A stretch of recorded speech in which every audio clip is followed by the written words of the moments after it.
get this far, burning like the stars. How we get this far, like we're the only ones in this world.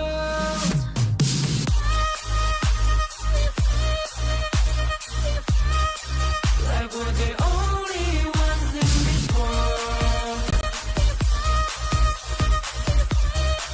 Like we're the only ones in this world.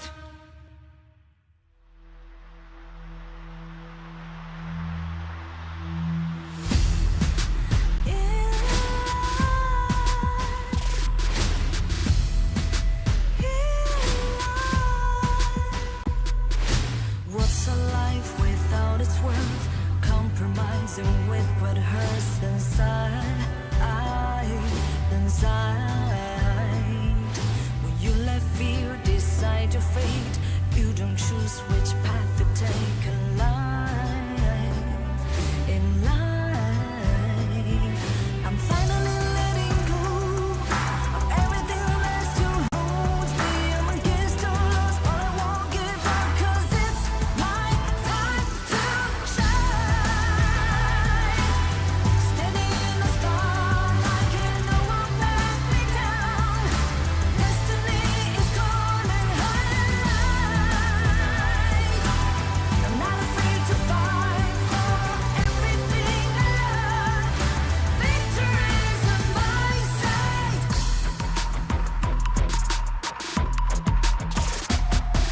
The more we lose, the more we gain. The more that nothing stays the same. In time, in time. Can't love ever, can't forget. What you see is what you get. Sometimes, sometimes. Gonna show the world tonight the light that shines inside us. We're against the odds, but we won't give up, 'cause it's our time to shine. Standing in the spotlight, can no one back us down. Destiny is calling high in light. We're not afraid to fight for everything we love. Victory's on our side. Takiki takiki takitao. Takiki takiki takitao. Takiki takiki takitao. Takiki takiki takitao.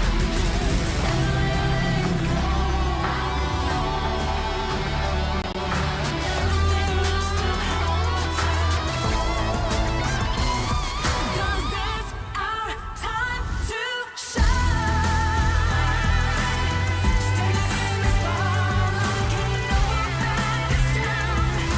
Destiny is calling high in light. We're not afraid to fight for everything we love. Victory's on our side. It's our time to shine high in light.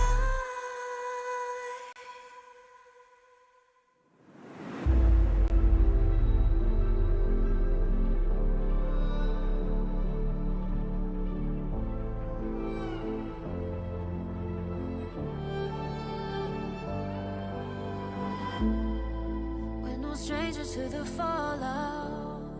It's what got us here. Ever changing, some chameleon. Blood, sweat, and tears. We'll never make it if we fall to everything that brings us down. With a comeback is now. Blood, sweat, and tears. Fight for what we want. Doesn't matter the cost. Every day, put in work. Blood, sweat, and tears. Not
I feel it deep, flowing through my blood. Rising up to become someone, and taking it all on my own. What a sweet victory. And taking all of my control, awaken something deep in me. Like flames, feel it burning inside. Take a hold and pursuit of the prize. I've been told, ain't no way to survive. Keeping all of this fire that's locked up inside. When this is the time, enter the ring. All those mental chemicals doing their thing. I got flashes of battles inside of my dreams. I was made for this moment. At least now it seems like it's time to come face to face with your fear. Been battling reasons for all of the years, and I learned how to fight them with style and grace no one's ever encountered. You say it's amazing, I'ma come out swinging when they open the gate. Go ahead, call passion, I'm calling it rage. I'm taking what's mine like I already own it. Watch but don't blink, going here to the moment. The sky rained down. Here's to the madness that's all around. Go on, tell them who you are, you are, you are. Go on, tell them who you are, you are, you are, you are. Here's to the moment, the sky rained down. Here's to the madness that's all around. Go on, tell them who you are, you are, you are. Go on, tell them who you are, you are, you are, you are. My name is honor, my name is king, my name is champion, my name is strength. Tell them who you are. My name is Pentakill, you think it's strange? My name keep ringing inside of your brain. I hear it every night. Here's to the moment the sky rained down. Here's to the madness that's all around. So tell them who you are, you are, you are. Go on, tell them who you are, you are, you are. Here's to the moment the sky rained down. Here's to the madness that's all around. Go on, tell them who you are, you are, you are. Go on, tell them who you are, you are, you are, you are. Here's to the moment the sky rained down. Here's to the madness that's all around. Go on, tell them who you are, you are, you are. Go on, tell them who you are, you are, you are. Go on, tell them who you are, you are, you are.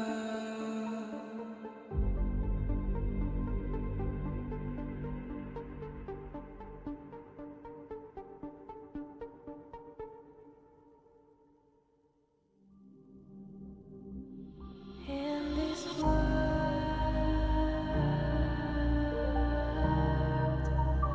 only ones in this world,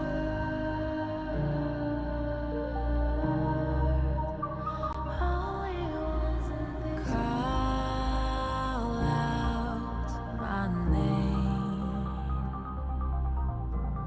cut through the sound of the rain. No matter how I feed the flame, you know I feel the darkness and the pain. All of the ways we tried to break free from the night. You know we made it out, we found the light. I fly so high, light up the skyline. Let's do it.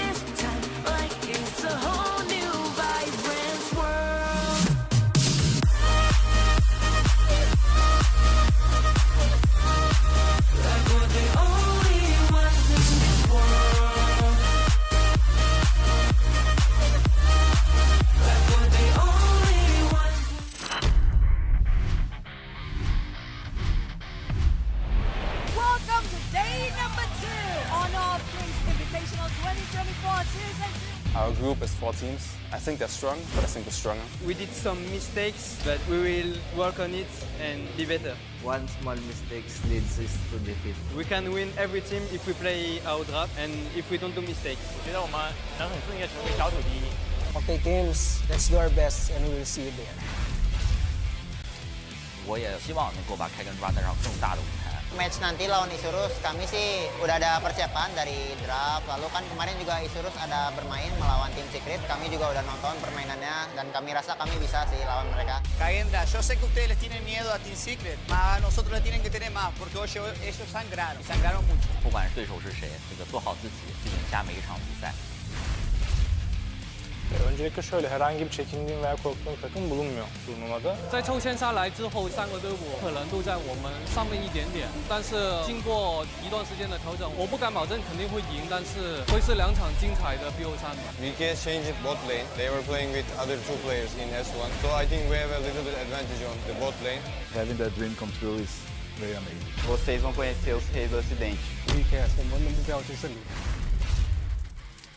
打 RQ 对我们来说没有什么压力，有很大的信心。我们很早就在研究他们了，因为他们也是我们的重点的对手。我们确实会有比较特别的战术。 Hati-hati saja. Hari ini kami tidak menunjukkan apa-apa karena akan memberikan surprise kepada Unity.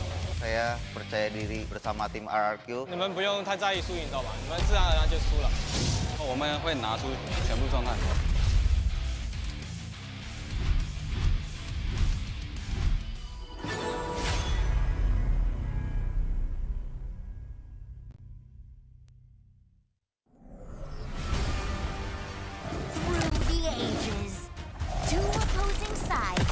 Fiercely battled for a power that granted them life, but cursed them with ruin. Wait! Oh, no, this story is too cliche. Maybe we can find inspiration from other stories. Hey, that might work. Got it.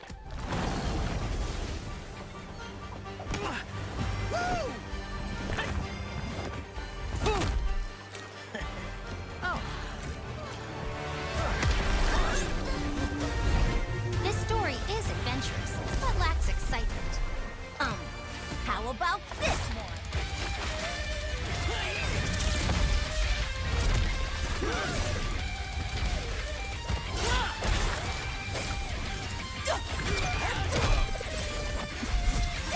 This is too much. It needs more fun. How about this?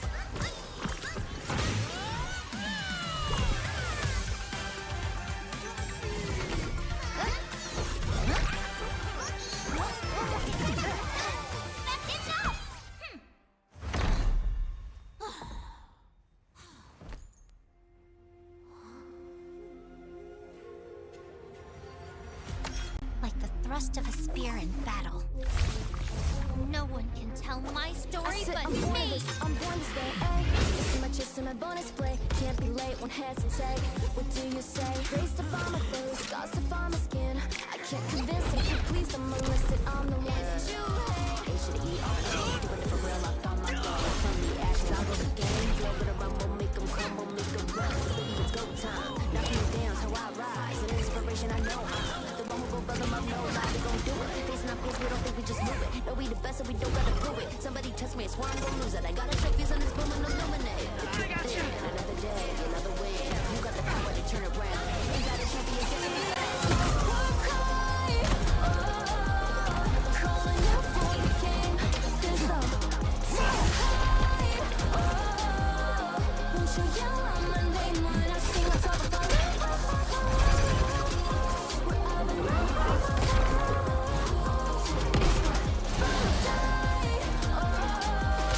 won't you yell out my name?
want to be strong?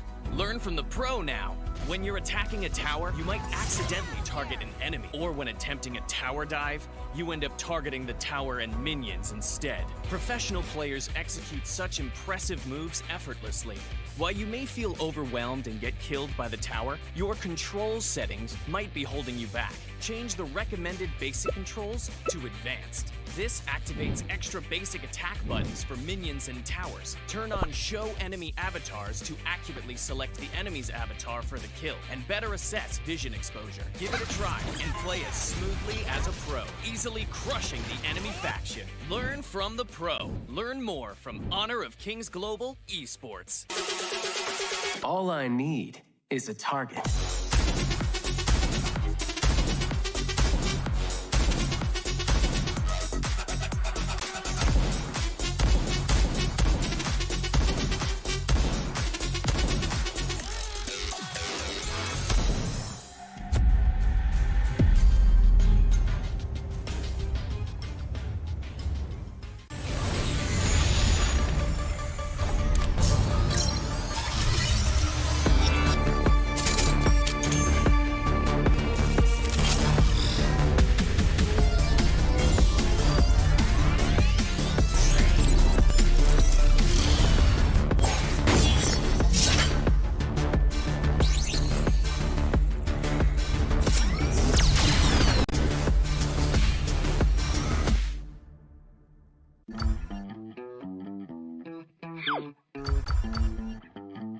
Lane stealers only bring frustration to a team.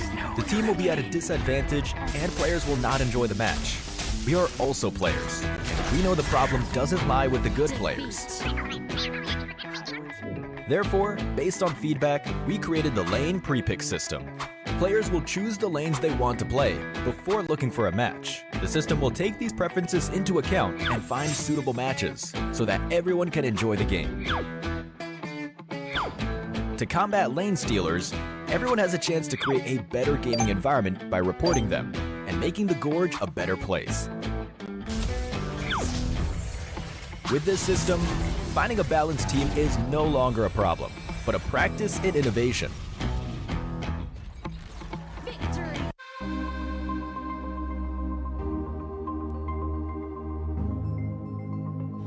Honor of Kings is the world's most played mobile MOBA, featuring intense and fair team-based battles, high-end graphics, a deep roster of diverse heroes, and a variety of gameplay modes, all combining to offer players an innovative mobile gaming experience.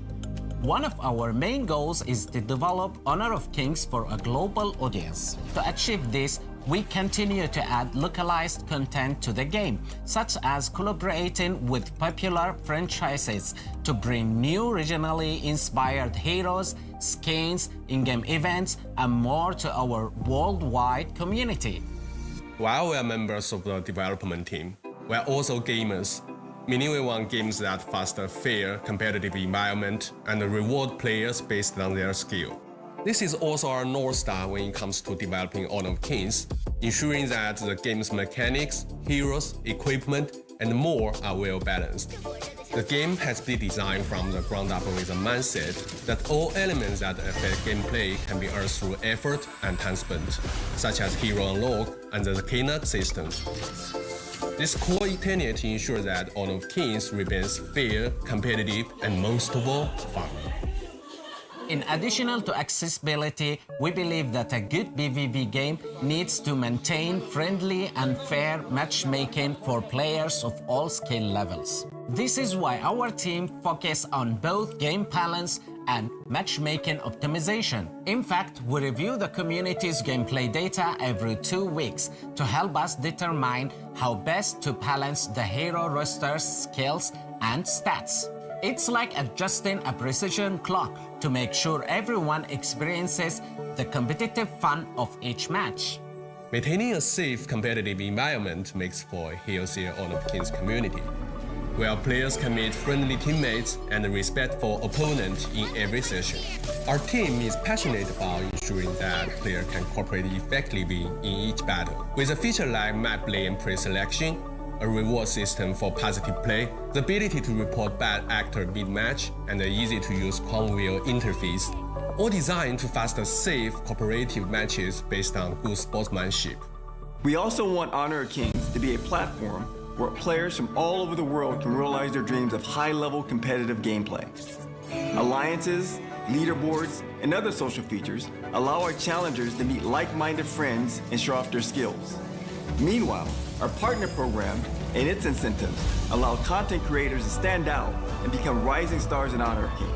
The esports ecosystem provides a global stage for all professional esports players to compete. These systems combine to form the game's ecosystem, building a stage for players from all over the world to shine. This is what Honor of Kings means to us. We look forward to meeting you in Heroes George as we come together as one strong, competitive, and awesome community.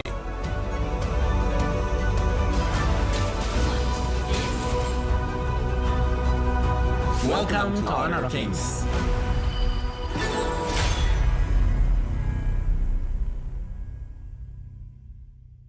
You want to be strong? Learn from the pro now.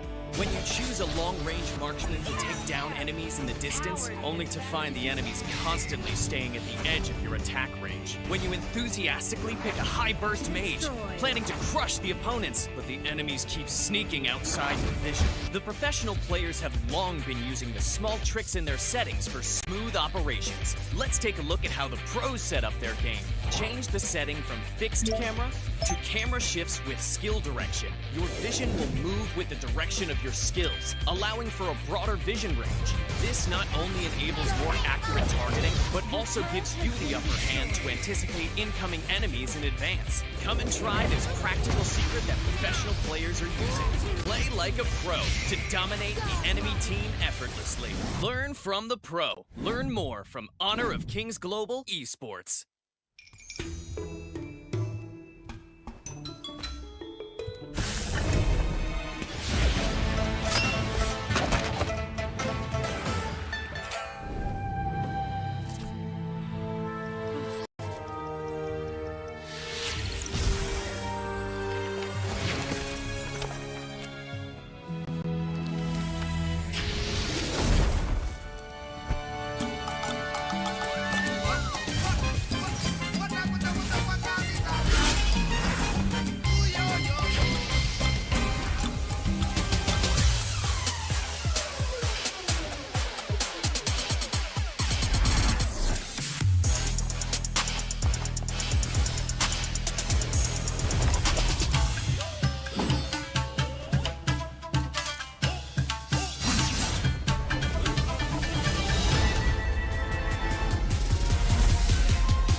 Welcome to day number 2 Honor of Kings Invitational 2024 Season 2. Our group is 4 teams. I think they're strong, but I think we're stronger. We did some mistakes, but we will work on it and be better. One small mistake leads us to defeat. We can win every team if we play our draft and if we don't do mistakes. 我觉得我们能很顺利的成为小组第一。 Okay, games. Let's do our best, and we will see you there.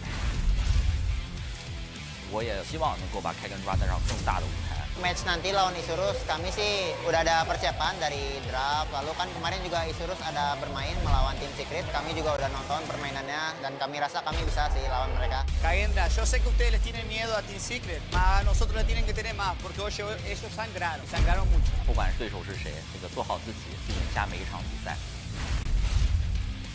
Öncelikle şöyle herhangi bir çekindiğim veya korktuğum takım bulunmuyor turnuvada. 在抽签下来之后，3个队伍可能都在我们上面一点点，但是经过一段时间的调整，我不敢保证肯定会赢，但是会是2场精彩的 BO3。VK changed bot lane. They were playing with other 2 players in S1, so I think we have a little bit advantage on the bot lane. Having that dream come true is very amazing. Vocês vão conhecer os reis do Ocidente. VK 我们的目标就是胜利。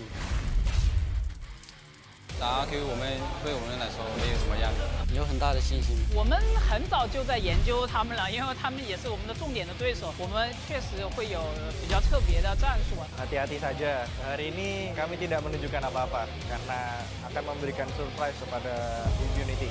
Saya percaya diri bersama tim RRQ. 你们不用太在意输赢，知道吧？你们自然而然就输了。我们会拿出全部状态。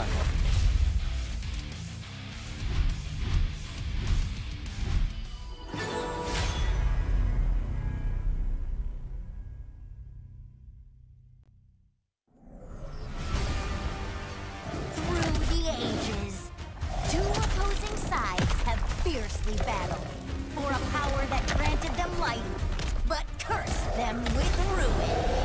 Wait! Oh, no, this story is too cliche. Maybe we can find inspiration from other stories. Hey, that might work. Got it. Woo!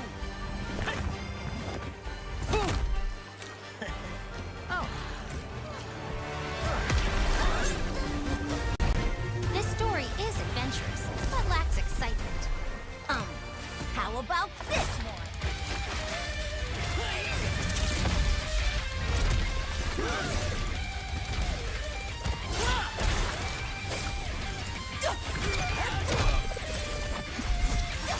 This is too much. It needs more fun. How about this?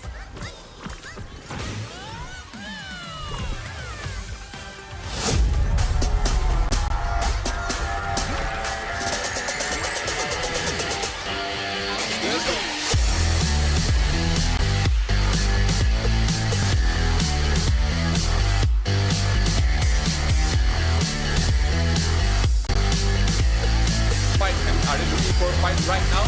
Danny going in the lead.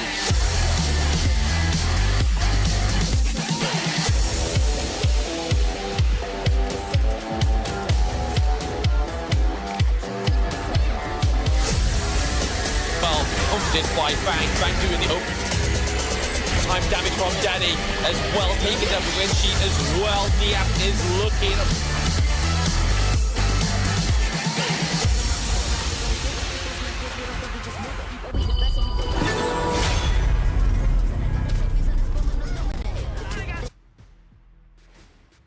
And we're back! Welcome back into the third day of the group stages. This is Honor of Kings Invitationals Season 2. This is your favorite kind of tofu, Kin Dofu. And with me today, we have a change up. We're gonna introduce you to Holler. How are you doing, man?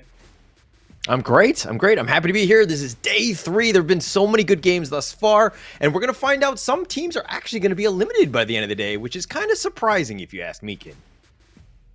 Yep, so Judgment Day, and this is, we're speaking specifically about Group C and Group D, which is going to be a nail-biter for the 4 teams that are competing today, because this will decide their fate, who will step into the top 8, win a little bit more money, but more importantly, qualify for the Esports World Cup. So, I mean, Holler, I'm sure you've been with us for the past few days as well online. Just curious to see, what's the monster matchup you're looking forward to today? Actually, there's going to be a ton of good matchups, right? I think that you already mentioned it about 2 teams potentially being eliminated by the end of today. But I think we're going to start off the first match with a really good one. It's going to be Boom Sports versus Team Vitality. This one is going to be in Group A. There's still a lot of flux in terms of what's going to happen. But I mean, all that said, all these players, of course, playing on that Infinix. It's the experienced esports level gaming with the Infinix GT 20 Pro. Like all the professional players here at HOK Season 2 Invitationals. If you'd like to find out more, you can check out Infinix official website. Please do check them out. The phones are great. Kin, have you tried that one?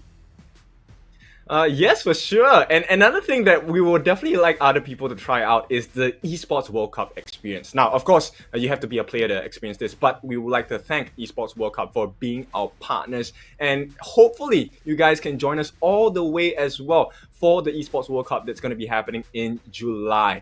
Now, this is the prelude to the Esports World Cup, so I'm really excited. Now, today, we will need you to buckle up your seat belts, right? Squeeze your delts a little bit, and at the end of the day, the results will be fully spelt. Now, with that being said, I think we're talking about the first game of the day. Boom Esports, for me, I think they haven't had the chance to really showcase the true potential yet. We have seen that disruptive Athena, right? Their strategy was so beautiful and they managed to win that match for itself. But of course, they couldn't finish the job. This time today, I think they're really looking to close the door on that and maybe proceed a little higher on their table and make it out as one of the top 2 teams out of Group A. Yeah, I think going into this one, you definitely don't want to be that loser, right? In Boomy Sports, they've already got that loss. You already talked about that one. It's something that they cannot go into. There's not a whole lot of games left. You have obviously today and tomorrow, and we're going to find out who actually gets top 2 because you were talking about the Esports World Cup, right? 8 teams that make it to the knockout stage are going to move on. They're going to have a chance at not only, the prestige and being a champion, but also a whole bunch of money. There's going to be a lot of that going to be for that point. But Group A is probably, I would say, the group of death. There's a lot at stake in that one. Yep, and right on the screen you'll see Group A. So we have Team Vitality and VKS Vivo Keat Stars who are at the top 2 spots of Group A. And this is open for change after we finish the matches at the end of the day. Now let's take a look at the other side, which is going to be Group B. Now Group B, we've already seen how dominant Loops and All Gamers Global have been. The positions have been secured so far. R8 unfortunately will not be part of the Esports World Cup experience for now. So we have the top 2 Loops and All Gamers Global in Group B. In a short moment, you will take a look at Group C and Group D. That is where the fire is going to be at because, like I said, this is the decider for today. And we'll take a look at the schedule. First up, for Group C and Group D, we have Team Secret who has by the way, congratulations. They have already made it into the top 8. They will be qualified for the Esports World Cup. Today we're going to be taking at the fate of Isurus and Kagendra, who is going to come out tops and make it all the way to the World Cup qualifiers. Likewise, for Group D, LGD Gaming Malaysia. They've already done the deal, signed the contract, signed, sealed, delivered. They are making their way to Riyadh as well for the Esports World Cup. This leaves us with impunity against RRQ. Yeah, so much at stake, and both of these, we still have yet to find out who's going to make it. But again, both of the Malaysian teams coming out with the victors, understanding that the level of play was so high. Like LGD, I think their fastest game was about 7 minutes and 40 seconds. It was actually insane yesterday. And so they're going to be resting because they're just going to rest on their laurels to, get them into the EWC. But let's talk a little bit about today. I mean, we talked about Boomy Sports Team Vitality. That's going to be the first one up. And then Isurus Kagendra. I think that one's going to be super close. And then, of course, Vivo Keat Stars versus Food Esports. That's going to be the third match of the day. And finally, RRQ versus Impunity Esports, which, again, every team needs to win today. Yep, victory is a requirement. It's not even left to chance. So at this point, I think the stakes are really high, right? So I think when we take a look at the games later, every single thing matters, right? Every single camp, every single creep, every single turret, and of course, the crystal is important. But let's take a look at the team's lineup today. Boom, gonna be represented by our 5 lovely players here. Miggy, Ajizix, Dragon, Toshi, as well as Impressive. Now, for those of you that have followed us throughout the couple of days thus far, Impressive really speaks and embodies his name. He has been really impressive on that support roam role, and I'm expecting even bigger things today. And of course, their counterparts, they're going to be going up against Team Vitality. They're no slack as well, right? But we'll slowly introduce these players in a bit. So, Holler, what do you think about their competition so far?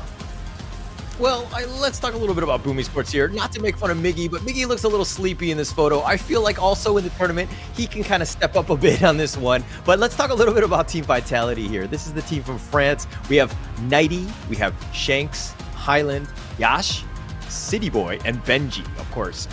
City Boy's, I think he's one of the kind of the standouts, at least to me. What are your thoughts on Team Vitality, Kid? Really strong, and we're really seeing the shanking act yesterday, right? So Shank was playing the top lane yesterday, and a very monstrous performance with the Arlie as well. So I think there is quite a lot of even ground between these two teams. The question is today, who is going to be able to make that slight edge, right? Who's going to get that advantage for the team where they can start building off of it and maybe steamroll the competition out of the first game at least, right? Once again, this is a best of 3 series, so the stakes are high, right? You need to have that advantage. Having a 1-game cushion is going to matter that much more, especially when you're vying for the top 2 spots in Group A. Yeah, every point matters, right? Even the game differentials. So if you can 2-0 is way better than a 2-1. So you definitely want to put yourself in a prime position. Now, if you happen to be watching in, you're tuning in, or you happen to be in KL itself, this one is going live at the Sunway Velocity Mall. Do check it out. Of course, you can see these players in action and kind of see, you know, the whole heart of victory and defeat. Sometimes you might see some people crying. I mean, unfortunately, there's so much at stake that it potentially could happen. But we're going into the draft here. Boom Esports starting off with the Dahlia pick. Your thoughts on this as a first pick? I think it's a very flexible pick, right? It opens up a lot of options for the side of Boom Esports, but more importantly, I think there's a lot of respect coming out from Team Vitality, right? They are actually going to ban out the Arlie as well as the Athena. We've already seen the damage an Athena can do, right? So much disruption going into the jungle, and it really messes up the tempo of the team. Likewise, on the side of Boom Esports, they're going to ban out the Mai Shiranui as well as the Pei. So Mai Shiranui, we've already seen, if put into the right hands, it can be an extremely strong start for the team. So they will take that out of the picture. Let's take a look at the next set of picks here. It's going to be the Lady Sun along with the Hainuo here. So RG6 and Dragon responsible for the next 2 picks for the team. We've already seen how strong a Lady Sun is, especially when you give her an unfair advantage in terms of the farm and gold accumulation. Right, and Hainuo, of course, with the Fate Rewind, not only able to save his own health, he can kind of reverse the health of the turrets as well. So that's something that we need to keep an eye on. And I mean, okay, the Dahlia pick, the way I'm kind of looking at this one, it's only been picked 3 times in game, but it has a 0% win rate thus far. Yes, we've only had 2 games of play, but that's not a really good showing. Lady Sun and Hainuo much higher in terms of the pick rates. They're definitely more popular. Lady Sun, you have the potential for outplay. The amount of late game damage that this monster can do is just absolutely insane. And you already talked about Hainuo in terms of just having that flexibility, that poke, and of course that Fate Rewind, which is going to be amazing going into any sort of game. But now let's talk a little bit more about the Shangguan here. We've seen a little bit of a pick, again, a 0% win rate. It's only been seen in 2 games thus far. But what are your thoughts? What about this, about the Shangguan pick that Team Vitality is looking at here? Well, Shangguan, as we all know, with the finishing stroke, very good single target damage, right? So I think that's the idea behind this pick for the side of Vitality. They want to be able to burst down a singular target. And, you know, one of the reasons why we don't see Dolia winning that many matches is that she's not exactly very tanky as well, right? Even with the Wave Breaker, yes, she does get some heals in health, in mana, but she's not exactly a very tanky hero. She's pretty squishy, to be honest. And so this is the doors opening for Vitality to get a snipe down on the squishies of the team. And hopefully, with the lack of control, with the lack of healing coming out for the team of Boom Esports, Vitality can kind of capitalize on that, get the main damage in. That's also the benefit of the Kaiser and Elaine, right? So they are both pretty tanky as well. Kaiser with his ultimate will be able to go in, get the lifesteals, get the slows, and hopefully steamroll, lawn mow their way across the front lines and maybe just across the entirety of Boom Esports. Yeah. And I like this one. I mean, just kind of rounding out the draft a bit in terms of the Zhang Fei kind of helping out. You're talking about them being a little bit more on the squishier side. You kind of want somebody to kind of be frontlining and being that initiator tank. And then the Elaine and the Kaiser can kind of clean up a bit. So I do see the synergy throughout this draft thus far. But if we're looking more to the Boom Esports, who kind of helps round this one out? You probably need a bit of a tank here as well, right? Yep, they do. Which means at this point, with the finalization of the draft, right, I think the Hainuo will actually go for a tankier build. At the same time, with a tankier build, it helps with his auto attack. It gives him more lifesteal in that sense, right? So having the Yu Yuan is great because with her ultimate itself, she will be invincible and she gets to heal her team as well. But my concern is they are very prone to surprise ganks from the side of Vitality. And with the Shangguan, it is actually something that is one of their prowesses, right? One of their strengths. And I'm really concerned whether Vitality, or rather Boom, can they survive the onslaught when Vitality hits their strides in itemization and even map control. Okay. looks like we've got the drafts in mind. The coach is going to just shake hands here going into this one. But if we're going to look at the draft, and we'll sew that one up just to kind of reflect on what we've going into this one with the first match, game 1, going into this one. But who do you think has probably the easier lineup to play here? I think both of them have the pros and cons, but I'm just gonna go with Vitality on this one, at least for game 1, because they seem a little bit tankier. They have a little bit more in the tank, which means in the war of attrition, I think Vitality will have always that extra man advantage, which will make the world's difference in team fights as well. Okay, all right. So you like Vitality going in, but overall through this prediction of this first matchup, do you want Team Vitality to come out the victors on this? Or are you not? Or do you not have a horse in this race? I wouldn't say I want them to win, but I think at this point, Boom Esports have shown me that they have the potential to take the entire season. Right now, it is up to them if they can achieve this result. So, ladies and gentlemen, welcome. This is Boom Esports versus Vitality. Yeah, we're gonna go right into this one. Of course, the roamers, the Dahlia and the Zhang Fei, they're just gonna kind of stay in the middle to kind of push things around a little bit, to kind of not to, I guess, force the issue. I feel like they, this is basically BAU at this point, right? Yeah, business as usual for sure. At this point, they're gonna put the G6 Yu in the jungle here, and it looks like in the farm lane, Toshi's gonna get a slight advantage here, getting the Firehawk, which means he's gonna be level 3, a little bit faster than what they have on the side of Shanks. Right, they're gonna give it a trade, but at this point, I think it should be pretty much even because it looks like Toshi will allow his jungler to take that final camp on the bot as well. Yep. Okay, now if we're gonna look a little bit more in the Clash laners here, this lane, I kind of like them. I play Clash lane myself. I feel like it has a lot of potential for outplay. But your thoughts in the top lane going up against Miggy on the Mayan?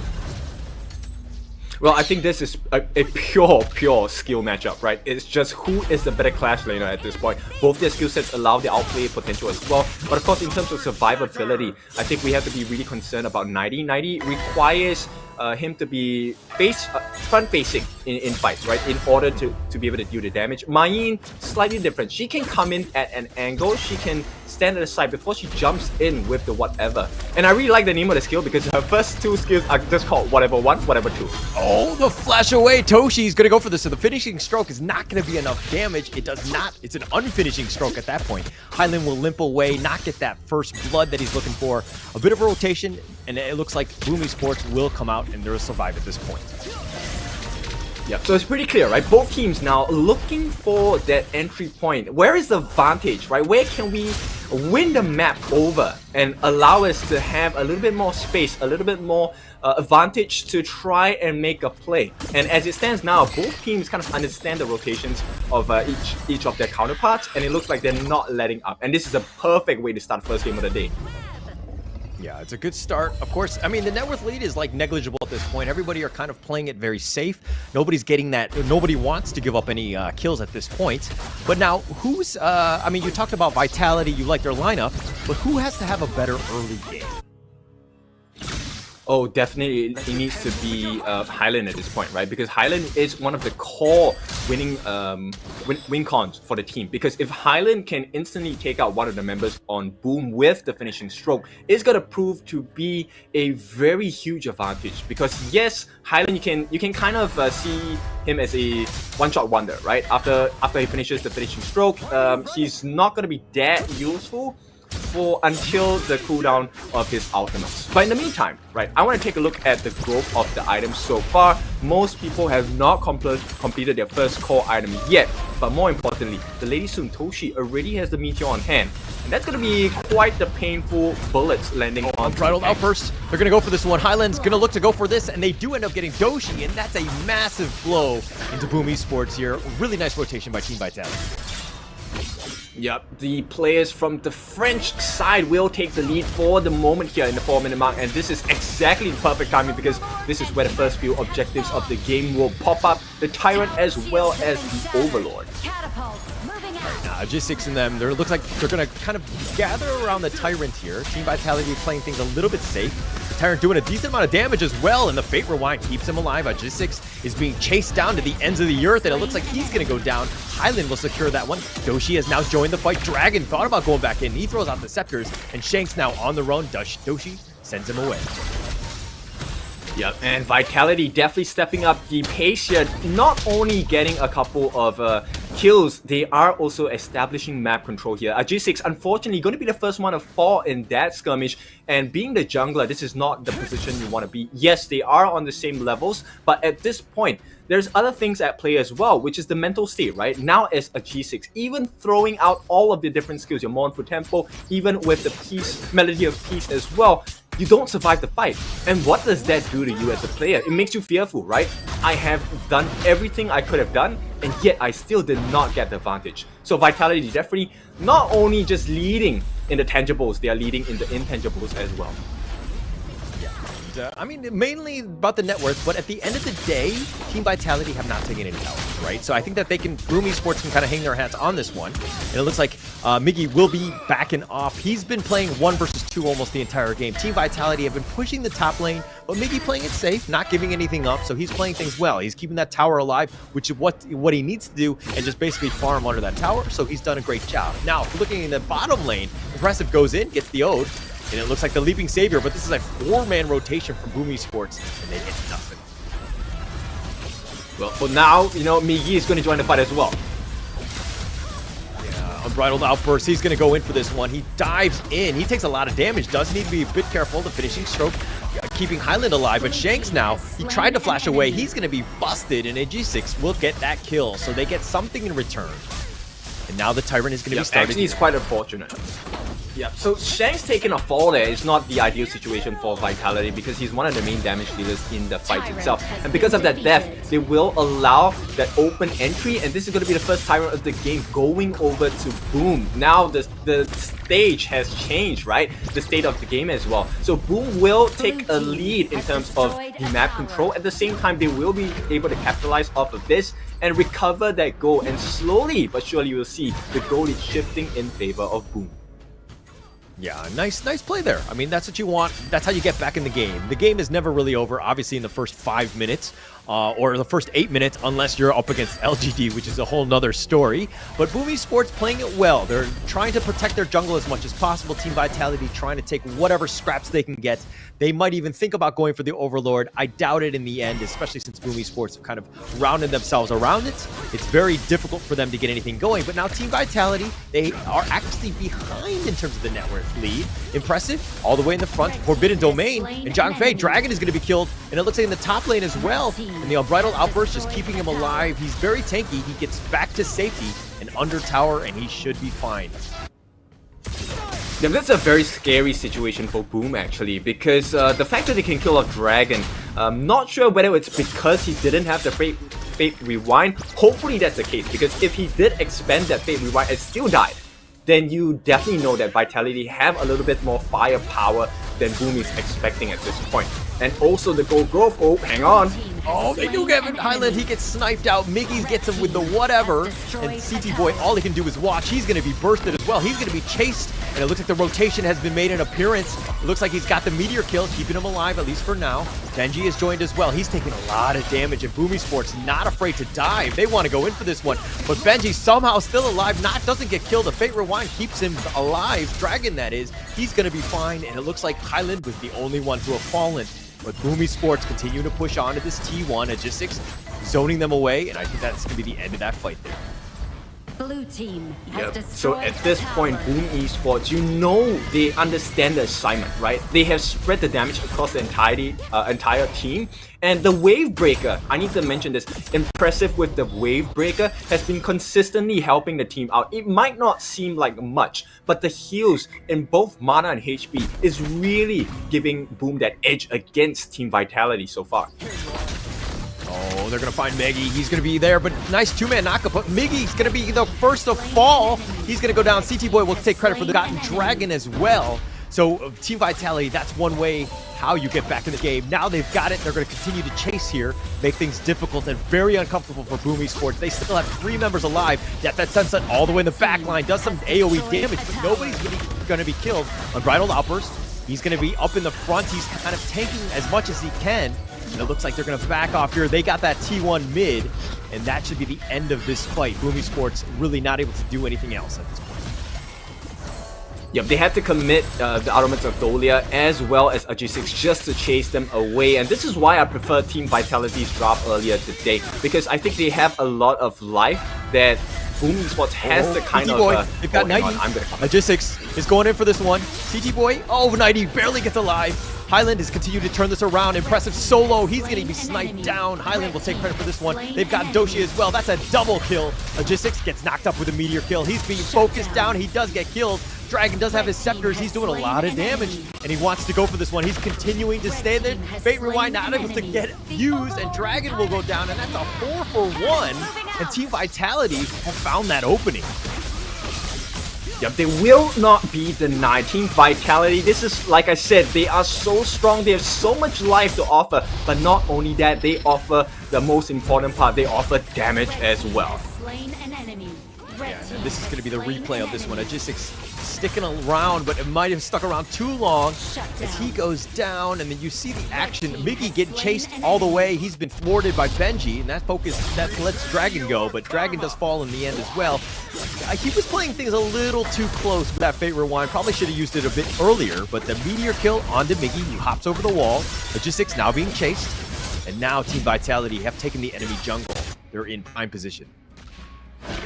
Right, and that's the strength, right? So if you break it down into two different things, the Benji and Shanks combo, just chasing Miggy away makes the world's difference. But you know what? Vitality doesn't want to allow me to speak. They want to keep fighting.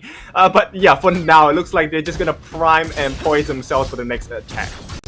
Yeah, why would you not fight, right? If you're Team Vitality at this point, you're up 5k, you have full control, you have a net worth lead, you've taken all the objectives as well. The top two T2 goes down.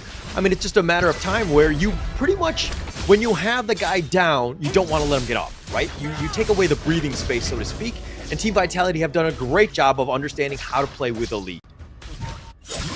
Yep, I really like the itemization here, especially from Highland. He actually has a breakthrough rope along with the venomous stuff. I can't explain to you how detrimental that is to the Haynor as well, because number one, he does have the insatiable tomb along with the Holy Grail as well. So, you know, the healing isn't as strong coming out from the side of Boom. Yeah. Definitely not as much, but it looks like Team Boom Esports are going to steal the Overlord here. They hit it, they took it right from under their noses. Team Vitality looking to go in for this one. Nighty continuing to stay on the front. The meteor kill's a little off the mark. And it looks like they're going to continue on Choi, trying to chase out. Unbridled Outburst, creating a path of sending them the wrong way. Sending them to the point, but Fate Rewind pushes him back. Impressive is going to be the first to fall. They've got G6 as well, and I guess they, they'll take a 3-for-0, all for the cost of the Overlord. Yeah, what do you do when you have a team that is so tanky? They're taking a shield to bash you in the face. Vitality just outpowering and outmuscling Boom Esports at this point, and as it stands now, I think the base could be barren in a couple more minutes. Yeah, definitely so. I mean, it's 10 seconds, but the problem is they don't have minions. The bottom lane is pushing, and they've done a good job of that. They'll probably take this bottom T2, but they want to get the high ground one. Here, the minions are now crashing into the top lane. The Drakes are making things a little bit more difficult. But Team Vitality have taken this one, and again, this net worth lead is just, almost been 10k at this point. Sorry, I don't have my abacus. And this was all in an instant, right? So at this point, right, the Vanguards don't matter. Sure, you have the Shadow Vanguards, but look at the damage that they're offering. I want to take a look at the itemization from the Theron tier here, which is going to be in the hands of Shanks. He does have so much damage. His core items, the Frostscar Embrace, along with the Doomsday. He does have attacks as well as percentage health damage, and more importantly, it is about the chain lightnings that come out from the hits when they proc that passive of the item as well. And he does have the Cuirass of Savagery, so even if he gets damage, that increases the amount of damage he's able to lay out. At the same time, he's also able to move faster because there's an increment of the movement speed as well. Yeah, and I mean, net worth is one thing. The itemization is definitely on point. It's way higher. But if we're looking at levels, this is the tail of the tape, so to speak. You have Shanks and CT Boy both at 15. They've been there for quite some time now. And Boom Esports are playing from behind. They're playing very defensive. They have no way to even contest this Tyrant here, which is going to be easily taken by Shanks. So Boom Esports, what do they need to do to get back in this game other than, with thoughts and prayers? What is the other option? Well, at this point, I think they need a little more than the healing that's coming out, because they are already out-itemized at this point, right? Healing is not one of their winning conditions anymore. They need more damage. Okay. Miggy thought about going in for this one. He's just looking to clear the minions, but the T3 bottom has been taken out. Looks like they're going to take the middle T3 as well. And all the way in the front, CT Boy just trying to attract as much attention. And with the Unbridled Outburst, Tanky keeping him alive. He leaping Savior's back. Shanks continuing to stand up in front. He does with the shield. He's going to be fine, but they've taken all the T3. The base is wide open. Boomy Sports, how do they hold? Well, they still have one T3 at the bottom, right? So at this point, like I say, it's just about buying time. They need to get as much farm as possible across the map, and that's exactly what Vitality is trying to stop them from doing. And at this point, it's just a one-man show. He will be taken out, right? So it's difficult because they need to get more damage. Yeah, more damage or 4 versus 1 fight like that last one. Oh, nice 3-man knock-up, though, by Miggy. But it looks like they're going to back off. They do have a slight advantage in the sense that CT Boy's down for about 30 seconds. But, Team Vitality, not afraid. They don't care about the numbers game. They're going to continue to fight. And Dragon Fate rewinds back. The Scepter is going to be doing a decent amount of damage spread throughout. And Highland's going to be the first to fall in this fight. And Benji backing off. And, Boomy Sports doing all right. They got it to, Highland down. And they're going to look to take the Overlord here. Yep, they take one back, but it's still 10k down, and at this point, Boom, maybe there's a sliver of hope, because Toshi is actually able to deal a lot of that burst damage. This is one of the perks of picking up that Lady Sun in the first place, and Toshi seems to be making it work, but they need a little bit more time. They need someone to be able to tank the damage. Because if you take a look at what's happening in the past few minutes of the game, CT Boy, when he's at full life and he procs his ultimate, the Invincible Warrior, he's able to really just capture the attention of all 5 members. So let's take a look at the growth on the Lady Sun, Master Sword, Eternity Blade, as well as the X of Torment. Now, he does get the Succubus Cloak right as we speak about it, so he is given some safety against the skills of the Shangguan here, right? So Highland might not have as easy of a time trying to get the snipe onto Toshi, and that might be a huge difference in the upcoming team fights.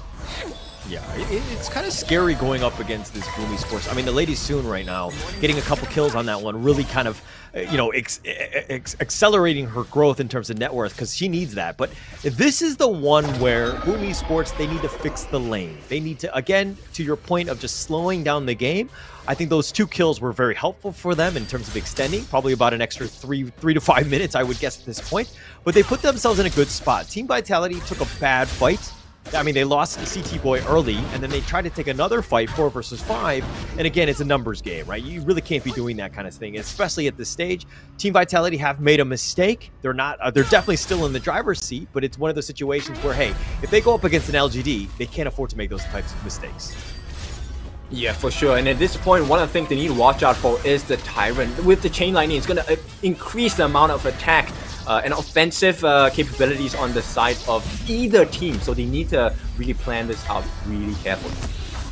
Yeah. Oh, the damage.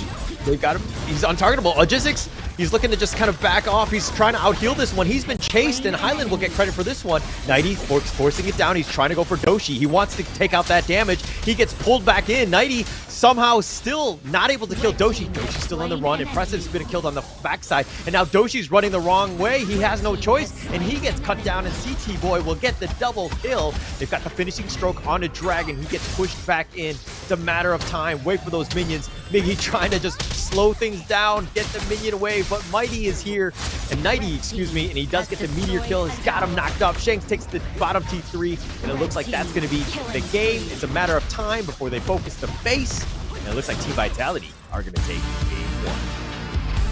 Yep, Vitality take one step forward, one-upping their competition so far, and this is going to be a very good start to the day, especially for a team that needed this boost of confidence at this point. So Vitality, what a good start for them. Boom, I think they're not really lacking as well. It's really important that we understand that Boom did not do a very bad job. It's just they just could not catch up, right? And the way that Vitality itemized, oh my goodness, very clear understanding about the win cons of the draft on the side of Boom Esports. You like the heals? No, you don't get no heals. We are gonna stop them. We're gonna, stifle it, your healing abilities, and we're going to be so tanky that you can't out damage us, right? And to be honest, I expect when the graphs show up later and the stats come out later, let's see quite a lot of damage coming out representing Boom Esports, but it's just not enough. Yeah, not enough time. And it was one of those things where they had the advantage, Team Vitality, and then they kind of understood how to close the game out, right? Good teams are really good at this, of just closing things out. You cannot, let them get back in the game. And Team Vitality, aside from like one mistake or so, and they'll kind of talk about that in the replay or during the break, I don't think we're going to see too much more of that. But Team Vitality playing out strong, closing that game out, that's what we really wanted and we expected from Team Vitality. Yeah, and you were asking at the start of this game, why is there such a low win rate for Dolia? This is the reason why, because she's not very tanky, right? And if you take a look at the stats in a bit, right? Let's talk a bit about the items first. Look at the amount of health they have. Omnis Premonition, Dawnlight, they have the Long Night Guardians, as well as the Glacial Bucklers, Cuirass of Savagery, and more importantly, for the last member 90, they have the Blood Rage as well. That's so much additional health, so much additional shields coming out from the entirety of Team Vitality. It's not just, hey, one member is tanky, it's every single person. Now, on the flip side, if you take a look at Boom, they tried to even out the odds as well. Dawnlight onto Impressive. They do have the Succubus Cloak onto Toshi to try and mitigate the damage that Highland was chasing him down with. And more importantly, I think Dragon, he wanted to go for damage as well because they were lacking in damage. Toshi was the only one that was able to offer consistent damage as long as they couldn't touch her. But that was so hard to achieve because when Dragon doesn't survive, the next target that's going to be in their sights is going to be Ajisix as well as Toshi. And Impressive being impressive on the Dolia is not a tank. You can't do anything against her. With her at this point against the lineup of Team Vitality. And the last member, the one who would have made a difference with the whatever, could not, because Migi was constantly chased out by 90, right? And if it wasn't 90, it was the Benji Shanks combo. And as Migi, as a Mayin, it's hard to do that, right? Because you are playing against a range hero like Shanks, and Shanks continuing the trend of yesterday, shanking his way through the likes of Boom Esports, leading to the first game of the day being a Vitality win.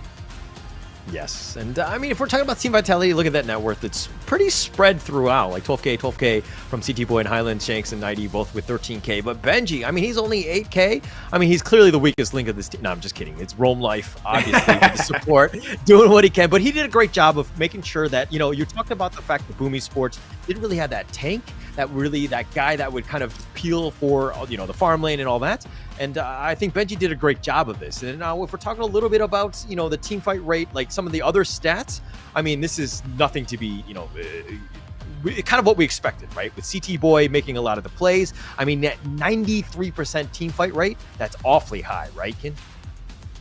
Yep, exactly, and that means they aren't able to farm. And if you take a look at the flip side, 90 itself only 18% on the teamfight rate, which means he was consistently split pushing. So not only were they winning the fights, they were winning the map as well. And 90 did an extremely good job because when he appeared in the teamfights, his role wasn't just to kill, his role was to peel and to push.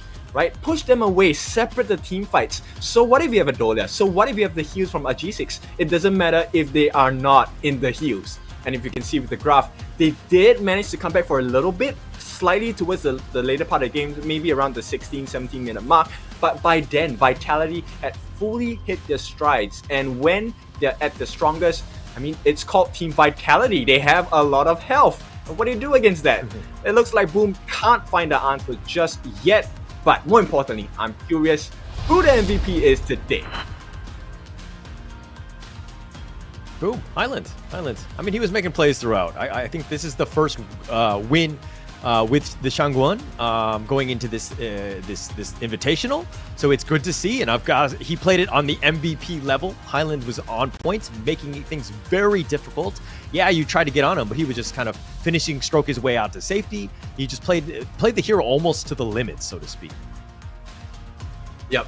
I mean, with the paintbrush itself, he literally painted the path for Vitality to take that one step forward. So let's take a look at the replay itself. One of the main things you will see is that Ajisix is consistently being chased, right? And isolated from the rest of the team. And when that happens, when there are no heals coming down, so what if you have magic damage? Because you wouldn't survive the burst potential. So Highland was always in charge of that single target isolation kill. And he did his job the best. He made sure that he was always consistently dealing singular target damage, and all they had to do was to win the rest of the fight, because at this point Vitality, they had more health, they had more damage, and with Shanks on the backlines having the freedom to just go and throw those tokens onto the side of Team Boom Esports, there was nothing much they could do to really just turn around the fate. Yeah, normally in, Honor of Kings, you kind of see these team fights happen where, the squishy ones get focused early, and then that kind of ends the game. And you're talking about Logistics just getting constantly harassed here and just, blown up. But if we're looking at the Boom Esports lineup, almost everyone very, very squishy. It's like a glass cannon. Yeah, you've got the damage. Yeah, you have the potential for outplay and mobility. But when you get focused, you're just going to have a tough time. And I think Team Vitality really took advantage of Boom Esports, weaknesses in their draft here, and they just kind of closed the game out. Yeah, it took about 18 or so minutes to do so. The first game of the day, not just done yet, right? And there's another thing that we're not done yet.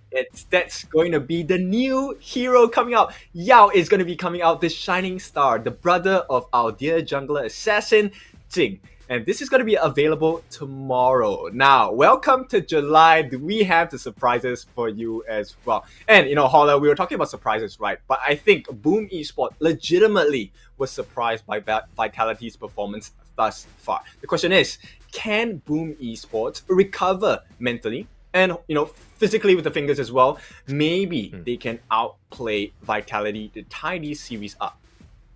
Yeah, and I expect them to bounce back. I think that this is more of, hey, we lost the first game. I think that we did, we had some problems with our draft. We'll come back a little bit stronger in game 2. This is the Boom Esports way. We've seen them time and time again be able to make some plays, right? So I expect bigger things in the game 2. So, this series is pretty much guaranteed, I would think, going into game 3, Kin. Your thoughts? Well, I think you can kind of count out a lot of things, but when you meet Filipinas, no way. You keep your eyes on the Filipinas, because they will always bite back. So I'm having huge expectations for Boom Esports at this point. Now it really is, can they live up to that expectation? I fully believe, I agree with you. I think this is going to be a 3-game series, but it really depends on whether Boom Esports can recover from this first loss. Because let's be honest, when you have a 1-game cushion in a BO3 series, that takes off a lot of stress off of you, right? Vitality's mindset is going to be, hey, all the pressure is on you right now, right? We're just going to draft the same. We know the win conditions. We know how to itemize against your win cons. And let's see, can Boom Esports reply? Yeah.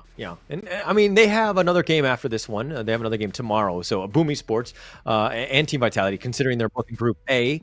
So it's one of those moments where you don't want to be on the bottom looking up, where you have to rely on those teams to potentially get knocked out by one of the other teams. So you want to kind of, choose your own fate. You want to kind of control your own fate, your own destiny, right? And this is the time where, I think you need to just make sure that you have that draft that you really, really want. Your backs are on the wall. You got to look at it almost like an elimination game, right? So I think going into this one, we should see a much better Boom Esports team here.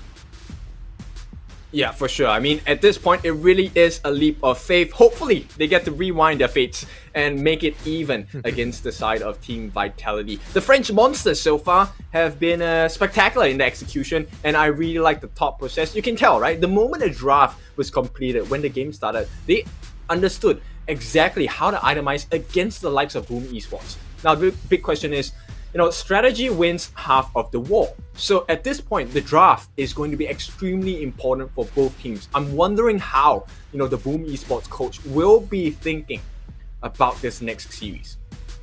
Yeah. Just, play to your team's strengths. You know what those are, but get something a little bit more balanced. Yes, you can kind of finesse things and you can kind of just power through them, but I think that this is a moment where they need to come out with a little bit more of a balanced draft to kind of give themselves a chance. I felt like target prioritization was not something that they were able to do because they were constantly being, the initiations from Team Vitality would have pushed them back. They were control who would fight whom. So Boom Esports need to do a much better job of getting the jump. They want to be the initiators, not the ones that are taking, the initiation, so to speak.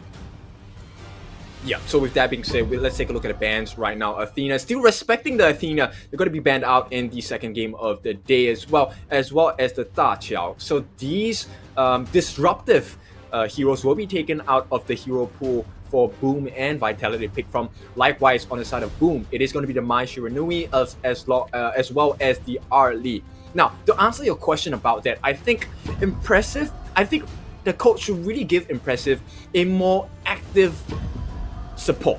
Someone that is able to join in the aggression, someone that's able to deal damage as well. That could be the marker that changes the way Boom Esports makes a difference in the game.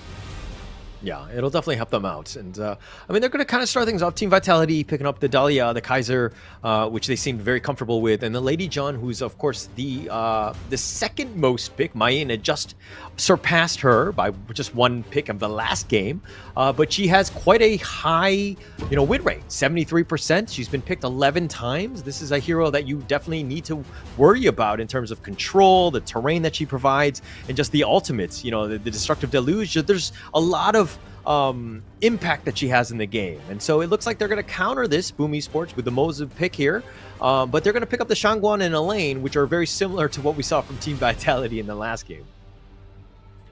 Well, my prayers have been answered for Team Boom Esports here, because Mozu going into the roam support position is going to be quite vital, because at this point, Impressive, we know he can be an absolute destruction, a very disruptive player, right, for the opponent team. And when you give him a hero such as Mozu with the Cannon Blast, he literally will blow them out of the water consistently. Now, to make things even more difficult for the side of Team Vitality, I like the fact that they picked the Shangguan once again. Now, in the laning phase, Shangguan against Lady Chen, it really comes down to a skill matchup, right? Can he avoid the flowing side coming out from the Lady Chen? And if he can actually turn it around and use his full combination to go into the finishing stroke. Lady Chen does not do well against Shangguan's finishing stroke. Yes, there is a potential for outplay with the Ocean of Tear passive, but it's pretty hard to do when you are constantly being pressured. Now, there's a lot of iframes that are coming out as well. So Shangguan with the finishing stroke, with Elaine with the Death at Sunset as well. So I like the way that Boom Esports are thinking. There's a lot of reversal in the team fight situations. The question is, what else does Vitality have in the book? Because they've taken out the two main farm lanes that we have seen Boom Esports play, which is the Tier along with the Lady Sun. Yeah, and it's keeping it away. I mean, Boom Esports here, you have potential. You're still kind of flexible in the sense.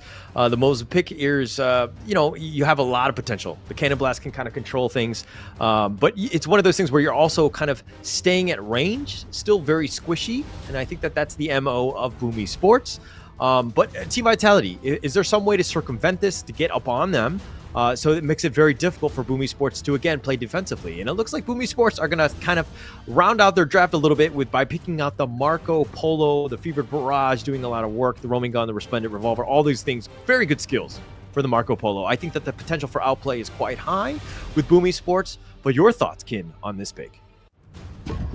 Well, we were talking about this game being a marathon, right? Not a sprint. But if we take a look at the Heroes Gorge now, we're going to see a lot of sprinting coming out from Boom Esports, because the entirety of the team is extremely mobile. And I've just seen one hero that I fell in love with the moment I started Honor of Kings, and that is going to be the Fang. My goodness, a Fang is a monster to deal with. Iframes for her second skill, as well as the rotating wheel. That is going to be the wheel of death going up against Boom Esports. I think Team Vitality, they need a little bit more crowd control. And Dharma, with the different mantras, will be the difference maker here. If he's able to get the truth mantra onto Marco Polo, able to get it down to Elaine, or even more to in this point for Dragon, it will spoil the fight for Team Boom Esports. Okay, I thought when you were talking about Fang and how she was like your first love in Honor of Kings, I thought it was because you had a propensity to like short girls, but all jokes aside, I think that there's a lot of potential from the Fang. There's a lot of potential that could happen. I like the draft going into this one, but all right, we know the draft, we know what's going to happen, or we know what players have picked each of the players. Who do you give the edge to with just draft alone? Don't look at the players. I think just purely on draft, I think Team Vitality once again has the upper hand, because it takes a little bit of time for Marco Polo to come online. right? He needs at least 2 items before he even makes a difference in the team fights. At this point, he does need the Doomsday along with the dagger as well, right? So until those items come up, it's going to be very difficult. But for Fang, it's slightly different. Right off the get-go, at level 1 with target sighted, it's going to be massive amounts of damage onto Fang as long as he can sidestep consistently against the Marco Polo. So, I mean, right away, it's going to be a very huge problem. And the fact that Shanks is taking it into the jungle this time is a huge problem, because then Fang is going to be over level. He's going to have a higher level than the entirety of Team Boom Esports, especially on the farm and the mid lane. And that's going to be a big difference maker. That first play having huge expectations for Shanks. Okay, we're going to be going into this one. Of course, this is the first match. Game 2, Team Vitality up 1-0 already against Boom Esports, and they're kind of already winning at the top of the Group A standings thus far. So Team Vitality, if they win this one, they would be in a very good position to make, of course, the knockout stage with the top 8 going to the EWC. So something that they want. There's going to be a little bit more pressure, more on the Boom Esports side to kind of, how do they answer? What can they do to get themselves back in this game? Now, if we're going to talk about Boom Esports, which player really needs to show up this game? I think at this point, Impressive needs to show up, because Impressive is that nail in the coffin for them, right? If you do not catch out the Mortar, he's consistently going to disrupt your team fight. He's going to get you stunned. He's going to lock you in place. With the thing inside the box, if he manages to catch the Fang along with the other farm lane as well, it's going to be a tremendous difficulty for the side of Team Vitality. Okay. All right, looks like Boom Esports are going to focus a little bit more in the Clash lane, sending Impressive to make the long trek up there. Now, Team Vitality are looking to just kind of invade, steal, take the space that's given to them by Team Vitality or by Boom Esports, and they'll take this one on. But, different from the last game where Boom Esports are kind of, Miggy was kind of by himself going up against Nighty and Siki Boy in the top lane. But they've kind of changed things around. So the strategy changes have been made. It looks like the call is going to be there. Is that the smart play? Oh, for sure, because at this point, right, it's really difficult to play against Shanks in the farm lane.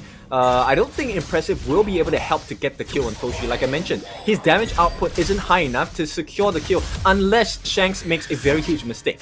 So why not make it more efficient in a sense where we can stifle the growth of the Clash lane, which we can then jump down and help out the Marco to even out the odds as well. Now, talking about Marco Polo, there's a couple of things you need to pay attention to. Marco Polo's combination is usually his first skill ultimate into second skill, and this is going to be the Resplendent Revolver going into the Fevered Barrage, finally ending things off with the roaming gun to get out of the situation safely as well. Now, a couple of things. Sometimes with regard to the spells, you could take up the stun to complement your ultimates as well, but right off the bat, City Boy already pushing Impressive away. Yeah, if we're looking at the some of the basic skills that they have. The Frenzy one, I mean, this is just one that's been picked up by Dragon. Increases damage by about 10%, resistances by 15, physical lifesteal by 20, magical lifesteal by 30% for 7 seconds. It could be a game changer if used properly in a team fight. So something to take note of from Dragon when he kind of launches that out into a hopefully a 5-man team team fight. So I think the potential is there, but now let's talk a little bit more about, what this lead means for Team Vitality. They're up about 0.5k. They're focusing more in the bottom lane, trying to get, again, Shanks as much farm as possible. But, is this anything kind of stick out to you? Like, is Team Vitality doing the right strat here?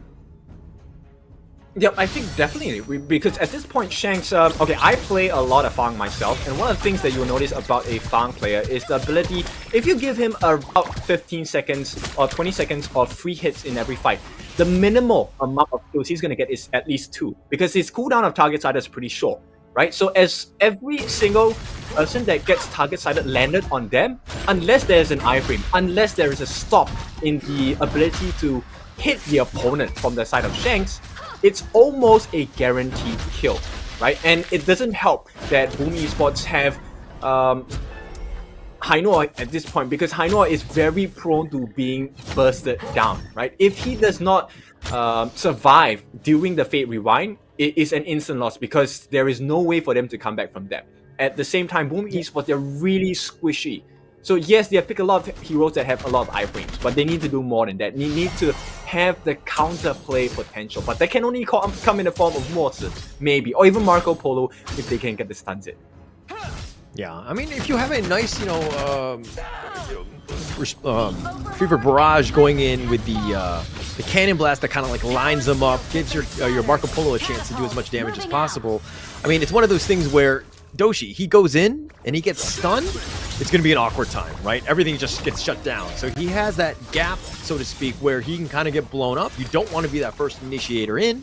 And to kind of Haino's point of, Agisics, of making sure that Fate Rewind is used properly. Sometimes in the last game we saw just, if you use it too late, you basically just get blown up and you're going to have a rough time. So you need that nice balance. And playing that hero to the limit is very difficult because the timing is super easy to hit at times.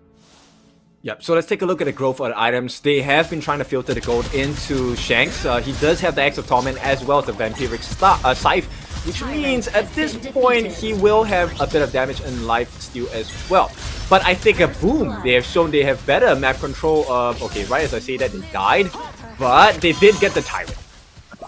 Yeah, they got the Tyrant, so I guess that's something. But Dragon down, giving up First Blood, not something great for them. Dragon has been taken out, and it looks like Team Vitality, again, they take one kill, they try to take as much space as possible, and trying to force the issue in terms of, invading the enemy jungle, realize that nothing's really there, so they're going to move their way to the top lane. Do they take out the Crimson Golem? They're making their way there, and it looks like Agisics is going to probably have to back off, and CT Boy will take that. Yep, you know what? One of the things I think Boom Esports needs to try and achieve is to have very consistent fights, I feel, right? Play around the cooldown of Shanks' skills and Highland skills as well. And right as I say that, they do put the pressure on them as well. Okay, so the reason for this is because Shanks, yes, his cooldown is pretty short, but in any case, in the moments that his skills are on cooldown, that's actually the perfect time to go for the kill from the side of Boom Esports, right? Because that is the moment where her Wheel Away is not active, there is no iframes possible. It is the best time to get the damage in. And if you can kill Shanks, he's not a very tanky character as well, right? If you can burst down Shanks, they have a massive drop in damage output.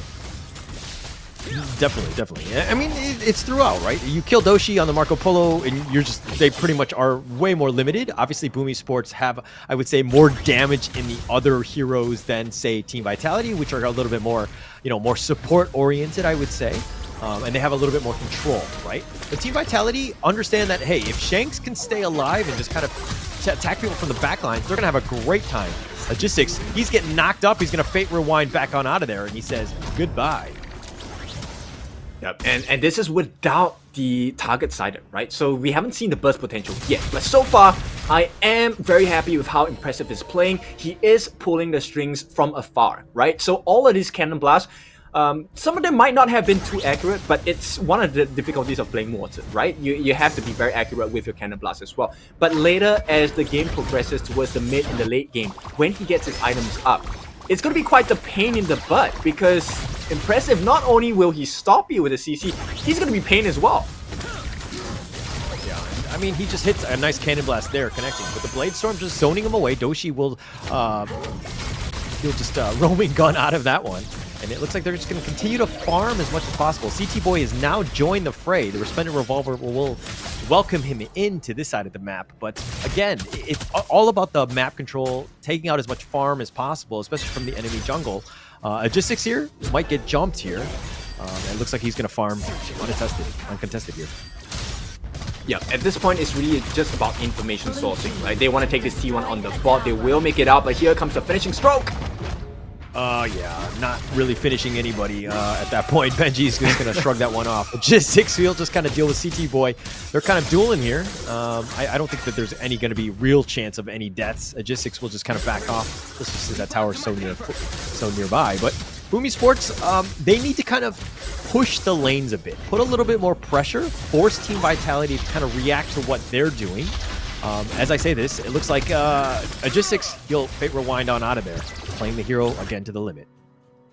Yeah, so they are kind of testing, you know, where is the limit for the team in terms of team fight, and based on the interactions between G6 as well as C-Boy, I think pretty safe to say that G6 at this point is going for the tank items. I haven't seen his build yet, but yeah, G6 able to survive in the fights, and that's exactly what he needs to do, because as long as he builds space, buys time for the team, they will be able to come back in the fights. True, but you don't have that fate rewind. Now it's on cooldown. Now your tower is being forced. And they did a little bit of structural damage. They haven't taken out that T1 mid, which is, of course, in my opinion, the most important tower of all of them in this game.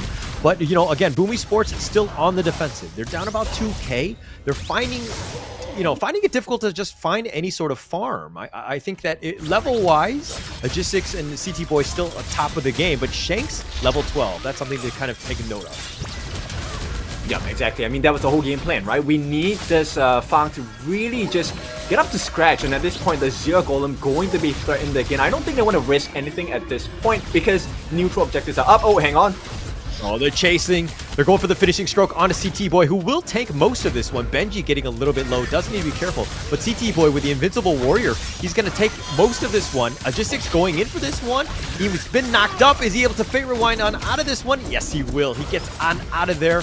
And again, playing it to the limit. That was like a Marvel movie. Everybody fighting. Again, no one died. Yeah, but now you start to see the perks of Boom Esports' draft and the way they have itemized. Now you fully see the capabilities of our Filipinas here. Because right now, because of the tankiness of G6, he's buying time for the team. Sure, they can give this time away. Ideally, they don't want to, but they will. They have to. But they are buying time for the rest of the team. And as time goes on, Boom Esports will have more and more damage. I mean, speaking of damage, oh, Dragon, he gets knocked down. Looks like G6, he's in the front of this one. The Resplendent Revolver doing a decent amount of work. Okay, looks like he's going to Fate Rewind back. G6 is going to be fine. Invincible Warrior going to be topped off by CT Boy, chasing after them. They want Doshi, they want Miggy, but it looks like they're going to back off. Benji getting solo. The Scepter is just barely not able to hit them, and they do survive again. Yep, so it's a push and pull, right? We're kind of watching a seesaw in action at this point. I'm just curious, super curious about Toshi's builds at this point. How far along has his itemization evolved? Because he will be one of the main win conditions, right? He has not yet done a Fevered Barrage that I've noticed in any other team fights, right? There hasn't been that perfect positioning just yet. So I'm curious because Boom Esports, they haven't shown their full powers yet. And like I said, as time goes on, the damage increases. Toshi is going to be more and more like a menace you have to watch out for. You cannot ignore him anymore. Yeah. And I mean, to the point of Toshi not really showing his Super Saiyan powers as of yet, is that we haven't seen that team fight, that 5-man team fight where he goes in with the Fever Barrage and just blows everybody up. And I mean, I understand that he's trying to get to level 15 as well as get as much farm as possible. So they're slowing things down, but this is space that's being provided by the rest of Boom Esports, right? They're forcing it out, trying to get Doshi as much as possible, but at G6, he gets knocked up. He gets knocked up yet again. Is he able to Fate Rewind on out? He will do so. Doshi's back as well. Dragon all the way in the front. It looks like he's going to be focused. The finishing stroke keeping him alive, at least for now, but he goes down, and Nighty will take the double kill, and that's another window of opportunity for Vitality as they continue to push the mid lane here. Yep, Vitality giving them another killing blow at this point, and you can start to feel the pain, the pressure as well. Mid T2 is going to be taken shortly by Shanks once again. Shanks just performing out of his mind at this point. Yes, he has a lot of farm, but nonetheless, now finally, I get some validation on the items as well. It is going to be the Frigid Charge along with the Doomsday as well as the Chain Lightning coming out from this side of Toshi. So he does have some survivability and some magic damage as well. But Shanks already finishing the Blood Reaper along with the Eternity Blade and Crimson Reaper as well as the Axe of Torment. He's pretty much the final form already, just lacking that one last item, which I presume could be maybe Daybreaker. I'm not sure. We'll see how that goes. Yeah, and I mean, it's kind of getting scary, right? The 9.1, like they have two members of Team Vitality are higher than, you know, all of Boom Esports. being in the 9K realm of wealth. But this is a situation where Boom Esports have played things very defensively. They have still yet to record a single kill in this game. It's been very tough, and they've lost the bottom T2 as well. And the noose is starting to tighten. It's getting a little bit scary for Boom Esports. Yeah, I mean, at this point, it's a vice grip, right? They aren't allowing Boom Esports to step out from their base at all without taking a huge risk. And as of now, I think the saving grace, the silver lining for them is that I think Vitality have kind of loosened the grip on the top lane for a little bit because they want to take priority over this Tyrant, which gives G6 a little bit of room to try and go for the push. But based on what we've seen earlier in the game itself, he doesn't offer that much damage, so it's going to take him a while to chunk down this Overlord Vanguard at the same time to try and clear the waves as well. Yeah, but you didn't really have much of a choice from Boom Esports, right? There's no real way that they contest it, the Tyrant that is, so you have to take what's given to you. G6 was pushing the top lane. Unfortunately, as you mentioned, he doesn't really have the damage to do any structural damage to it, and now he's just kind of being a nuisance, trying to steal what he can. He gets launched up. He's G6 continuing to fight here with CT Boy. He's going to walk into 4 members. He probably wants to hit that rewind button, but he's not able to go 88 miles an hour, and he's not able to travel back in time. Yeah, man, that's the benefit of 90, right? I was talking about the crowd control. That is necessary to be able to get rid of G6. So I think G6 a little bit of overconfidence there because he was willing to go in a 1v5 situation. It could have been a forced error as well, but nonetheless, they are going to try on the side of Boom Esports. It is not over till it is over. They will make a last stand in the base. Last stand here. The minions have made their match, so to speak. The T3 mid has been taken out. Shanks is just doing so much damage. CT Boy willing to stand up front, provide vision as well as tank, and they're just taking free reign at these T3s. Shanks takes yet another, and of course the bottom T3 is the last one standing. Team Vitality have played this one almost flawlessly. Yep, Vitality, very clean, very methodical gameplay so far, and right now it's about the cleanup crew, right? Can we clean up the jungle, please, on our 4? Because Team Vitality, they are fully rich in the items, in the experience, and this time they are hitting their final strides as well. Okay, I have a problem with the rich getting richer. I'm not a huge fan. I'm not part of the 1%, so I kind of have an issue with Team Vitality taking over everything, taking literally every single piece of the farm on this map, making it very difficult for Boom Esports to find anything. Look at them. They're all grouped in 5. They're holding hands. They're singing Kumbaya at this point because really, what else can they do? They don't really have any farms to kind of, get themselves back in this game. Yep, and just to make things a little bit harder, it's only 16 minutes, but so we're 4 minutes away from the Tempest Dragon. I'm not sure whether Boom Esports can actually reach that marker. Impressive needs to play out of his mind to be able to save some time, buy some time for the team as well. And if Shanks gets his way, once this Overlord is taken, it looks like the death's door. G6 all the way up in the front. He fate rewinds back. He's attracting attention, but Dragon now getting sliced by CT Boy, who takes him down. The Invincible Warrior living up to his name. He's going for this. He's taken out 1 versus 3. Okay, now he finally decides to back off with that Cannon Blast kind of scaring him away. But Nighty in the top lane still dealing with Miggy, trying to chase him out. Miggy trying to buy some space, buy some time. But now with the base wide open, it's just a matter of time before the minions start to crash. The Ode is going to push them away. G6 continuing to stand and fight, and he's all the way up in the front. The base is wide open. Nice 3-man Cannon Blast, though. The Blade Storm continuing to zone, and with that Catapult finally going down, that's going to slow things down, but the Drake is now here. The base again, G6 trying to fight. He's continuing to do it, but the base is going to go down in the end, and that looks like it's going to be game 2 going the way of Team Vitality. They prolonged it a bit, but again, very clean game by Team Vitality. Yeah, what a performance by Team Vitality. They are your first game of the day, and they will be the first victors of the day, taking away Boom Esports with ease. Very clear understanding of what it is, of the win conditions for the side of our Filipina team here. Did not make it work, unfortunately. So Boom, they have a huge mountain to climb in Group A. And as the day ends for this, I am very hopeful for Team Vitality. They have shown very, very strong winning strategies, as well as a good understanding of how to make their game unbeatable thus far in the past 3 days. Now, with that being said, I would like to take a look at the interview. Choo Choo, over to you. Thank you so much, Carter. And we're back on stage here right now. Congratulations to the side of none other than Team Vitality from France, winning over the match between Boom just now. That was a big one. But yeah, don't worry. They always have some comical scene on their side. So we're going to starting off the interview with Benji. Congratulations. Don't worry. I know you're kind of nervous about this interview. I'll help you through. Now, Benji, you guys can actually win earlier, game number 1. But Boom almost come back. What happened? We have some problem with communication. Some people wanted to do some objective. Some people wanted to invade. So it was miscommunication. So yeah, just it happened. But anyway, we win at least. Yeah, I think you definitely win that one. Almost. But who want to do this and who want to do that? I don't know. Just everyone wanted to do something different things. Yeah. So yeah, but we could play way better this game. Okay, interesting. Yeah, I agree. When it comes to the first game, you can actually do it a bit cleaner, but you still win. That's what really matters.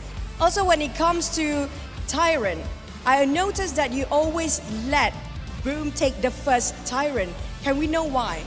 Or anybody else want to answer? No, Highland, not today. Today is going to be a Highland, the English version Highland. There you go. Highland, why do you guys always let Boom take the first Tyrant? Why do you guys always let Boom take the first Tyrant? Because we seen give them one. Because in the first one we can give them, but the before one they can't get it. So you guys don't want to take the first Tyrant? It's because they have early composition, and we wanted to play around the top side, so we let them the first one. Like it was not good to contest it. It's not favorable for you guys. I understand. Sometimes you let them some, you take more than they do afterwards. I agree. But also speaking of the first, right? Both games, you guys ban out Athena. Yeah. You guys always ban out Athena. Why? It's because we saw them play Athena and they are pretty strong with this composition. And I think it's the only composition that they have trained a lot. So we make sure to ban Athena. You see, Boom, you ban Athena, it's no problem. But when it comes to the other two, I need these two guys coming out, which are going to be Shanks and City Boy. Come here. You know why? These two, if you put them at the end of the line, they do their own story. They always like poke or something. I don't care between you two. Okay, City Boy.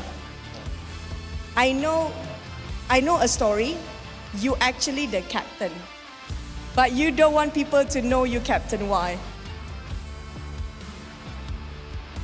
你是队长，但是你不要别的知道你是队长，为什么呢？因为就没有啥因为吧，就这样吧，我就喜欢这样。我可以讲中文啊。你可以跟我讲吗？为什么你没跟我讲你是队长啊？就我觉得他的范儿更像队长吧，我觉得。Okay. So actually, the real captain is City Boy, or AKA Baby. Now you guys know. So City Boy is actually the real captain for the team, but he doesn't want to be named as captain on paper, so he put it on Highland. I asked why. He said he wants to dodge interview most of the time. That's the case too. And also when it comes to Highland, he feels like Highland got the vibe of the captain, you know. Really, Highland, give me the vibe of captain. How does captain look like? Pose. Captain pose, yeah. Yeah, that's the captain pose, guys. But last but not least, any words for your fans? 对你的粉丝有什么要说吗？我觉得我们好好打，好好努力，对得起就行了。Okay, they will try their best and they will try to do their Wait, excellence Can for I, everything. can I say something to the fan? Please, please. Okay, guys, I love you. Aww. Thank you so much, Benji, and also the entire crowd Vitality. We're gonna toss it back to the Gazas. Gazas, what do you think? All right, thank you, Choo Choo. What an interview. And yes, we can feel the love. We are fans of Team Vitality as well. Holler, I think what a performance by Team Vitality, right? In a short while, we'll be taking a look at the actual breakdown of the stats as well. Now, how do you find Team Vitality so far, since this is your first day on screen? I have to say, I'm very impressive win, right? It was one of those things where they had a slight lead. They took it into, like, they closed out the game from then on, right? They controlled the map. They understood what they need to do. They played objectively well. They played, understanding the hero's limits, knew what the enemy was trying to do as well. So, again, and I think that was actually the first game that Dahlia had won in this Invitational. So more props to them, proving that they can do it with almost any hero that's out there. Yeah, so breaking the curse, right? Dahlia not having the best win rate so far in the Invitationals for Season 2. But of course, when put into the right hands, it could be the deal breaker for the opponent team. So that's it for the first game of the day. In a short while, we'll go through the stats of the itemization, the kills, and we'll kind of break it down for you why that worked out for them on the Dahlia for the second game as well. So once again, we re-look into the itemization of the team itself. And if you take a look at it, one of the things that Benji does very differently this time is that he is going to increase the amount of healing he gets and the shielding effects, right? This is going to come in the form of the Long Night Guardian. He did not complete the full item just the yet, right? He only had the half item, which is going to be the Dark Knight Breastplate. But nonetheless, it was more than enough because he had the fully completed Dawn Light. So every single time he uses a skill, he's going to be able to give a shield over to the nearest teammate, right? And of course, within the team, whoever has the lowest health as well. So this not only provides the protection for Shanks, this also allows for the slow from the Frozen Breath to affect the rest of the team on the side of Boom Esports because of her ult. Yeah, just a really impressive play, right? Understanding the right itemization, knew who to kind of protect. I don't think anyone was really vulnerable to dying. Team Vitality, I mean, Highland was the only one who died a single time. So really understanding the limits of what you needed to have done. But let's talk a little bit about Boom Esports. It seemed like Agistix was like, hey, just almost like the Athena strat of just like being out there, providing a lot of vision and, hopefully creating a little bit of space. He was taking a bunch of damage and you saw that. Unfortunately, not with the same results that they had in the past. But that is a lot of damage taken by Boom Esports right there, constantly just being forced into any sort of action that Team Vitality were taking. Yep, and this is where disruption matters, right? So actually, Team Vitality, they took Boom Esports' memo and turned it on themselves, which is, I'm just going to disrupt your farm, I'm going to disrupt your jungle, I'm going to disrupt every single thing. So Toshi and Impressive were busy trying to get their farm up. They're trying to get the gold in their pockets as well. And in the meantime, there was nobody to support Agistix. He was doing the greatest things, soaking in the damage, able to deal a little bit more damage in comparison to the rest of the team, but there was no follow-up. And there is no fault of Agistix or for the team. It's just the way Vitality played. They outskilled them everywhere across the map. And if you take a look at the team fight rate, Agistix and Dragon were constantly engaged in the fights. There was no room for growth. And once you see the graph, it's very clear.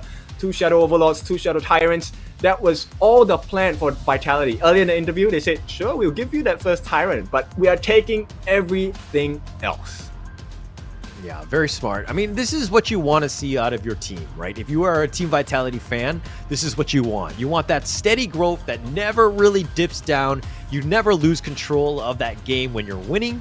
So Team Vitality really proving it right, understanding what they need to do, understanding that, hey, we can give up that first Tyrant. We don't need it. We know how to play this one objectively. We know when we hit our power spikes, and that's very important. But Kin, who do you think is going to be the MVP of this game? I think it has to be Shanks. No, it's not Shanks. It is actually going to be City Boy here, dealing 74.2k damage. Now, the reason why he is the MVP, because he was both the sword and the shield as well, consistently pushing out or pushing into the lineup of Boon Esports. And in a short while, we're going to show you the highlights of his replay as well. Take a look at what's happening on the Hero's Gorge here. First and foremost, the kill on the Dragon taken by Highland itself. And if you notice, City Boy was always in their faces. He made life so difficult for RG6, forcing out the Fate Rewind consistently. Once he's done with that, he will look for his next target. And all of this, being the sword and shield at the same time, look at how Boom Esports reacts. They know that, hey, it's a little bit too dangerous. City Boy is always in my face. We need to stay safe. They're separated. And that one single style of play destroyed Boom Esports from the inside. Yeah, I mean, if you're looking at the highlights, it's literally just Team Vitality blowing up the enemy team. I mean, they only died once, right? I think in the very, very end or whatever. But this is one of those things where if you look at all of the team fights that they had had a numbers advantage. They were never taking a fight 3-on-3 or whatever. But okay, let's talk a little bit about the groups here. Team Vitality on top with that secondary win, that game win differential, 4 games, very, very strong for them. I'm almost saying that they might be a lock-in. Of course, I need to check the math on this one, but they're definitely in the driver's seat going into the next day, which is going to be, of course, day 4. They're going to be done. We're going to have Vivo versus Food Esports. That's going to be coming up later. We're going to find out who really wants this one and who maybe will share the throne, because only the top 2 teams will make it into the knockout stage. Yeah, VKS, of course, in a better position compared to Foot Esports because they have already taken 1 win from the past 3 days already, right? But here we are looking for some help as well. So VKS, they need some help to win the next game.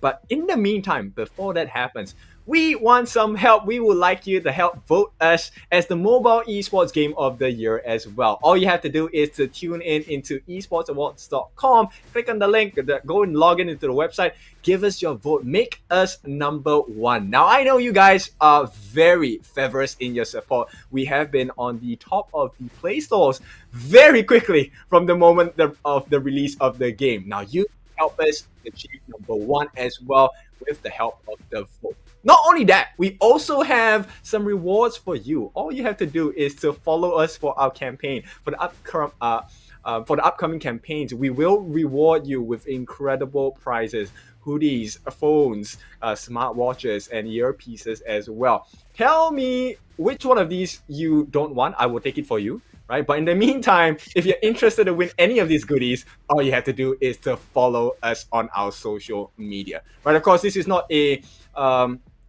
chance for everyone. It is a chance to win the prize, not a guarantee. But if you don't take a chance, you never have the shot. So follow away.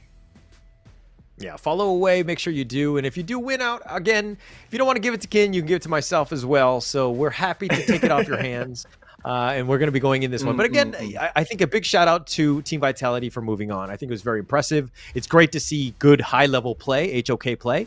And to kind of to your point of where HOK is now, we do definitely need your help to kind of make us the best mobile esports game. But this is one of those moments where, hey, if you're starting out, now is the time. There's so many good opportunities, so many events to get you as many heroes as possible, even free skins. So please do take advantage of it. There's a lot of good stuff that's happening right now in the game. Oh, exactly. If you need help in the game, you can add me. My in-game tag is as well as this, Kindofu. So if you need to send me some of the gifts, I'm ready to claim the Mai. I'm ready to claim the Charlotte as well. But now, the more important one. If you thought that the game was very tense just now, I assure you this next one is going to have an even higher level of tension. It's going to be Isaris going up against Kagendra. This is a fate decider of a match because this will decide which one of them will join their counterparts in the EWC. Now, this is something that I think Hall and we have spoken behind camera that this could be a monster matchup. Prepare for the spice. I know, we are in KL right now, so Malaysians love the spice, and I love the spiciness of a good battle for sure. Yeah, for sure. I mean, this is the last game. Winner moves on. Loser, sorry, but you're going home, unfortunately. So there's going to be a lot of pressure going into that one. We're going to be going into that one. I think that we'll talk a little bit more about predictions and to do a deeper dive as we get into that series. But again, I think that there's a lot of pressure on this one. There's going to be this one as well as I believe it's the 4th match where 2 teams are going to go home. And while it's sad to see, it's also, the best are going to have to move on. And it's going to be great to see who actually really is going to be able to move on and wants this at the end of the day. Yeah, you know, it really takes a lot of effort to do so, and what he's speaking about is actually the RRQ impunity matchup. It's something that I think we have to mentally prepare ourselves as well. But of course, now it's all about Group C. And of course, for Group C itself, we're going to take a break before we get to that, so we'll see you soon.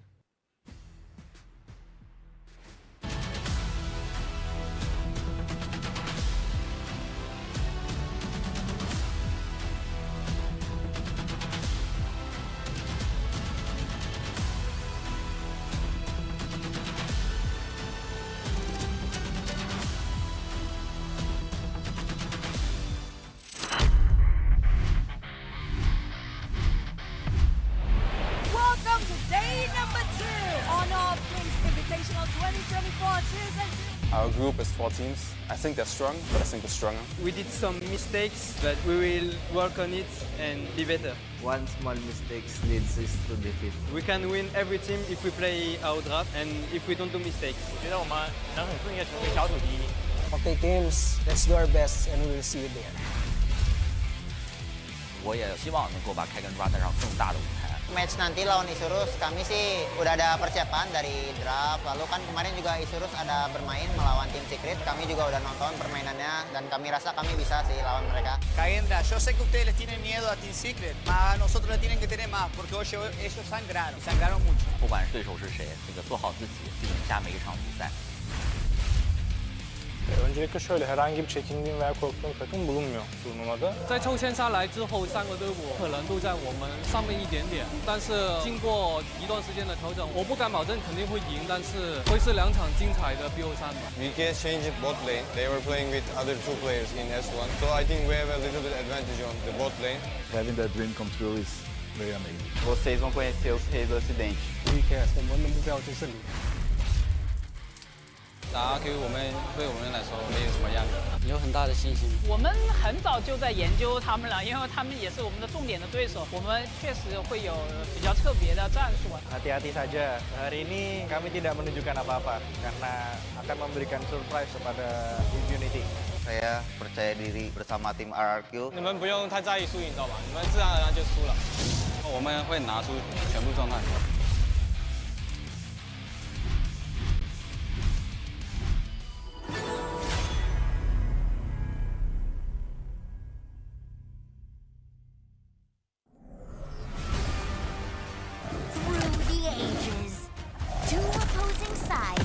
Fiercely battled for a power that granted them life, but cursed them with ruin. Wait! Oh, no, this story is too cliche. Maybe we can find inspiration from other stories. Hey, that might work. Got it. Woo! Oh. This story is adventurous, but lacks excitement. How about this one?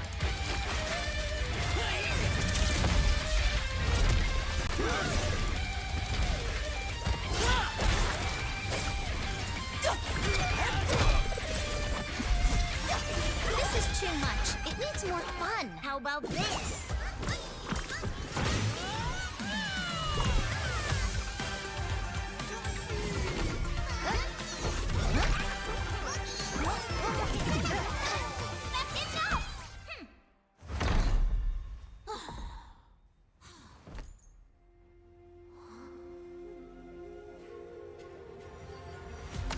Like the thrust of a spear in battle. No one can tell my story but me. I'm born to stay, ay. It's my chest and my bonus play. Can't be late, won't hesitate. What do you say? Grace to find my face, scars to find my skin. I can't convince you, please, I'm illicit. I'm the one that you hate. H-to-E-R-O, doing it for real, I found my goal. From the ashes, I go the game. Flow with a rumble, make them crumble, make them run. Baby, it's go time. Knock me down, how I rise. An inspiration, I know how. The one who go bottom up, nobody gon' do it. Facing our fears, we don't think we just move it. No, we the best, and we don't gotta prove it. Somebody test me, it's why I'm gon' lose it. I got a trophies and it's booming, illuminate. Another day, another win. You got the power to turn around. You got a champion, get it. Calling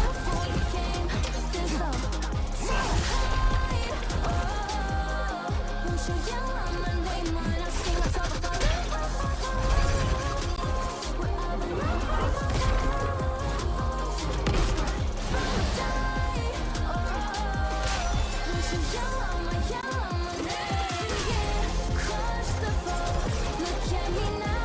is my story.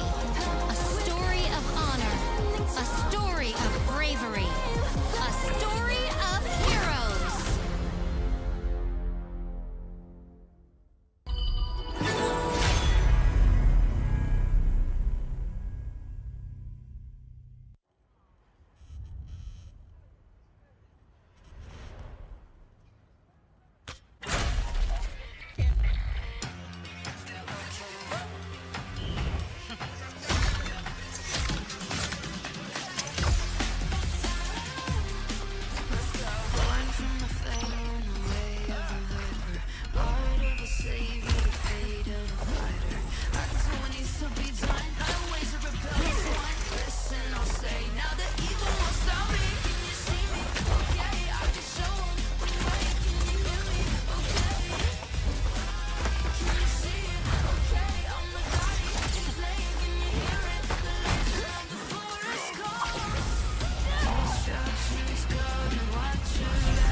Break it down.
You want to be strong?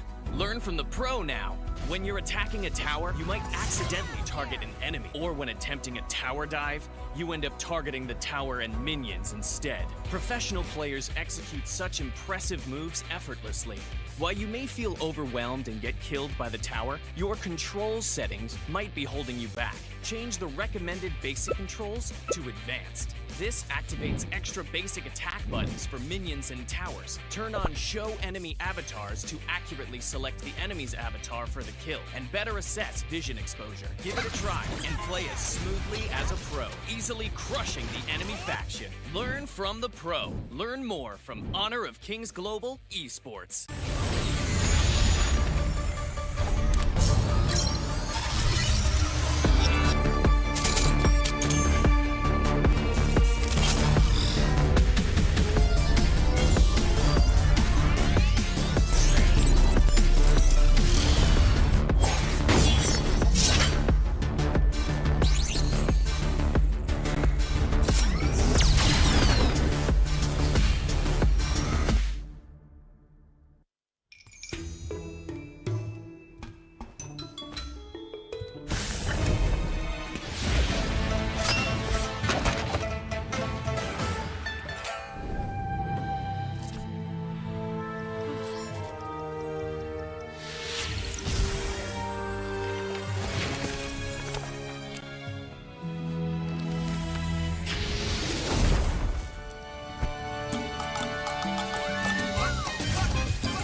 for a fight right now.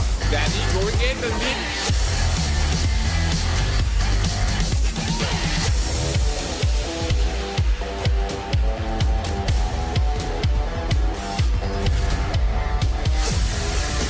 Well, opened in by Bang. Bang doing the open.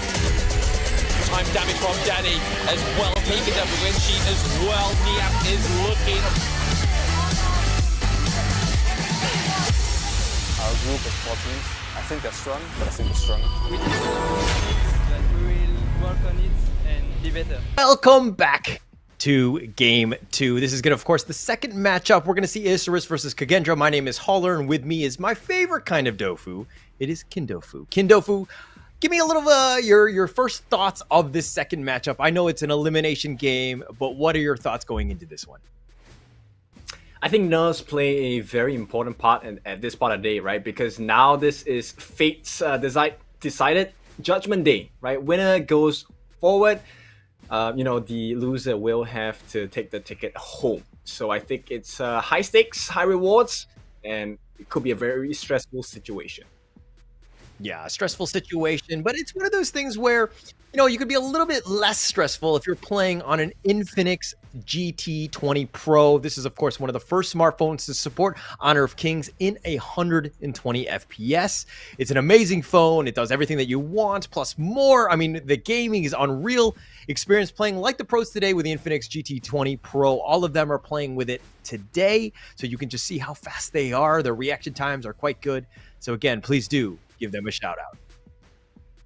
That's right. And not only that, we are also very proud to announce our esports partner, and that's going to be the Esports World Cup. Now, we're going to have our top 8 teams move ahead to the Esports World Cup that's happening at the end of July as well. So really excited to see their performance today, because those are a glimpse into the future of what the games will be like at the Esports World Cup over in Saudi Arabia, Riyadh, the kingdom.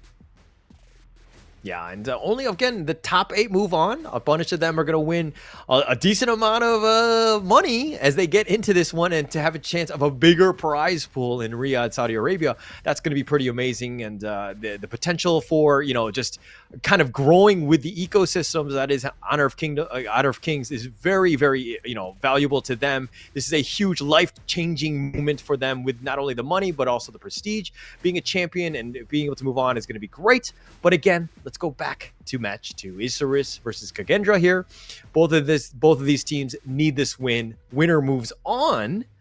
But your thoughts against, the Argentinian squad or the Indonesian squad, who do you like, Kid? I'm going to base my answer based off of the interviews earlier that we saw just now. So I think Isurus, they did mention that they have strategies for Kagendra, right?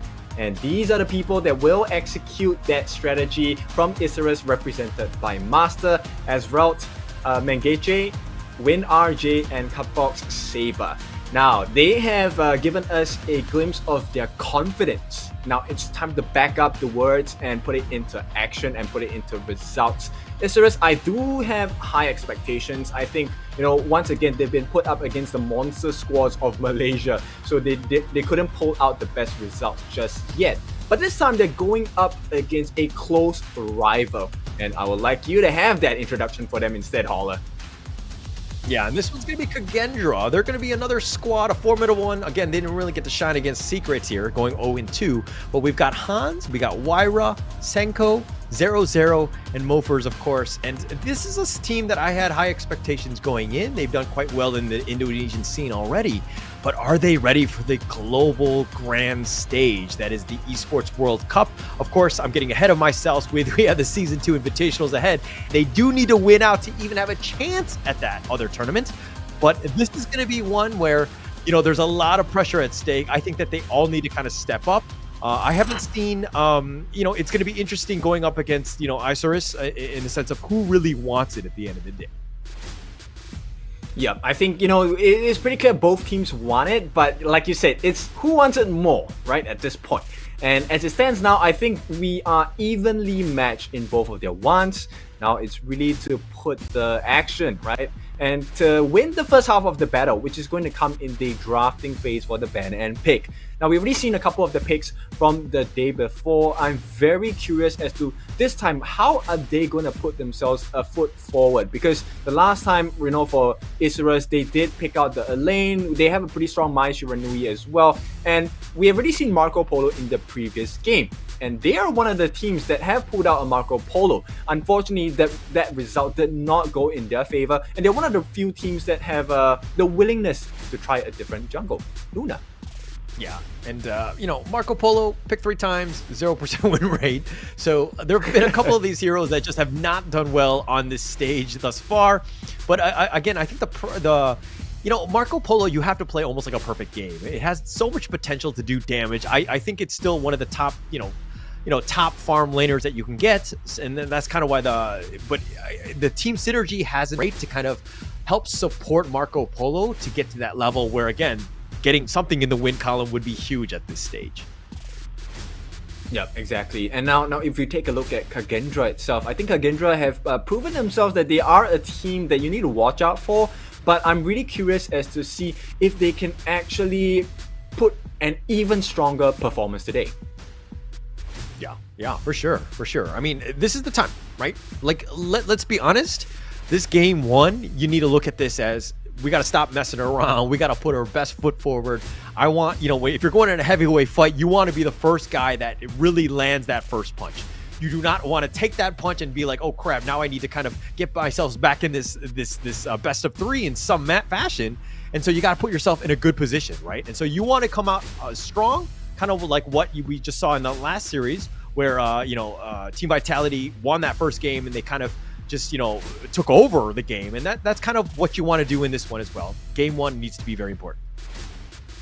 Yep, and they are not the only teams on the side of Isurus that have very unorthodox picks into the jungle compared to what we have seen today. Kagendra is also one. They like the pay as well, and I'm really curious if they're going to be able to pull out the pay, because right now there are no bans on pay, and this is going to be KAGE on the blue side. Yeah, that'll be interesting, seeing how they're picking. But again, the first pick that's coming in is going to be the Lady Jun, top pick already in the league. It's picked 12 times already, 75% win rate. It just had another, win in the last game that we just saw. So it's very strong, right? And to kind of pick it first, it's very, it's something that you want as a first pick. Oh, for sure, but that's going to be instantly countered here. The Lianpo are going to come in with the D-Rens here as well. So there's good tankability. More importantly, it's about the CC immunity that Lianpo offers, and that's good. That could be quite hard to deal with for Lady Jun. Yeah, definitely, and it's strong, right? I like the Lianpo here.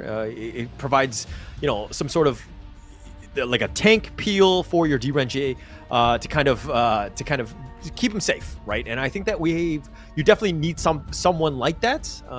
The Zhang Fei is another one that kind of sticks out to me, but Lianpo can do it as well. So a lot of potential here. But the counter pick to that, the Elaine and the Kaiser, we saw Team Vitality pick both of these. Actually, Boomy Sports picked them as well, to less success, so to speak. But it's a very strong combination. What are your thoughts on that, Kin? Well, I like the iframes of Elaine. Like we said, the Death by Sunset is something that's going to be fully utilized in this matchup. Now, Mengeche going to pick up the Angela, and I think the Angela is a pretty good counter against the Kaiser as well, because the ability to melt someone down is going to be very vital in the team fight for this side of Isurus. Now, you're talking about the strength of KAGE. What do you think KAGE should pull out next? KAGE, I mean, again, look, I love the Zhang Fei. Unless you prove me wrong, or because you need somebody who's kind of up in front, kind of keeping everybody alive. You want to keep that Lady Jun kind of safe in the back lines, right? So I think that it is something that I would want to do, at least for my team. Oh, interestingly, they're going to ban out the Marco Polo. And you know what? That leaves the doors open for an Arlie, right? And Arlie at this point could be one of the main picks that they're going for. Now, it's not a pick I'm comfortable with because there's easy access for the Lianpo to get his hands on her. So curious to see what KAGE is thinking at this point. Yeah. Actually, that would be an interesting pickup.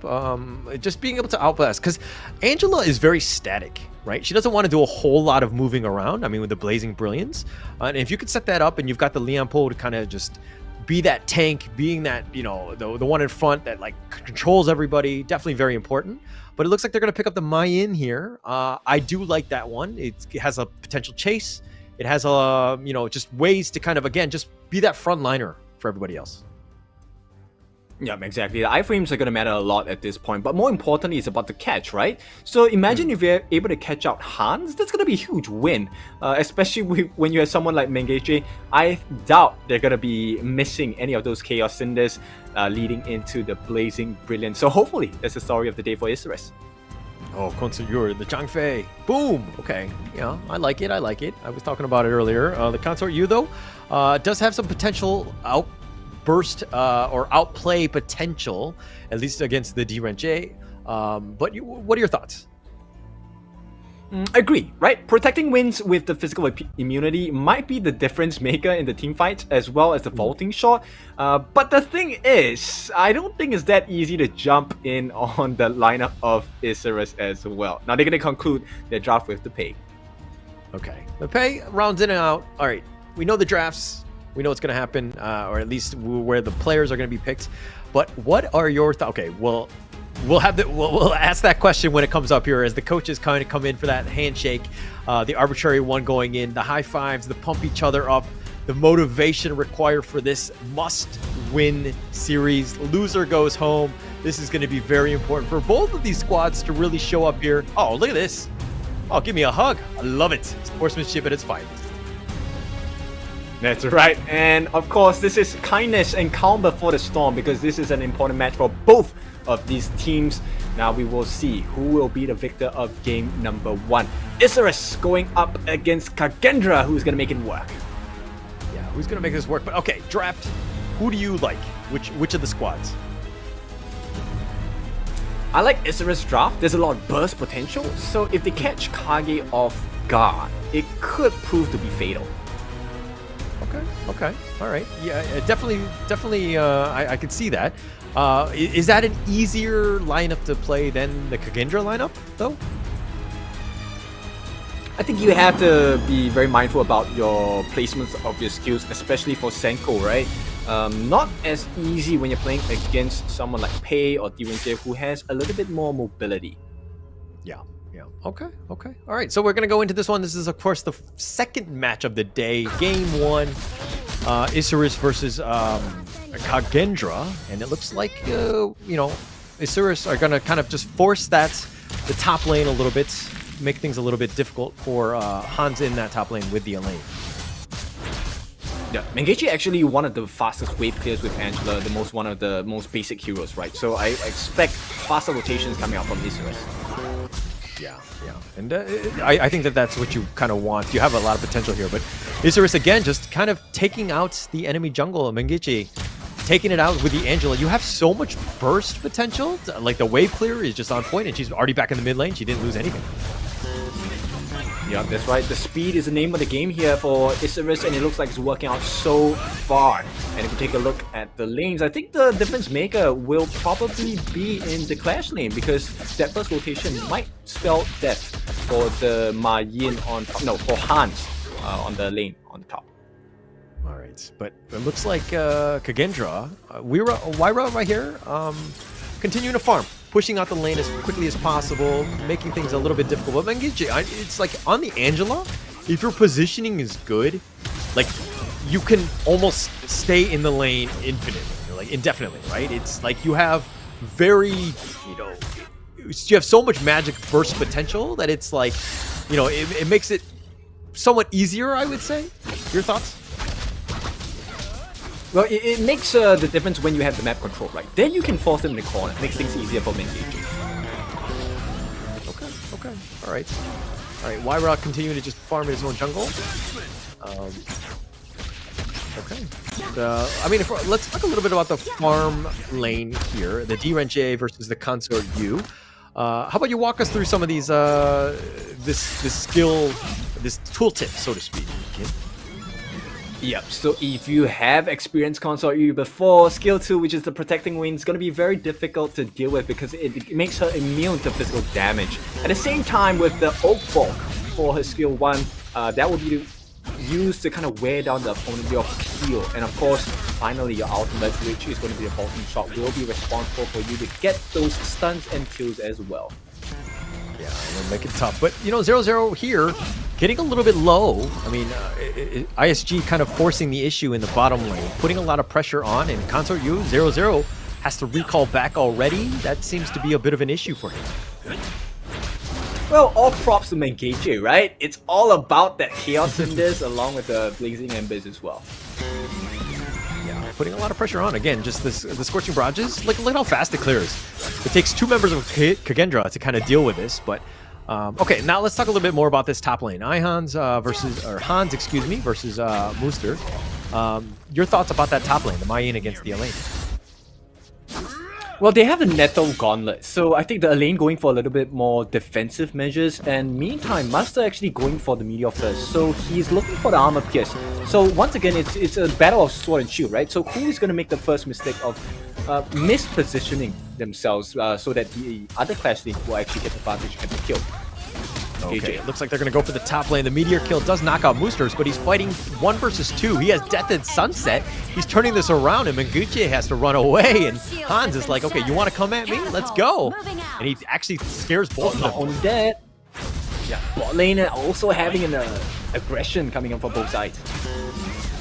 Forcing it out. The Tyrants, the Overlord, both of them being taken at the same time. Hans, it looks like Movers will take the Tyrants, and it looks like Ezreal will take the Overlord, but it looks like Hans had overstepped, and Mooster will take First Blood. Not great for KAGE here.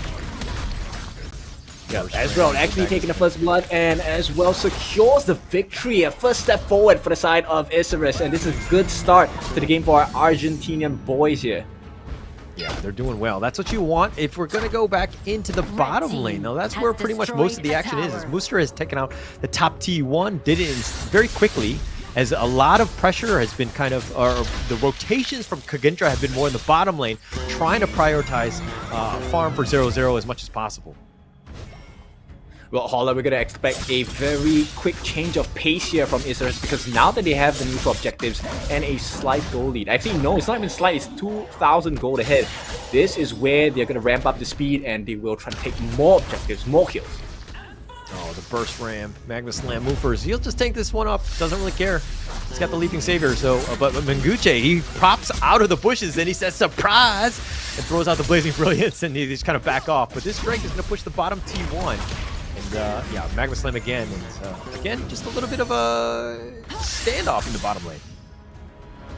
Yep, they're actually nullifying 0-0's protecting wins here. They don't even want to allow them to feel safe.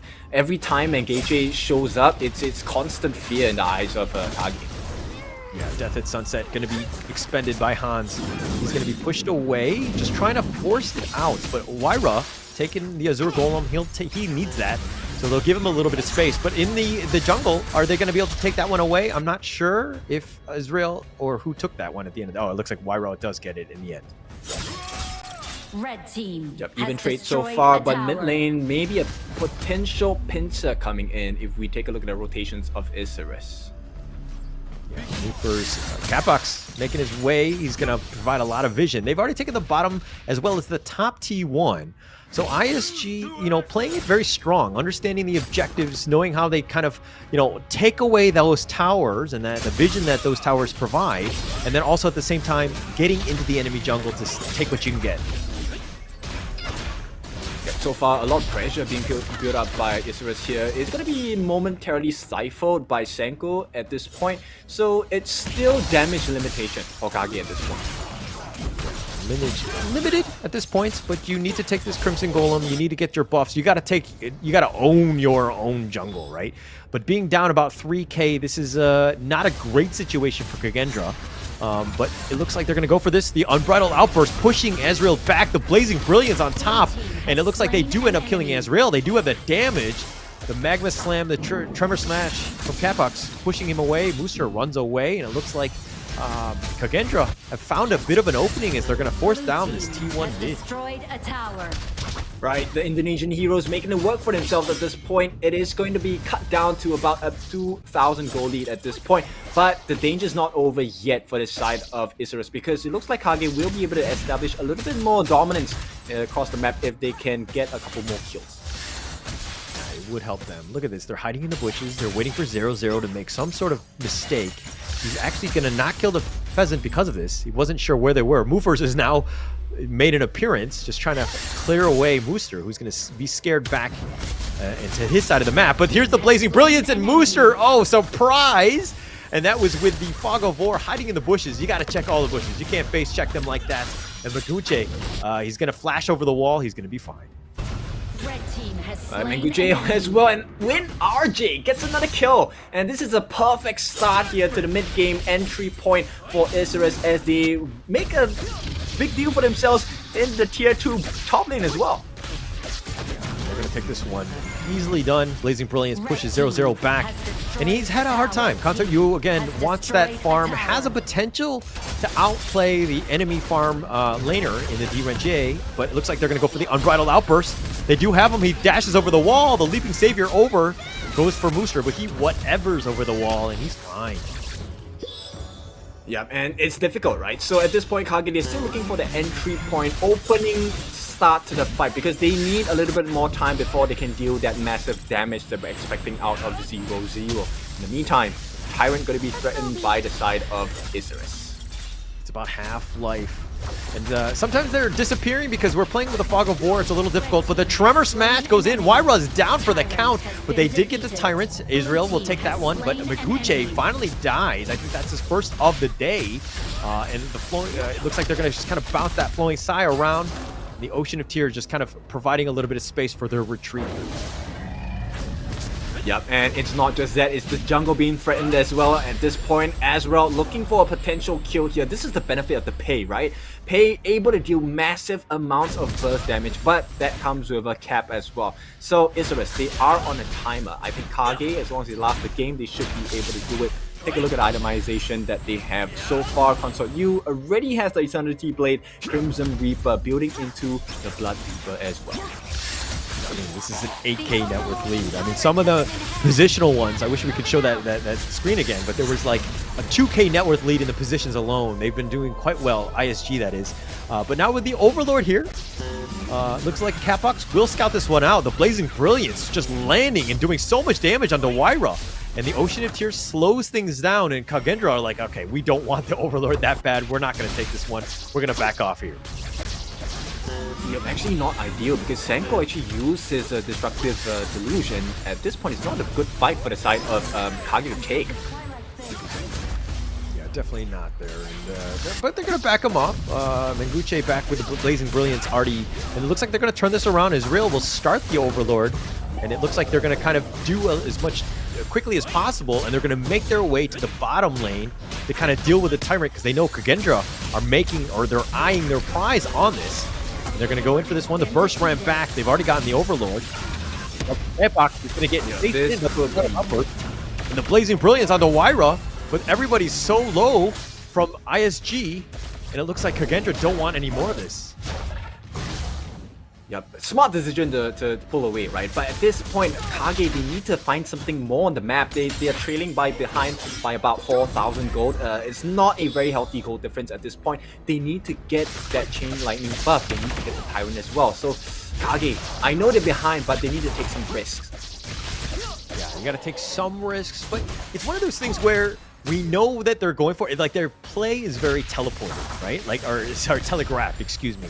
Like, ISG know what's happening. They're like, oh, they're all off the map. Where are they going to be? They're going to be in the Tyrant. So we just need to make sure that we need to contest it, make it a little bit difficult for Kagendra to basically play the game that ISG want them to play.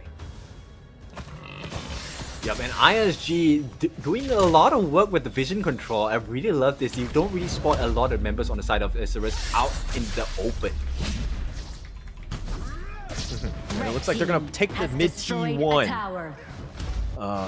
So yeah, it looks like they've kind of gotten that opening. They're going to continue to push into the mid lane here. Wyra going in for this. Does need to be careful. There are 4 members. He's going to get bursted and he gets blown up. Moosters will take credit for this, as well as taking the T2. And this is the opening that ISG wanted. Well, they have a chance now. 0-0 is still alive, so KAGE can make the defense, but at this point it really comes down. Will they get skill shotted out of the defense right here? Chaos Cinder's gonna be landed down as well. Oh, there's a nice stun coming in. Was going for it, but they just back off, like understanding that, hey, if they jump for us, we can just get on out of this. Why we're down for another 10 more seconds. KAGE really don't have that opening. They're not going to take a fight 4 versus 5, especially outside of the base. Yep, and you can feel the pressure, right? KAGE, definitely, they don't want to take a risk, but Isurus is not even allowing that as an option. Yeah, no options here. Move first. He's going to get jumped in here. And it looks like ISG, again, just controlling the map. This is a very impressive play.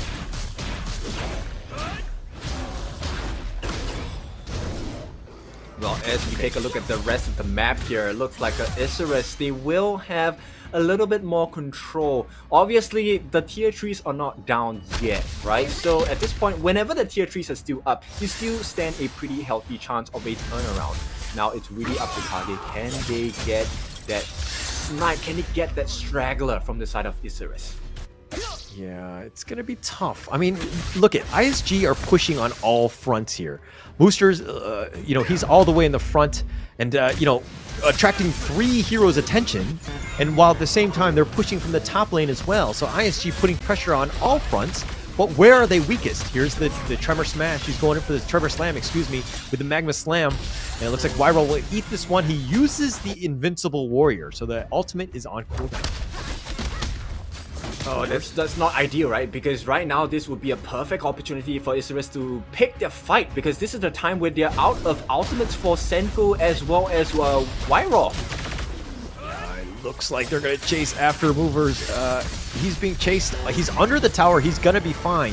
But again, a lot of this attention is being just kind of pushed in, forcing it out, making it very difficult for KAGE to do anything at this stage. Yeah, but if you take a look at WinRJ, my goodness, doing so much work with the Sparkforce Dagger, the passive procs of the Chain Lightning, just melting down the health bars of the members on the side of KAGE. Really like the hot knife through butter at this point. And the add-on to that, welcome, this is going to be the Shadow Overlord spawning for the side of the top lane. Yeah, this is going to be it. I mean, they don't know where they are. Look at how KAGE are hidden, right? They don't really see everything. Obviously, the Fog of War playing a bit of an issue. Mover walks in just to see if the Overlord is being started. It has not been. But again, they don't really know where ISG... Okay, now they're being shown in the mid lane.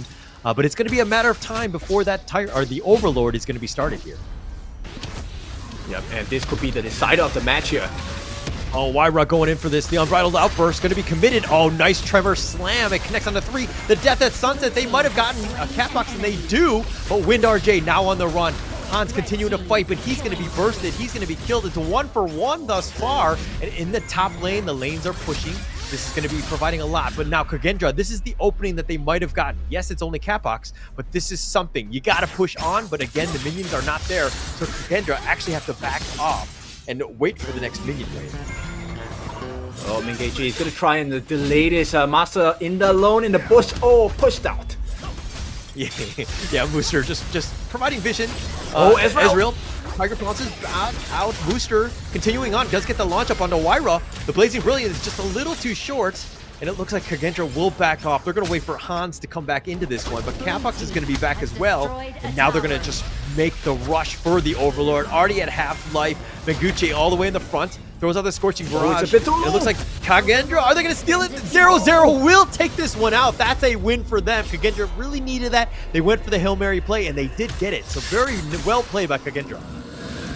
Yep, they recover, and not only that, they managed to protect the tier 3 as well. Now this is a swing of momentum. Once again, when the tier 3s are still up, you have a very healthy chance of that turnaround and that comeback. And KAGE making it work so far. We are close to the 17-minute mark, 3 minutes away from that Empress Dragon. Oh my gosh, it's going to the distance, so to speak. All they need to do is survive. KAGE, like, digging in deep. Again, this is what they wanted to have done, right? Making sure that they're trying to just give themselves a chance, right? Yes, they were behind. They're still behind, but they're making action happen. In that top lane, they do need to be careful. They did lose the top T3, but they want something in the return, which is looking to be the bottom T3 with all 5 members. Death at Sunset, they push them away. They scurry them away. They did get the T3. Very smart play. They've committed the Unbridled Outburst as well. Catbox is going to have to just back off. The Blazing Brilliance just pushing them away, and it looks like KAGE will back off, taking that bottom T3.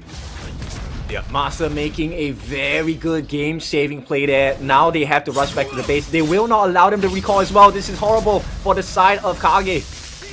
Yeah, look at this. Mooster actually had pushed the top. Hans had to recall all the way back in, or back to base, excuse me. Waira still alive. He does use the Invincible Warrior. Muster, he's looking to just whatever dash out of this one. He pushes Hans, death at sunset, but it's Menguche. He's trying to kill him, trying to force it out. The flash has been committed, and Hans continuing to fight, but he's being bursted. And Menguche says, hello, you want me? I'm going to take you out. Mooster's down for the count as well. So with the 1-for-1 thus far, KAGE still finding ways to get themselves back in this game. Looks like they're going to take the Tyrant. Yep, now it's all about the wave management. If you take a look at the itemization, fully built onto Pei, there's no entry point for them. This will be the Tyrant for the side of KAGE. Yeah, they've taken this one out. It's 18 minutes and 30 seconds. It's a 5k net worth lead for ISG. They're kind of definitely still winning, but it feels very neck and neck. I feel like the next team fight might be a coin flip, and if KAGE can come out of the winners of that one, ISG fans, you got something to be worried about. Yeah, but the odds are stacked against them because they have 2 Sages Sanctuaries on the hands of the kids of the members on the side of Isurus. That's going to be the hands of Pei as well as the Tyrant here. So it's going to be as well as Win RJ. 2 heroes that will be able to deal a lot of damage as well, right? Third member responsible for damage will be at Menguche. So we will see if this will be the difference maker. Will that second life prove to be the death of the side of KAGE for game number 1? Yeah, that would be huge. Look at Waira sticking around. Look at levels. Everybody's level 15 at this stage. I mean, yeah, we're close to 20 minutes into this one. So it's a matter of who blinks first. KAGE, you see them on the map. We don't see ISG, and this is not a bug. This is more of, where are they? What is going on? We're trying to keep it in suspense, and that's, so to speak. But, you know, at this point, ISG, they're just kind of, you know, reclaim their own map back. And it looks like Waira will walk into Capex. Right, and here we are. It's going to be the close to the 20-minute mark. The Tempest Dragon, first one of the day. It's going to be spawning really soon. And right now, KAGE have a better position than them.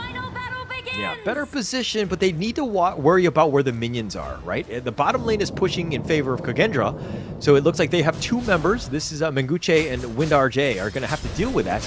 And now the rest of them, Mooster still on the run. They don't really have the catch, which is a little bit of a problem because Mooster on the Mayin is just so mobile.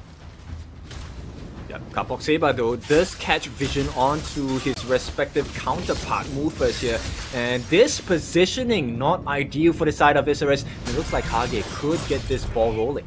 Oh, Hans, he dives deep. He goes for the death at sunset, but he doesn't really connect. He doesn't do the damage. Does need to be careful. The Tremor Slam goes in, and Hans is going to be blown up. And that was a bit of a misplay by Hans going out of position. Now your team is in a bad spot. KAGE need to figure out how to defend this, or maybe contest with only 4 members. As well, looking for the opening as well. This could be the game decider here. Whoever gets the Tempest Dragon and survives the fight will be the winner of this game. Oh, Master is on the split push! Oh, they got it. Somebody needs to come back. They need to be careful. It looks like Waira will go back, and now it's going to be 3 versus 4 around the Shadow Tyrant here. The Burst Ram, he's going to go for this one. The Mega Slam, the Unbridled Outburst is going to be used for Mover just to keep him alive. The Blazing Brilliance is burning him up, but Catbox is the one that actually goes back. That's going to be life number 1. The Resurrection, they do have him, and he's going to be immune, but no, Ezreal goes down. They're so low. Waira continue to chase. He has the Invincible Warriors, and Catbox is down as well. Mooster now on the run, and KAGE have found that opening. They've somehow held, and they're now up 2 heroes. They found this opening, and they want to push in the mid lane. Yep, they waited the whole game for this opportunity, and finally, as well as did, they have the potential to take the Tempest Dragon if things don't work out. But it stands now, KAGE, they see the light, they want to go forward as well. It'll be slowly slowed down, but that might be the end of the game here. Yeah, they might be the end. I mean, the minions have been slowed down, if anything. The death at sunset on Menguche, he's just trying to force it out with a meteor kill. He has the Blazing Brilliance, but it misses, and the base is open. Of course, the minions are now spawned. It's going to be difficult for them. KAGE are trying to figure this one out. They had the one last catapult, and that one's going to go down, so they don't have the minions to deal with this. And now it looks like ISG have held, and they prolong the game a little bit longer. But do they go for the Shadow Tyrant here? Well, it's a mirror effect here because the super minions will be crashing down on top lane of KAGE, as well as the super minions will be crashing down in the mid and the bot lane to the side of Isurus. Now it's all about the timing. Azrael here looking to work on the Tempest Dragon. Where's the rest of them? They're trying. Kapok Saber, he will be the one to try and slow them down. There's not enough time maybe. Oh, the Shadow Tyrant already so low. Who's going to take this one out? Who can get it? And it looks like Israel will take this one out. But now that they're on the run, the Death at Sunset, Menguche flashes over the wall. It looks like Movers is going to be the first to fall. They've gotten him killed. Hans is continuing to fight. Wyra does get Wind RJ. That's most of the damage. They've got the double kill from Wyra. He's continuing to fight, and now ISG on the run, pushing the lane as fast as possible, trying to just buy a little bit more time, seeing as they've got 2 members down, but with Movers, down as well for another 30 seconds. ISG, what do they do here? It's a critical time, right? So they need to clear the waves, they need to put the pressure on the KAGE. At this point, if you take a look at the top lane itself, super minions, sure, that's easy for them to deal with, or rather, there's a little bit of difficulty, but the Tempest Dragons coming in with the disruption, they could open the doors to start and break down and make the base barren for the side of KAGE. Now, KAGE, this is a very tall order for them at this point. It's 130 seconds before the next Tempest Dragons. KAGE will do well for themselves to make sure they don't leave any openings at this point. Yeah, no openings here, but it looks like Kagendra have done a good job of just pushing out the lanes, making sure that nothing is really pushing. Yes, the top lane is vulnerable, and they do need to deal with the next one in the top lane, but if we're looking at what ISG have done, they've kind of gotten what they've wanted. In the sense, they've slowed the game down, they're starting to regroup and to take a proper team fight with the hopes that Kagendra gets spread too thin. Yeah, but 0-0 needs to make sure that he doesn't get caught. Yes, he does have the Sage's Sanctuary, but at this point, the damage coming out from ISG might be too much. Yeah, might be too much here. It looks like the Oceanites here are just slowing things down. It is Destructive Deluge as well. But if we're looking in the mid lane, Wyra, Invincible Warrior or not, but this is a 4 versus 1. They do have the knockback. The Sunset, he just tries to get him. That's going to be life number 1. He's going to come back in as Rail's back up and at it. But Menguche is down for the count. That's a lot of damage. They need to be careful. Kagendra here, they found that opening. They do have 1 member down, 40 seconds, but they need to protect their base. The top lane is being pushed as well. And Hans will look to just kind of defend this one. Senko is in the bottom lane. And this is the problem. Kagendra, yes, they are getting kills, but they need to deal and protect their own base. Yep, so far, I mean, it feels like KAGE is the one with the more open base, even though there are 2 lanes of super minions marching down onto Isurus. And that speaks volumes about the damage that they're doing, right? So at this point, KAGE, they need to watch out. They have so many things they need to do. They need to clear the waves. They need to make sure they don't overstep their boundaries and get picked off as a straggler as well. Okay, so it looks like we're going to happen 30 more seconds before the next Shadow Tyrant as well. So that's going to be another pretty big win. But Kagendra here finding ways that, yes, they're losing in the objective department, but they're finding kills and making it difficult for ISG to push. To think that we would see a 25-minute game in the second match of the day, of course, we knew it was going to be close, but we didn't think it was going to go to this distance, correct? Yep, I mean, at this point, I think the ideal understanding is that we would not have it any other way. KAGE and ISG, their fates are on the line. This has to be the one. We have to have a long game. And this is the second Tempest Dragon of the game itself. KAGE and ISG, their fates are on the line.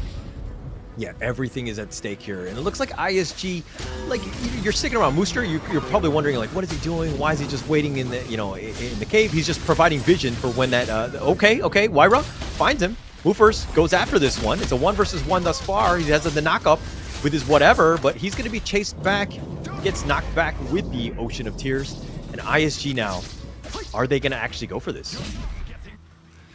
I doubt so, because at this point it's really up to Master. He needs to make sure he finds more than one person with the whatever as well to get serious. They need to get the lockdown, or else they will not be able to win the fight. Right now, the firepower is equal on both sides. It's really about protecting your damage dealers. This is going to be in the form of Menguche and Win RJ for the side of Ares. Yeah, it looks like Tempest Dragon here, just kind of chilling here, waiting for somebody to make the first move. But you want that kill. You got to do it safely. So ISG and Kagendra both playing it very, very slowly. Nobody wants to blink. Nobody wants to make that first mistake. And it looks like Hans will deal with Israel. They need to deal with this. And like, look at minions have all been pushing.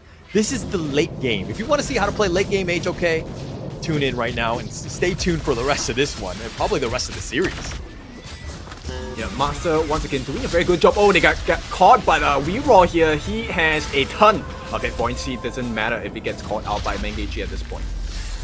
Yeah, and it looks like again they've slowed things down. They don't want to they just got to fix the lanes, right? The top lane is pushing, something to take note of. But it's difficult to burst someone at this point. Hans is a little bit low. Wyra finds Ezreal. Ezreal's on the run. He's going to be knocked up. He Tiger pounces away. He's going to be fine, but you know, you got to play things super carefully. You dying right now could literally just end the game. Exactly. So there is a little bit of insurance on the side of KAGE, and you know, for Hans and we 0-0, they still do have that Sage's Sanctuary, Senku as well. So this could be the turning point for the side of KAGE. Mufas, if he gets the perfect pick off, it could be huge. Yeah, this is it. I mean, if we're talking about net worth lead, like, it doesn't even matter anymore, right? At this point, everybody's kind of capped out. It's just a matter of the positioning and the correct calls, right? Getting that pick off would be huge. Finding that objective or that space is super important. But at the same time, you got to make sure that your lanes are not being pushed where you're potentially, you know, you could just, you know, be backdoored or whatever it is. You got to be careful. Yep. And at this point, Skydome, you know, in the hands of Ezreal, he's gonna have additional movement speed and damage reduction. And every time he gets a kill, it is refreshed. So they need to be very careful not to give the kills to Ezreal. If they have to give a kill, they have to give this one. Yeah, for sure, for sure. And I mean, it's like, again, nobody wants to make that first move. Everybody's super cautious. Like, it's one of those things where, you know, how are we going to do this? What do we need to do? Like, we don't have the proper vision. We just got to fix the lanes. We just got to provide as much vision as possible. But Moosters finds Wyra, pulls him back with the whatever, and they don't actually have the control, so to speak. Very difficult situation for both teams. There's so many things they need to consider. I mean, ideally, you want to take out the jungler, right? That kind of helps you to secure the neutral objective a little better. And here we go. Oh, the Blazing Brilliance. KAGE putting down. Oh, they're doing a lot of damage. Unbridled Outburst, though. He just shrugs that one off. And yes, that's an ult committed. So I guess that's a win for ISG. But can they turn this into something here? Well, they're looking and they're trying. 0-0 still clearing the lanes. They need to make sure that the wave management is good for them. They found Roofers yet again. Again, no Unbridled Outburst. This might be the opening that they want. But the Invincible Warrior, that's going to be committed. Wyra trying to find Ezreal, trying to burst him down. He gets a little bit low. Menguchi taking on a lot of damage as well. He's the squishiest of all of them, so you got to be careful with that. But the lanes are pushing, at least in the top lane. 0-0 will go to fix it. Well, Ezreal looking to try and sneak in and attempt with the Tempest Dragons, but once again, KAGE keep their eyes open, eyes peeled for the danger of the steal as well. Yeah, they're sticking around. They know this is the big objective. They cannot give it up. It's about half-life or so. It went back in, healed a bit. Catbox is around the corner. It looks like Kagendra are looking to burst this one in. Go in for this one, but 0-0 does take this, and it looks like Ezreal's going to be down for the count as well, and Kagendra, but the base! The minions are there! They need to deal with this one. It's so low. Windar J is down for the count as well, and the minions are turning into winions. They just need to deal with the little lesser-known ones with the Menguche. He's going to come back. He's going to use Blazing Brilliance. He's going to look to just keep him alive, but now Wyra is here, and Menguche, he's going to stasis for now, but the base wide open. Menguche's down for the count, and Kagendra have done it! They dug deep, and they end up taking game one. Yeah, Kagendra now, your winners of the first game of this best of 3 series. They will take the dub at this point, and it's well deserved. Playing the map just slightly better than their counterparts here. Isurus, they said they had the strategies, but it wasn't strong enough. Now, KAGE, I mean, what a game for them. It really takes a toll. This is a 30-minute plus game, and this is definitely going to be mentally exhausting, so I'm really sure the second game is going to be an even bigger banger at this point. Now, Holla, I think we have so many things we need to cover in this game. Now, I really like the late game potential of the draft so far. You could see Wyra was so hard to kill, and at that point, there's a lot of confusion, a lot of commitment required on the side of Isurus to at least burn Wyra down to, you know, half his health. And I think they capitalize off of that advantage really well on the side of KAGE. Yeah. They tried here. Okay, let me also go to your original point of ISG coming in and having this strategy. It's one of those things where even if you're playing chess, you have like an early to mid game strategy in mind, and you're playing it. But the late game, anything is fair game. Anything can happen, and you kind of saw that, right? Where all they needed to do from KAGE was to get to that late game to give themselves a chance, because they're like, hey, actually, it's all about strategy. It's about communication. At that point, we're able to do it. We know what we need to do, and KAGE played that one super smart, played it to the end, and that's what you want to see out of a team that's potentially going to make it to the knockout stage. Exactly, the lane did so much work for the team there with the Death by Sunset, actually making sure he was always in the face of Menguche. And if I was the Angela, I'll be honest, I'll be pissed, because that was a hard game to play. Every single Blazing Brilliance was, made ineffective simply because the lane was constantly in the face. Yeah, completely thwarted. And this is the problem with the Angela, is that generally speaking, you want to be static. You don't want to be moving around. And the just constantly harassing you and just forcing it out is just very difficult. But look at this net worth lead. The net worth by 0-0, 23K. I mean, Wind RJ was 22, but nonetheless, it was 0-0 at 3-0 and 4. Flawless game, right? You got to give him the MVP, right? Yep, I mean, with the KDA, he is right up there in contention for the MVP. And, with the building of the Sun Pool as well, it really played to the strengths of the Consort U's basic attacks, right? Because Demon Jay has to go close. And yes, if it's a straight-on 1v1, there is a chance that 0-0 will be out damaged by Win RJ with the help of the rest of the teammate for Isurus. But the way that 0-0 played, look at the security and insurance policy he got for himself. Sage's Sanctuary, they couldn't even burn that first life out. And in the meantime, he was just busy shooting them with the activation of the Sun Pool as well. So I'm pretty sure if you take a look at his damage, it's going to be insane. Oh, 185,000 damage dealt. My goodness, Holler. 0-0 is definitely up there. Look at Zeko. 221,000, right? So in terms of damage, they were doing a bunch, right? And of course, Wyra was up in the front. He was trying to attract as much attention as possible with Hans. So both of those kind of, and Movers, of course, you can't, count out the roam. All of these guys providing a lot of space. The fact that 0-0 didn't die speaks volumes about everyone else. It's very difficult as Consort U, who did not have a really good, early game. He did struggle, but they were able to claw their way back because the rest of the team was able to help each other, to support themselves, and give themselves a chance to get back in this game. They played very smart. Yeah, Blam was talking about yesterday with the potential for Crystal being threatened, and then there's a comeback game from that. I think KAGE would have been the first team, right? KAGE maybe the first team to really pull that out of the books here. If you take a look at the graph itself, it was a really, really difficult game because ISG, even though they had a very good start, look, they still maintained the advantage all the way to the end of the game. And it really just took that one good play where they broke the bases and turrets of the tier 3s on the side of Isurus before KAGE could really turn that game around. This is a graph where I'm kind of like, stats? What? Stats? It doesn't matter if I'm losing everywhere, but okay, Wyra here gets the well-deserved MVP. He made a lot of play. He was definitely in your face almost the entire time. So 426, I mean, that's KDA aside, but his damage was actually crazy. He was doing so much throughout.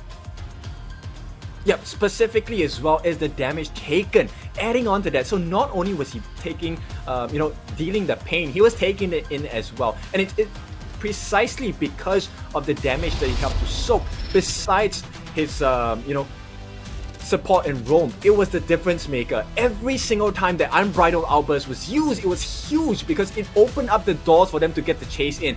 Opened the doors for Hans. In the meantime, Rewall was always in on the backwards, chasing in, trying to make life more difficult for the side of Isurus, and oh boy did it work out.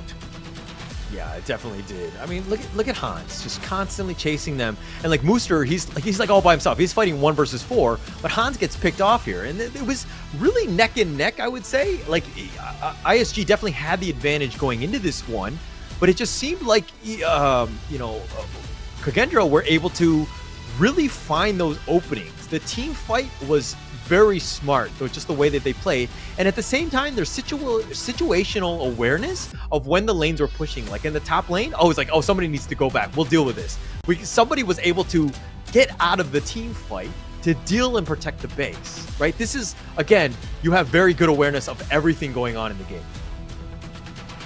Yeah, exactly. And if you notice the way that Reroll actually engages in a fight, it buys a lot of room. 0-0 is always on his own on the backline. He's free hitting the entire skirmish. Nobody else can deal any damage to him. And with that, look at the result of that. 2 lanes of super minions, and that is the base for the side of KAGE to take the advantage here. And I really like this. It really shows how intense this game is. Now, KAGE finally have the advantage. Question is, can they hold on to it? Because it's difficult to win a game. It's even more difficult to hold it against your opponents. Yeah, for sure. And this is a situation where going into game 2, like ISG are going to be like, hey, we were actually winning the entire game, but we didn't close it out, right? So I think in terms of the adjustments of what need to happen, I think it's like, obviously the losing squad needs to kind of make more, but their strategy was still sound. I think that they know how to win and they know what to do. They just need to know how to close the game out, which is a different skill set, I would say. So it's going to be interesting seeing what they bring into game 2 here. Yeah. Now, we like to create opportunities for the team, but more than not, we like to create content for Honor of Kings. Now, if you're interested to become an official Honor of Kings creator and post about the Season 2 Invitationals as well, you do have the chance to. And if you manage to, you will get a reward as well. All you have to do is to search the HOK Studio to link your account, and you can find out more information about it. Now, we all like, pretty content, funny contents, and of course, exciting contents as well. And boy, has it been an exciting day, at least for the side of Group C so far. Isurus going up against KAGE, and right now, KAGE, our Indonesian boys, have done it. They have pulled a slight advantage. Slight advantage. I mean, it is game 1. Of course, I would love to be in that position as opposed to being behind a game, which is a completely different set of emotions, so to speak. But this is one of those things where ISG, look, that was rough, right? And it comes back to the coach to be like, hey, settle down. We still played all right. We need to change things up a little bit, but we're still playing our brand of, HOK, right? We need to ensure that we continue to push on, and we just play a little bit better. We clean things up. But again, backs on the wall, game 2. You got to go all out on this one. You got to make sure you close it out. You cannot give up a lead like that again. Exactly. At this point, it literally is go big or go home, right? So Isurus, they have a lot on the line here. This is tournament life on the line. The Sharks, they need to do it. Now, KAGE, of course, pressure's a little bit lesser on them, but nonetheless, there is still pressure. So KAGE looking to close out this second game for a clean 2-0 series, securing their way into the Esports World Cup. And of course, Isurus looking to do the same. Yeah, this is the moment, right? And like, you got to get yourself back in this game. You got to figure things out. Just settle down, right? I think if I was the coach, and I would obviously be speaking in a different language and not in English to them, but I would also just let them know that, hey, it's like we're still doing things right. We still need to figure things out, but we need to find better openings. We need to close them out in the sense of push them back, force them to do it. We don't need to split push as much as we did, especially when we're winning. We can kind of continue to, close the vice that you were talking about earlier. Yep, and I think Isurus already have a very clear idea of what the problem is, and that's going to be the lady turn as well as the lane taken out of the hero pool straight away, because what a menace they were in the first game. Yeah, definitely. Those are that is something that you don't want to deal with, the Elaine. I mean, it's one of those things where if I go Angela, you don't want to see the Elaine, right? That's like the number one thing. And I think that they're just like, okay, we have to ban it if I want to go with the Angela again. But it looks like they're going to go with a different direction, and they're going to go with the Mai. Your thoughts? I like the burst potential of Mai Shiranui, and as we can see, Mengeche is very good with the mage heroes that he has shown thus far. The Angela, of course, a huge problem for the side of KAGE, but now I think Mai might be an even bigger problem for the side of the Indonesian boys. Yeah, definitely. And we're going to go into this one, and the Dahlia pick up again. Again, not the greatest of win rates, but the Kaiser kind of backing it up. I do like the Kaiser here, so a decent combination to kind of start things off. But, you know, the counter picks from ISG, walk me through the Mayan and D-Renji. I mean, they are looking to kind of burst and melt the Kaiser down, right? So the moment Kaiser actually activates his Invincible Warrior, one of the things that will help deal with that situation is the Mayan get serious and the Mayan whatever, right? Because that will have crowd control effects. As long as Kaiser doesn't get to move his hands, there's no lifesteal coming out. And with the burst of might, with the melting of D-Renji, it could prove to be fatal for Kaiser. Yeah. Okay. I think I'm okay with this. But the counter pick to all of this was the Byron. Are you okay with that? I mean, he has a lot of tank ability. Well, He's Byron, definitely kind of in your face. Yeah, the thing is, if Byron gets his passive proc, which is the Fearless Chariot, then yes, the moment he procs his ultimate, right, the Force Field Suppression, he is going to be quite the troublemaker. And especially if he's going to be going with the Flash, when he gets into the backlines, you can expect that the D-Renji, Mr. Win RJ, will not live for long. Yeah, for sure. And that's the thing where I think ISG need to kind of have some sort of way to kind of protect the Renji a little bit. Just, you know, some sort of peel, some sort of way to kind of keep him in safe so that he can do his damage. He needs that space. And Kaiser, who's going to be running at you, and the Byron as well. So, you know, you got to be safe. But the Marco Polo pick, I'm kind of okay with that. Yep, exactly, because there's going to be a lot of room created by the Byron and Kaiser as well. And if you take a look at the bans, it makes a lot of sense, right? The fact that they've taken out Ming is because the synergy between D-Renji and Ming is extremely potent. At the same time, the Luna will have access into the backlines, probably catching out the Marco Polo and Dolia, which are easy kills for a Luna jungler, right? Now, on the flip side, if we're talking about Isurus, the ban on Ganem War as well as the Shangguang, very clear opportunity. Do not burst down my damage dealers. That's the whole story. Yeah. Keep them alive. And they're going to try to do that. But okay, ISG right here. I mean, they picked the Sunbin and the Musashi here. The Sunbin, obviously, just like it kind of helps in terms of keeping it alive. You have your time flux, the zoning with the time lapse. Just a little different than being something that's more of like a tank peel type roamer. So I'm okay with this, but ISG, they kind of are wanting to go fast and furious and just kind of burst people out, correct? Yep, exactly. And the benefit of actually picking the Musashi is because of the duel to the death. Now, because when you're imperiled, you do not get healing stats. You do not get healed. And it is until the duration of the duel to the death ends do you get the heals again, once again, right? So this is a prime example of how to counter the Kaiser. Now, the only question is, can he reach Kaiser? Because with the way the draft works, I think Kagendra is going to have a very clear idea of, let's pick our fights very carefully. Yeah, it's going to be super important. And this is, of course, the second match, Game 2. So much at stake. ISG, they need to win to keep their tournament hopes alive. If they lose this, they are out.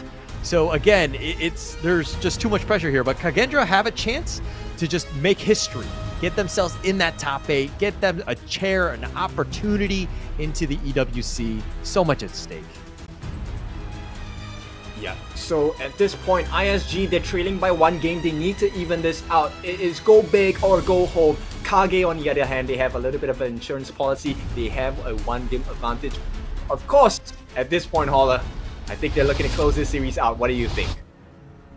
You know, I don't know what to say, because I always look at teams that, like the last game where ISG, pretty much they were winning, right? I don't think that we discount that amount of effort and work that they did. It's one of those things where they know what to do. It's just a matter of the small mistakes that really cost them in the end, where they can do better. So I feel like ISG, if there's going to be any team that can take this game and this series to the distance, it's going to be ISG.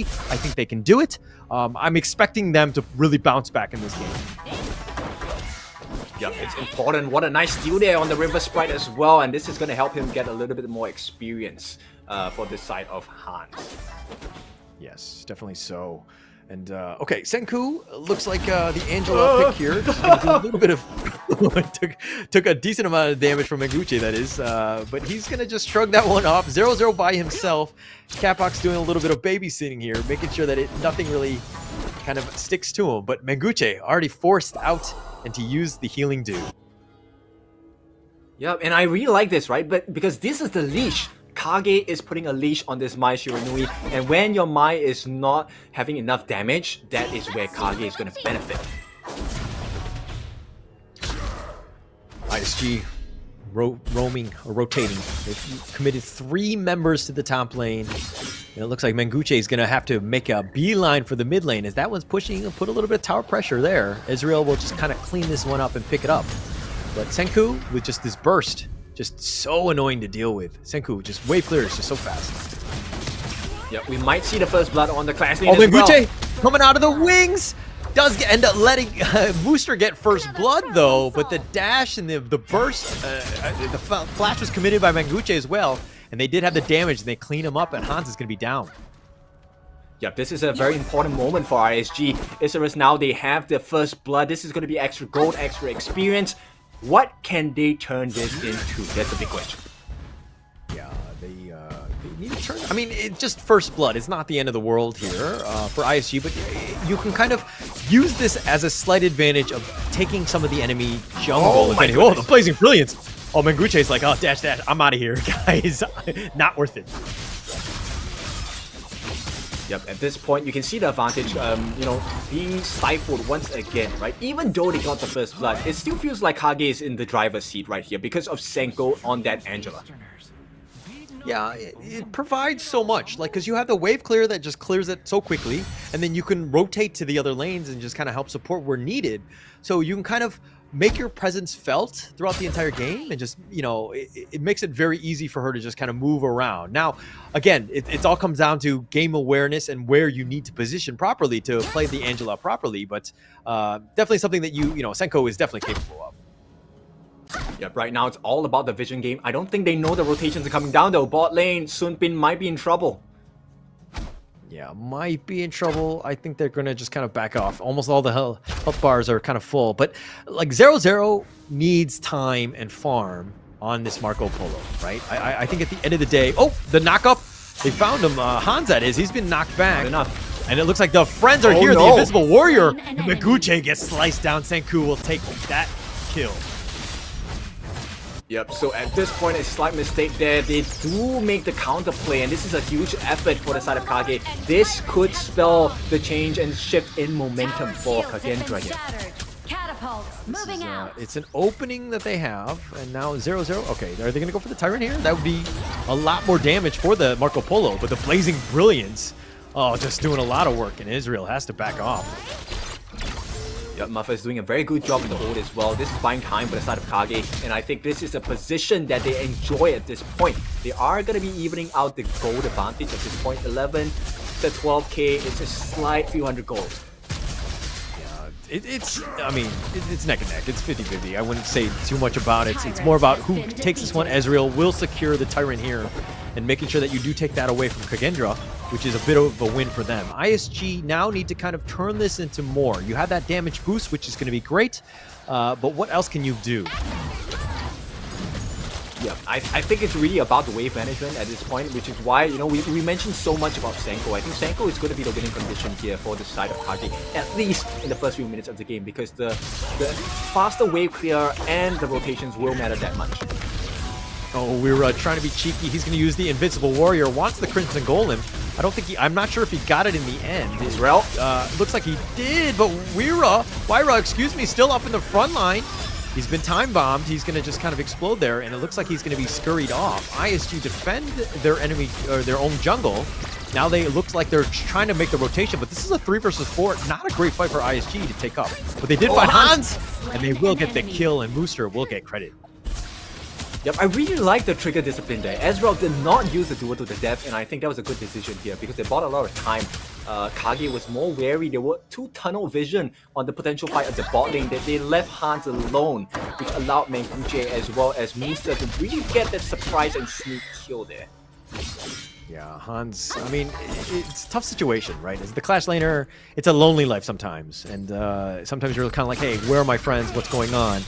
But it's a situation also where you need to be careful. You can't be overstepping your boundaries. You got to be having that perfect positioning, always very important in honor of games. Yep, and a successful defense on the jungle camps once again. So ISG they're securing the lead, and they're making sure that this lead isn't that shaky. Hans once again catches vision onto the Mai Menguche, just being a total menace at this point. Yeah, I thought you were going to use another word, one that started with the letter B. It felt like it was coming out, but then you kind of like you retracted it. Nonetheless, I understand exactly. You know, Hans is having a tough time, right?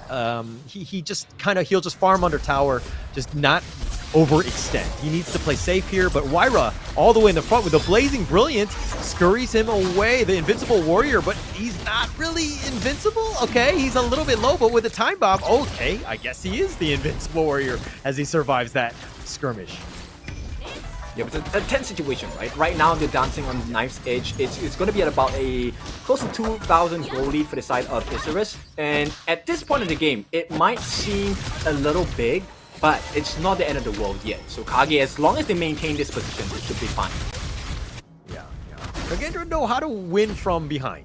You know, I think they've proven that in the last game. Oh, but here's the Blazing Brilliance with the Scorch Barrage. Oh, the Chaos Cinder as well. Everything thrown at him. Even the kitchen sink. And Mooster is down for 20 seconds. And Senku, very patient with that one. Yep, really like it. And so KAGE knows the winning strategy here, but they might be punished. Oh, Time Bomb. Oh, 0-0 gets blown up. Ezreal from the sidelines comes on in, and Mover's trying to stay alive as well, and he's going to go down, and Ezreal will get credit for this one. And now KAGE, even with 2 members down, they're like, hey, we're going to take the mid T1. We're going to get something out of it. Yep, that was a huge trade. Actually, still favor for KAGE because at this point, the map is pretty much barren at the Tier 1 sector for the side of Isurus, which means KAGE now have freedom to roam the map a little bit more because vision is going to be obscured. Yeah, it's going to be obscure. It's going to be tough, right? And ISG right now, not having that top and the top and mid T1, yeah, you have a little bit of space in the bottom T1 or that area, but it's still a situation where ISG now they need to be a little bit more conscious of where the minions are at all points, right? KAGE have proven that they use this map advantage to kind of let Senku just hide in the bushes and then just kind of blow up somebody. That's been their MO thus far, and it's kind of worked out. But mind you, they're still down in terms of kills, but in terms of net worth, they're still in it. Yep, Wyra going to secure the overload for the team. So the Vanguards are going to start marching down the lanes itself. Now this is going to be a little bit more map control. So Ezreal going to trade with the Tyrant buff as well. So I think they're looking for a fight. Looking for one. The Time Bomb will slow down Wyra. Resplendent Revolver from Zero. I mean, we saw some of his stats. He's 0-1 and 0. Still trying to get that farm. But with that Tyrant buff, he's doing a little bit more, you know, AoE damage, so to speak. But Musters, he's going to be chased, but that bottom T1 is still alive. He's going to slow things down. And we might see the fight here. They're committing. It looks like the time lapse just to zone. And it looks like they're going to stay under the Resplendent Revolver, zoning them back. Menguche thought about going in. And with the time flux, they'll just kind of push them away. KAGE, okay, yes, that attack was thwarted, but they didn't lose anything in return. Yep, so still a benefit for the side of KAGE at this point, and with the next 4 seconds time, you will see the Shadow Overlord get spawned as well. This is going to be a big objective, especially for the side of KAGE. Yeah, that would be huge if they could take this one out. But KAGE still, they're going to force the Tyrant first. We don't know where the members of ISG are. They do see this one. WindRJ is definitely within the vicinity.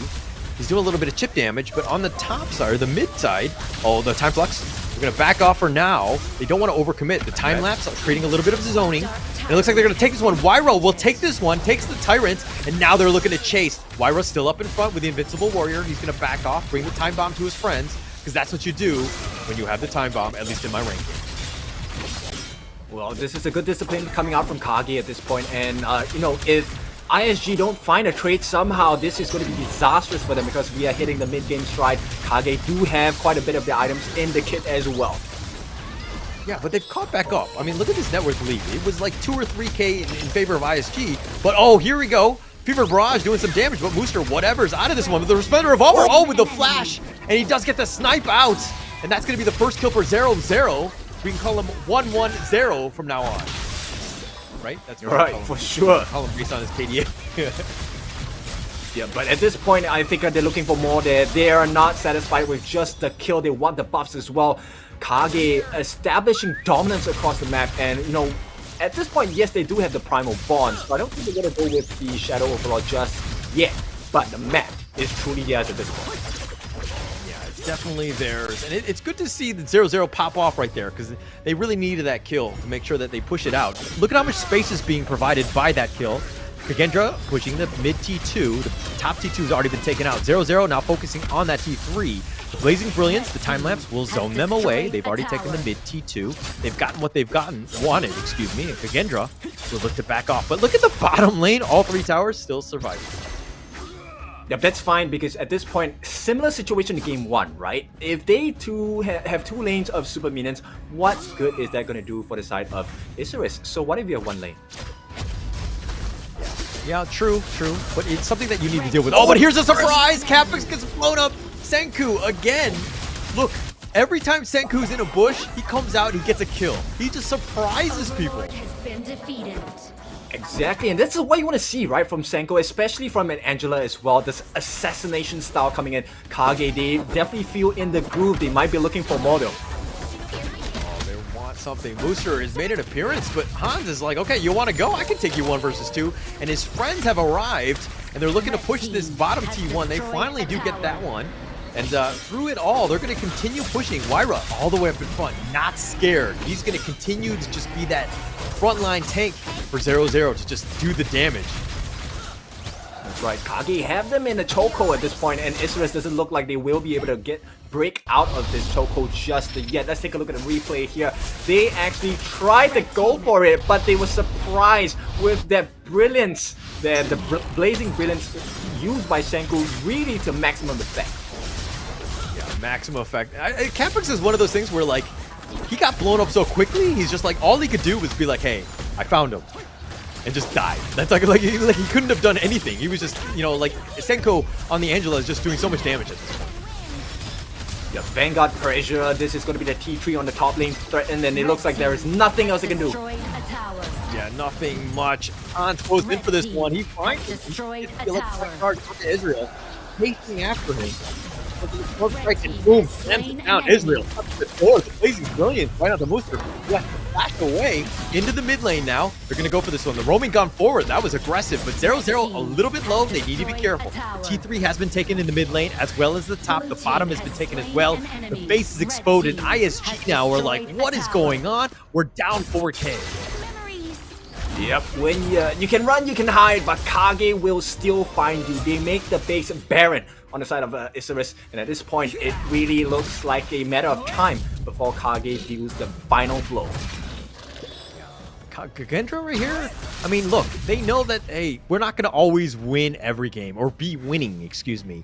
But KAGE find ways to get to the mid game where they're very strong and they can kind of stabilize, understand what they need to do to get themselves in a winning position. Now they're in. They do have the knockup, the Invincible Warrior from Wyra all the way in the front, deals with Mooster, who chases him away, as well as the Blazing Brilliance. Again, they don't have a lane to deal with this like they, you know, KAGE had last game. If they can't do much there, Menguchi doesn't have energy to get his skills up on as well, and this should be a tyrant in the hands of KAGE. This is a huge advantage right now. They might go for the steal here. They got to be careful here. The time bomb is going to be committed as well. They do have the zone. The Resplendent Revolt. Okay, they do get it. Senku will secure this one. They've gotten the Tyrant, and now they're going to look to push the rest of the lanes. The top is something they need to be careful about. And we are all looking for that entry point as they're struggling to keep up. Can they close the game, KAGE? Yeah, they have the minions. The super minions are here. They're going to be pushing. This is going to be tough. Booster thought about going in. He's been chased away with the Resplendent Revolver, but Wyra with the Invincible Warrior still up in front. Him and Hans have been this tag team duo that nobody wants to deal with. And it looks like, okay, they're going to have to back off now, and KAGE will wait for the next minion. Yep, teaching us life lessons here. Patience is a virtue here. We don't have to over-rush this. KAGE, they know what's at stake. They are looking for that closing point of the game. And as you can see, they're struggling to keep up. But to end this, the game's not over until it's over. Yeah, definitely not over yet. I mean, they'll play. This is everything is at stake. Mooster's been killed, and they've got him, I believe, in the bottom lane. And KAGE have found that opening. This is 5 versus 4. They're going to continue to push. They just need to wait for the next minions.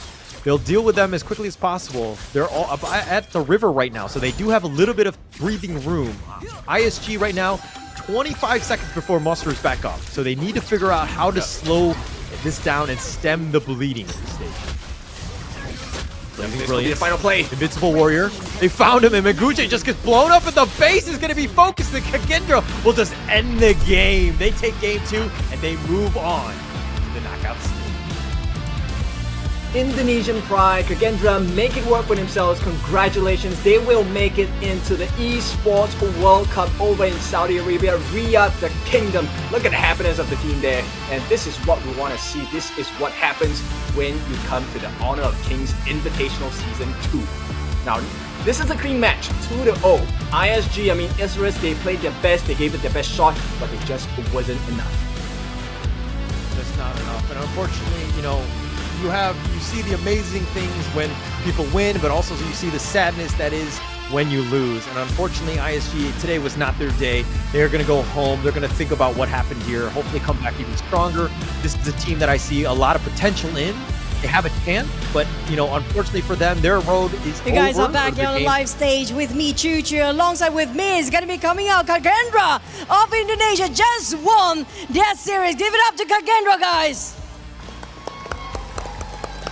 Now I'm gonna direct my first question to Senko, the captain himself. I need to, yeah, Senko. Yeah. Okay, thank you so much. You can speak Bahasa. It's okay, I will translate for you, brother. Senko, as the captain yourself, right? He's also the mid laner for KAGE here. Now we saw the difference between the first match and the second match. It's so different when it comes to the tempo. You drag so long in game number 1. What happened in game number 1? What was the biggest reason for the drag? Nah, kalau dilihatinnya pada game pertama kamu sama game kedua lebih pede kalau dari segi gameplay kamu. Tapi game 1 salahnya di mana? Kenapa di bagian kalian begitu sulit untuk menghabiskan gamenya? Mungkin untuk di game 1 karena game pertama ya, jadi kita kagak kayak main aman, kita respect sama musuh, jadi kita lebih banyak bermain aman, jadi itu membuat diri kita agak sedikit takut, jadinya mungkin gamenya agak pasif ya. Dan untuk di game 2 kita udah pede karena kita menang game pertama, jadi kita bisa membawa gamenya jauh and lebih cepat. So basically, when it comes to the first game, they were not that confident. They don't know the back end of Isurus and they have to study their gameplay first. So they were trying to read out their momentum, their strategy, how they approach the fight and try to build up the momentum in their second game. Hence they're giving a bit too much respect to Isurus in the first game. Jadi soalan kedua, di mana kalian ngerasa kalau di game kedua kalau ada silapnya bisa dibaiki atau dibaik pulihnya di mana? Termasuk juga game pertama untuk kalian sekarang. Kalau game kedua, hal yang kita perbaiki mungkin dari kesabaran untuk bisa menyelesaikan gamenya. Karena kita ada beberapa momen maupun di game 1, game 2 kita terburu-buru pengen end, pada akhirnya nggak bisa. Jadi itu bisa membuat kita gamenya jadi lebih lama lagi. Mungkin pelajaran kita agar bisa disiplin pas pengen end gamenya. Siapa biasanya terburu-buru? Kamu sendiri atau yang lain? Mungkin karena komunikasi satu tim ya, jadi terbawa suasana turnamen. So for the second question I asked, if you can actually fix things for the second game and the first game, what would they try to fix to make it better and a cleaner ending for the side of KAGE? So basically, they were a bit too hasty when it comes to trying to finish the game as soon as possible. So they're quite worried, and due to the hastiness coming up from their end, they try to finish too fast. They tend to make more mistakes in there, and now they learn it. So maybe they try to communicate even better for the next couple of series. Jadi kalau kalian ya, dikatakan specialty kalian ya, khusus kalian sepertinya di late game. Kalau Terutamanya kalau kalian harus menentang tim seperti LGD yang dimana early game sama mid game-nya begitu hebat. Jadi bagaimana kalau kalian di sisi kalian sendiri, di pandangan kalian, kalau perlu bertarung sama LGD gimana? Karena kalian semua lagi bisa late game dibandingkan early sama mid game. Mungkin kita lebih berbanyak latihan di scrim mungkin ya untuk bisa menangin early-nya. Karena kita tahu LGD memang tim yang sangat kuat, tim yang paling disiplin.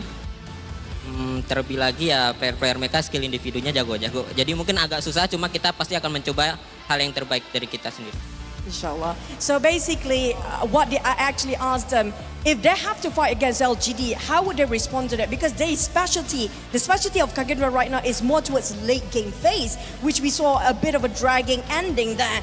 But if you compare with LGD, they are specializing in early to mid game phase. They're actually pretty much in pretty fast when it comes to ending their games. So what they mentioned was they need to have more scrims and have to try to evaluate themselves more, because on the side of LGD players, they individually themselves are super strong when it comes to their fundamentals. Now, last but not least, coming out from your end, do you have any words for your supporters out there? Untuk supporter kalian, ada kata-kata yang mau dikatakan? Oke, untuk semua yang pendukung kita, maupun yang di sini, maupun yang di rumah, yang ada di Indonesia, yang di Malaysia, terutama juga yang sudah datang sini spesialnya ya. Terima kasih banyak atas supportnya karena sudah datang sini, dan juga untuk semua teman-teman di rumah, Balagendra, terima kasih sudah support kita. Kita bakal terus berjuang untuk bisa menjadi yang terbaik. I don't think that's need translation. Keep on dokong Indonesia and wrap it up. It's gonna be the side of Indonesia Kagendra, and that's it for the interview. For now, we're gonna toss it back to the Gasters. Thank you, Choo Choo, for that wonderful, interview right there. That's just amazing. Just being able to be able to talk to them and understand what's going on in terms of just seeing what they want to do next, right? I think that's the super important part. Kagendra, I'm sure you could tell there was a lot of excitement. There was a lot of intensity of just, I would say almost relief after that series of being able to make it into the top 8. Because again, all you need is a chip in a chair, so to speak, of getting into that EWC. Who knows what happens there? And so props to Kagendra for making it out there and then to getting into the top 8 here. Oh, for sure. And I think at this point, it's really important to celebrate the wins as well. Every single step that they take is an achievement in itself. Now, of course, this means they will be securing their entry into the Esports World Cup. Now, that's the end of Group C, right? But before we go on to the further other groups as well, we'll take a look at the final stats of the game itself. We'll break it down to you in a little bit. And we will be showing you the itemization. And I think we will see a clearer picture of what's happening here. Eyes on Menguche first, right? He didn't offer that burst we were looking for, that ISG dearly needed in that game. Going for the Void Staff as the secondary option, third option of a core item as well, right? Already completed the Scepter of Reverberation as well as the Savant's Wrath. So decent burst there, but he could not compare to the 5 slotted KAGE Senku. What a player this game. I mean, with the burst, he was able to really melt down the entirety of any member on the side of ISG. Yeah, very, very much so. And Menguche is the type where I think it comes back to that initial first 5 minutes where he tried to go for the gank in the top lane, where they were, they didn't even deal with the top T1, but they were just looking to cut the wave. But then they were trying to gank 2 versus 1, and then he died at that point, and that kind of slowed him down way too much. Menguche was not able to really make the impact that we normally see from him, so he kind of had a rough game. But not to take anything away from Senko, who was just like literally on fire almost this entire game. Yep, exactly. And now let's take a look at the other stats itself. Look at the damage dealt. I'm very sure. Oh, hang on. The damage dealt later on you will see. I think Senko should be the top of the table for his team here. And yes, it is 74.5 thousand damage dealt. And how do you not have that number when you are essentially the hot knife through butter for your team? Yeah, and no, his positioning was great, right? He was so patient. There were times, again, he just waited in the bushes, and I think like lesser players, even like myself, who would have been like, I'm not doing anything, I'm not farming, I'm not, killing, so I need to just show myself and just kind of push the wave. But Senko was just like, no. I know if I just play this safe and just pretend like I'm not here, then eventually ISG will make a mistake. They'll get out of position, we'll be able to blow it up, and that kill will be worth more than any sort of push that I could do in the lane. So very patient player, very, very well played by Senko on that Angela. Yep, exactly. And to pair on to that, as we look at the graphs itself, 0-0 also doing a very good job here with the itemization. Take a look at that. They pulled their game from the depths, right? All the way from the bottom, and look at where we are. We are now all the way at the top. KAGE, what a game. 0-0 helping out the team as well. You know what? One of the things about the Marco Polo, it is a pretty mechanically intense hero as well. So the fact that he would get in, do the damage, get out safely without dying was one of the reasons why KAGE won so hard at the end of the game. He was almost fully itemized already, going in with the frigid charge as well, just for that extra slow and magic damage, at the same time survivability, and with his two main core items, Spark Forge Dagger as well as the Doomsday, it made the worlds different. Now, Holland, who's your MVP? Well, it looks like they're going to choose Senko, of course. Obviously, his ambushing, his Angela, the damage that he did was actually quite high. I mean, the damage taken very low because he died. He didn't die a single time. He was 201. I mean, while the score doesn't seem very high, I think actually the KDA might have been a little higher than that, 201. Again, I need to check the math. I thought he had more kills than just 2, right? Especially with Sis with just 1. No? Well, he was playing the assassination style, so it doesn't matter, right? End of the day, it's about the result. So Senku really making so much work happen for the team. Let's take a look at the replay once it's going to be played, and here we go. Replay. Let's take a look at how this all went down. Mooster here doing so much. It was a good start for the side of ISG, and I thought they had a lot of potential. Take a look at this, but the huge turnaround came in this moment here. What a perfect catch. Yeah, perfect catch. And Menguchi, that was the one where things started to go a little bit downhill for them. They did have a bit of a struggle. And again, look at Senko, just all the way in the back line. Now he's being jumped out by Mooster. And Mooster is chasing after him, but the rest of the team are like, I got you, fam. I'm going to defend you. I'm going to help you out, brother. And look at this. Another ambush. Just Senko, almost all the other times are just when he's hiding in that bushes. But, ISG, very good early game, right? They definitely put the test to Kagendra. Kagendra were able to respond in kind and figured out how to do this. And this is that nice play by 0-0, just chasing in the Resplendent Revolver with the flash to clean it up. Gets him in the game where 0-0 would largely been just farming throughout. And Senku with just yet another blow up there.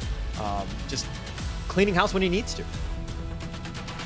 Yeah, exactly. And at this point, right, the reason why KAGE won so hard is also because they're making so many good trades across the map, right? Either they take a structure, or they take a kill, or they take a neutral objective. And it's all these little traits that make the huge difference, allowing them to have such a monstrous finishing at the end of the game. So let's take a look at the tables now. Welcome to your finalists. This is going to be Team Secret and Kagendra that have qualified from Group C all the way into the Esports World Cup.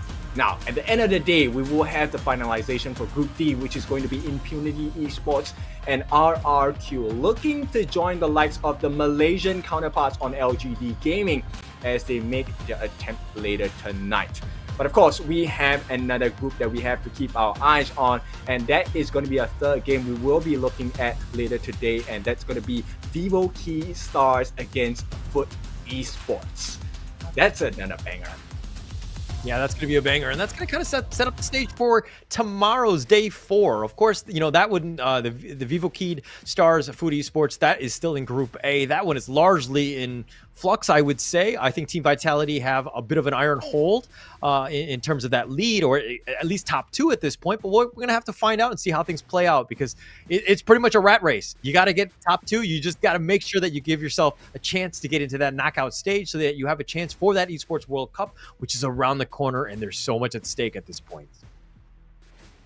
Yep, another thing I want you guys to take notice is the open split. This is going to be happening from the 8th of July all the way until the 19th of July. If you're looking for a stab at being a professional, here is your golden opportunity, right? Form your teams, go and find your teammates, and let's see if you can make it out in the open split and open series to see if you could take a place at the world stage on the Esports World Cup as well.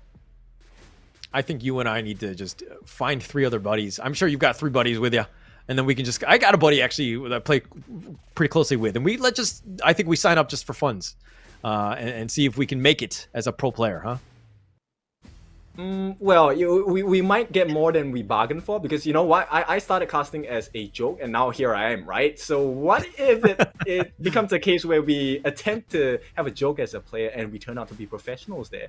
That's an idea that we might entertain later on. Yeah, of course. Let's make history as players. And nonetheless, we finished our second match of the day. We're going to be going into our third match, but shortly, we're going to take a quick little break. Make sure you get some popcorn, get your drinks ready, everything that you need to just maybe go to the bathroom, wash your hands for sure. Yeah. But ensure that you come on back, because we're going to have that third match. We're going to find out Vivo Keyed Stars versus Foot Esports. That one's going to be coming up. And again, you talked about it being a banger, and I expect nothing but the best in that third series. Kin, your thoughts? I think VK has already shown that they're a very strong team, right? So at this point, it's up for Foot Esports to kind of show that they are up to par, they are up to standards as well. And you know, our Turkey counterparts here, I think they have a lot to prove, because this could really shake up the table if they can take a game off of VKS. So I have high expectations of how exciting this match can be. And I think it's really for Foot Esports to say and show everyone that they deserve this spot as well. Okay, I'm looking forward to that one. It's going to be coming up. And of course, that will be the third match of the day, but we're going to take a quick little break. But that one's going to be coming up. Again, you know, going into this one, the third matchup or the fourth matchup, which are you more excited for, Kin?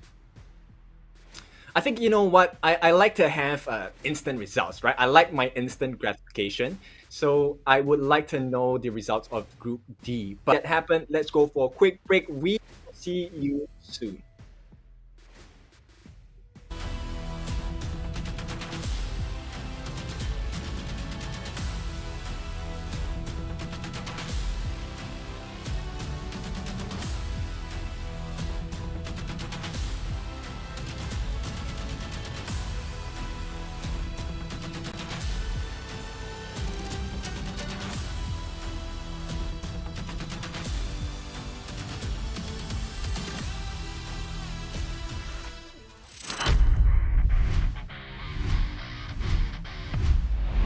Welcome to day number 2 on our Kings Invitational 2024 Season 2. Our group is 4 teams. I think they're strong, but I think we're stronger. We did some mistakes, but we will work on it and be better. One small mistake leads us to defeat. We can win every team if we play our draft and if we don't do mistakes.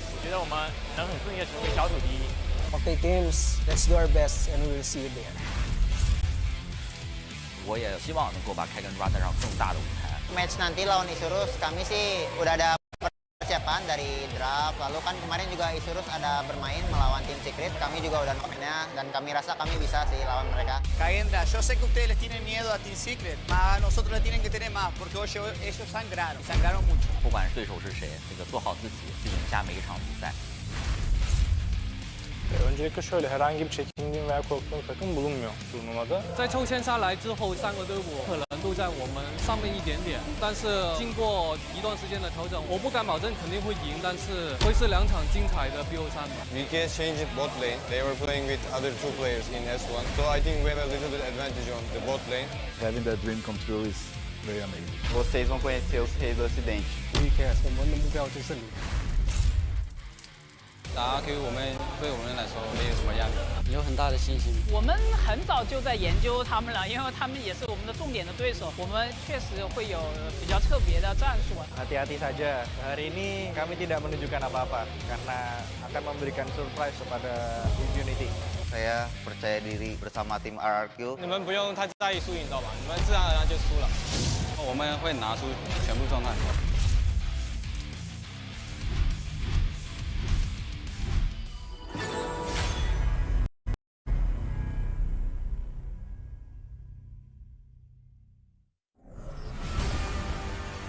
Through the ages, 2 opposing sides have fiercely battled for a power that granted them life, but cursed them with ruin. Wait! Oh, no, this story is too cliche. Maybe we can find inspiration from other stories. Hey, that might work. Got it.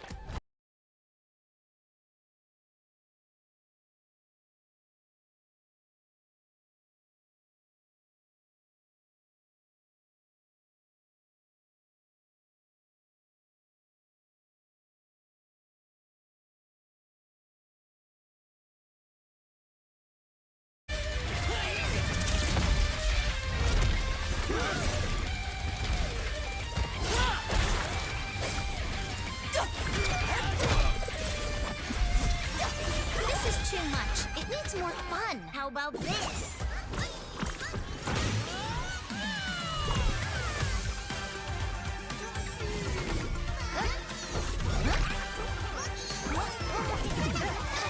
That's enough!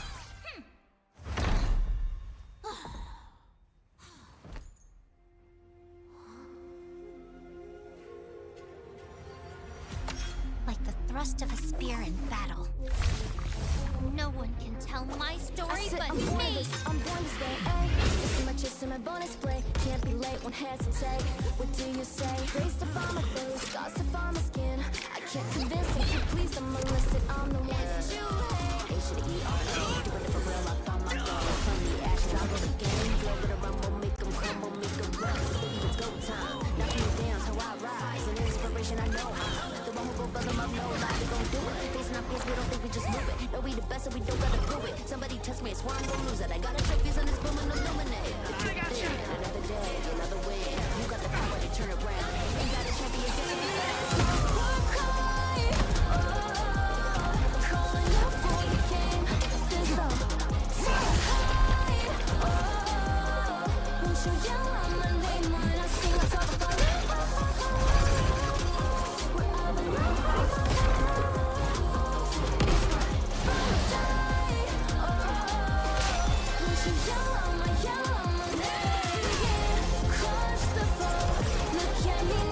This is my story. A story of honor. A story of bravery. A story of heroes.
be strong? Learn from the pro now. When you choose a long-range marksman to take down enemies in the distance, only to find the enemies constantly staying at the edge of your attack range. When you enthusiastically pick a high-burst mage, planning to crush the opponents, but the enemies keep sneaking outside your vision. The professional players have long been using the small tricks in their settings for smooth operations. Let's take a look at how the pros set up their game. Change the setting from fixed camera to camera shifts with skill direction. Your vision will move with the direction of your skills, allowing for a broader vision range. This not only enables more accurate targeting, but also gives you the upper hand to anticipate incoming enemies in advance. Come and try this practical secret that professional players are using. Play like a pro to dominate the enemy team effortlessly. Learn from the pro. Learn more from Honor of Kings Global Esports.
Are they looking for a fight right now? Danny going in the lead.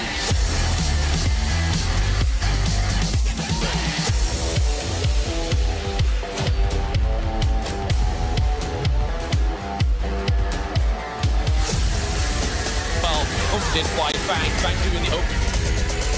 Time damage from Danny as well, taken up with Wenshi as well. Niap is looking.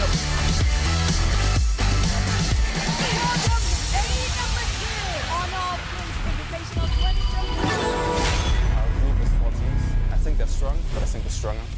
Hello and welcome back to the Honor of Kings Season 2 Invitational. My name is, of course, Holler, and with me is Kin, and we're going to be going into this third match. It's going to be Food Esports versus Vivo Keyed Stars. This is, of course, Group A. This is the group of death. We're going to see a lot of action on this one, and it'll probably close out tomorrow, but we're going to find out who's going to really be in that prime position to get in that top two, to have a chance to get into the knockout stage, and to get your seat into the EWC. Kin, your thoughts on this initial matchup here? It's going to be difficult, right? But it's going to be easier when you're using the Infinix GT20 Pro. Now, there's another benefit that comes with it. You actually get some lights and announcements when you use the phone. So if you want to show off your gaming skills and style, you can use the Infinix GT20 Pro. It has a Mecha Loop LED design, right? So it lights up every time you destroy an enemy in-game. So you can experience a gaming performance like no other than the Infinix GT Pro 20. Now, with that being said, let me throw it to you. What do you feel about where we are headed to after this, right? All of them are playing for one of the big things in this game. Yeah, of course. And I mean, everybody's playing for high stakes, right? It's going to be the Esports World Cup, getting yourselves into the top 8, which is the knockout stage. Basically, essentially top 2 of each of the groups. You have a chance to go to Riyadh in Saudi Arabia. That's going to be the Esports World Cup, the Honor of Kings Invitational Season 2. That's going to be there, and it's going to be pretty massive. Let's be honest. The stakes are so high, not only for this tournament, where you have, I think it's 300K USD, but also a much larger prize pool at the EWC. So there's, again, so much pressure on these players to make sure that they perform to get themselves at least a seat at the EWC. Yeah, for sure. So at that point, I mean, with the stakes so high, right now VKS, as well as their counterpart here, that is going to be Food Esports, they have a lot to think about, right? But not only think, they also have to execute it well. So like we mentioned earlier today, we have to take a look at the draft. That is what is, those are the tools that they're going to be given in order to use and try and conquer the Heroes Gorge and maybe make their journey a little bit easier into the top 8 position of the group. Yeah, and again, this is one of those things where Foodie Sports from Turkey, Vivo Kid Stars from Brazil. I had high expectations for Vivo Kid Stars. I mean, they beat Boom 2-1. They're the current second place team right now. But they felt a little shaky, at least in that series against Boom. But again, this is one of those things where can they really shine? Foodie Sports played up against Vitality, who we've seen is to be a strong team. So it's one of those moments where what Foodie Sports is going to show up for this third match of the day. Well, I mean, if you take a look at it, I think Team Vitality is a very strong team. But as of now, I think VKS really edges them out. So if you're talking about the statistics itself, it's a difficult mountain to climb for Food Esports. But like any esports team, any esports competition, anything can happen. So I'm rooting for Food Esports to maybe look at pulling an upset against VKS. Now, with that being said, let's take a look at the players of VKS. They're going to be represented by the 5 heroes here, Nyap, Danny, Wan Sesa, as well as Mena. Now, we've already seen these names in the games yesterday, and now Danny, one of the main all-star players of Vivo Key Start, but they're all star-studded players nonetheless. But Danny made one of the biggest impacts yesterday. So they will be putting up fight against their competition, which is going to be coming up very soon. All right, and this one's going to be Food Esports. We're going to see Void, Atix, Snape, Lost, and Rega. All of these teams these players, from Food Esports, the Turkish team. There's high expectations for this one, right? I think going into this, losing twice, which potentially Food Esports could do, would be debilitating for them. They do not want to be there. They must win this one, give themselves a chance. And then it comes back to, are they able to surpass Vivo Kid Stars? Because right now it looks like Team Vitality look to be a shoe-in, although it really comes down to game differentials and all that. The tiebreaker, still a lot to be played for, so to speak.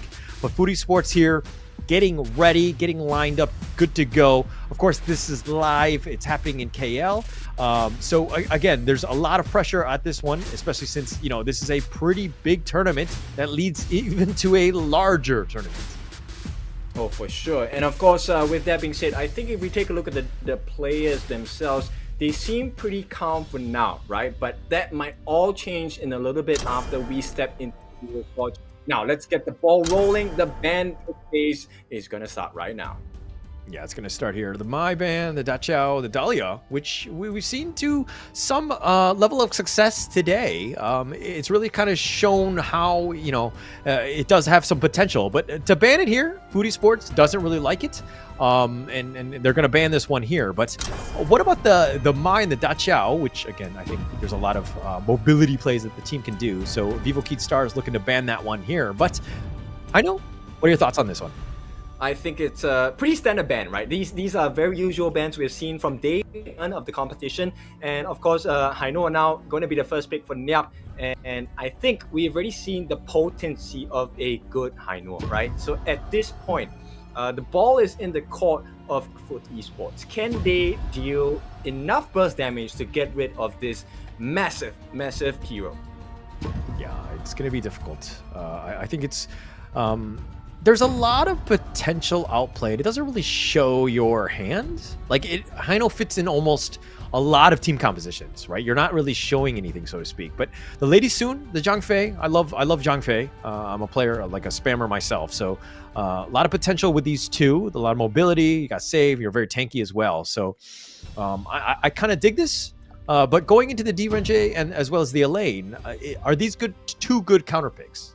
I think they are, because if we take a look at the Death by Sunset, right, that's as we've seen the other teams display this behavior, it's a very instant access, and Snape gonna pick up the Angela for the team here. Now, one thing I will like to put it out there, Lady Soon has a very long reach. There's long arms for you, right? Now, in comparison to the D-Ranger, who doesn't have as much of a range, it requires a little bit of repositioning from D-Ranger to go in and get the fight against Lady Soon. So at this point, it really is who has their door open, who makes it easier for their farm lane to access and deal damage to their opponents. That's the big question here. Okay. And I like the fact that Foodie Sports came in with a strategy in mind, right? In the sense that, like, if we'll pick the lane, we'll first, second pick it. going into this draft, but we'll also have the Angela, which is a bit of a counter for the Angela because the lane just death as sunsets on top of her and blows her up. But if you picked up both, then you've got a lot more opportunities, right? So I see a lot of potential mobility burst plays with Angela kind of just providing fire support from the back. But you do need to kind of round this out because you do need somebody where, you know, a frontliner that can kind of help a lane get in and out where he wants. Yep, exactly. So this can come in the form of a healer, this can come in the form of a tank, but I think a tank makes much more sense here. Now, if you look at the final bans, Musashi and the Jing as well, very good bans because they don't want the instant access. Musashi, duel to the death, it's a instant I go to you button, right? And that is going to be very dangerous for Seiza on this Lady Sun. Likewise for Jing, once the mirror domain is open, there is free reign within that entire range itself to reach any target. So that's why they banned out these two heroes on their end. Now, if we take a look at the other side, Foot Esports, Aluna, same thing. With the new moon, she has access into the backlines, and things are going to be made worse when the passive is going to be propped onto Demons here, and maybe even the rest of the team, because that will suck everyone in. And Lady Turn being Lady Turn, Destructive Deluge really destroys positioning, gets a lockdown as well, and massive amounts of damage. Very clear why that ban has been taken up on the side of Foot Esports. Wow. And okay. Gan and Mo, Guan Yu, both of them picked out right there in response to the Sunbin, right? Sunbin, you know what, 15th most picked only 5 times, but has a 40% win rate. We just saw in the last game where, the team lost, didn't have such a great time, and that was with Isurus there. But Sunbin, you know, what are your, why would they pick this before the Gan and Mo and the Guan Yu? I'm just trying to think, understand the thought process here. Ideally, I think the silence from the time-lapse would do a bit of disruption against the lineup of VKS. Actually, my question is, why would you pick a Guan Yu into an Angela Tirenxie and Sunbin and even a lane at this point, right? Because, and now adding on the Kaiser, there's a lot of slows and slows and stuns coming out from the lineup of Foot Esports, which completely dismisses the kit of Guan Yu in the first place. Guan Yu needs to move around, he needs movement speed, and anytime there's a slow, anytime there's a stun, it cancels out his fighting potential. Now, I can understand the Gan and Mo, right? Gan and Mo, very huge burst with a couple blades, and I think that is one of the main win conditions. If this Gan and Mo can have a good laning phase, we might have a very disastrous game for the side of Foot Esports. Yeah, it's going to be interesting. The coaches shake hands, and they're going to go into this one. Of course, this is the third match, game number 1. A lot at stake going into this one, of course, with Group A. But okay, now we know the lineups. Who do you give the edge to?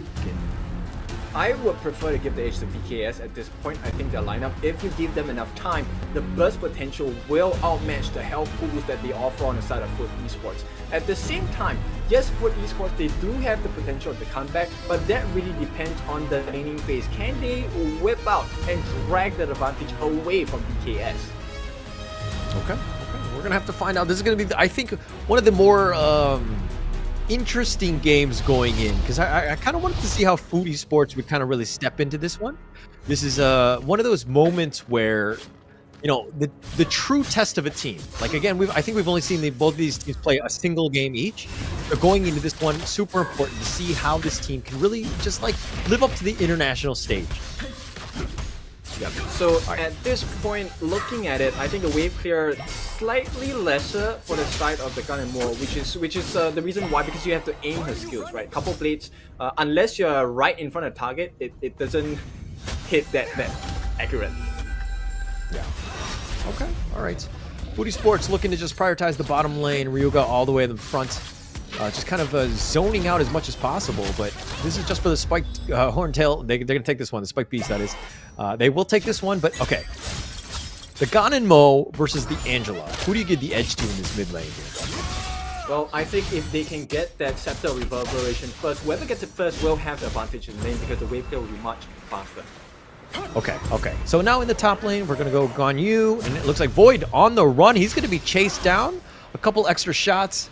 Couple daggers thrown his way. Not really going to hit one on that one. With a couple blades, one will make his way back into the mid lane as the minions are now pushing there. Snape and Atix kind of sticking around. Donnie will just kind of force this issue. I mean, he does have Fate Rewind if he wants to go, so he's going to happily trade.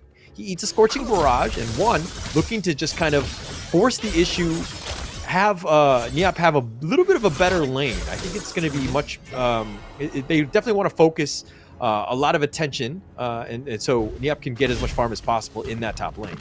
Exactly, and you know, one of the strengths of Quan Yi is the burst potential that he has.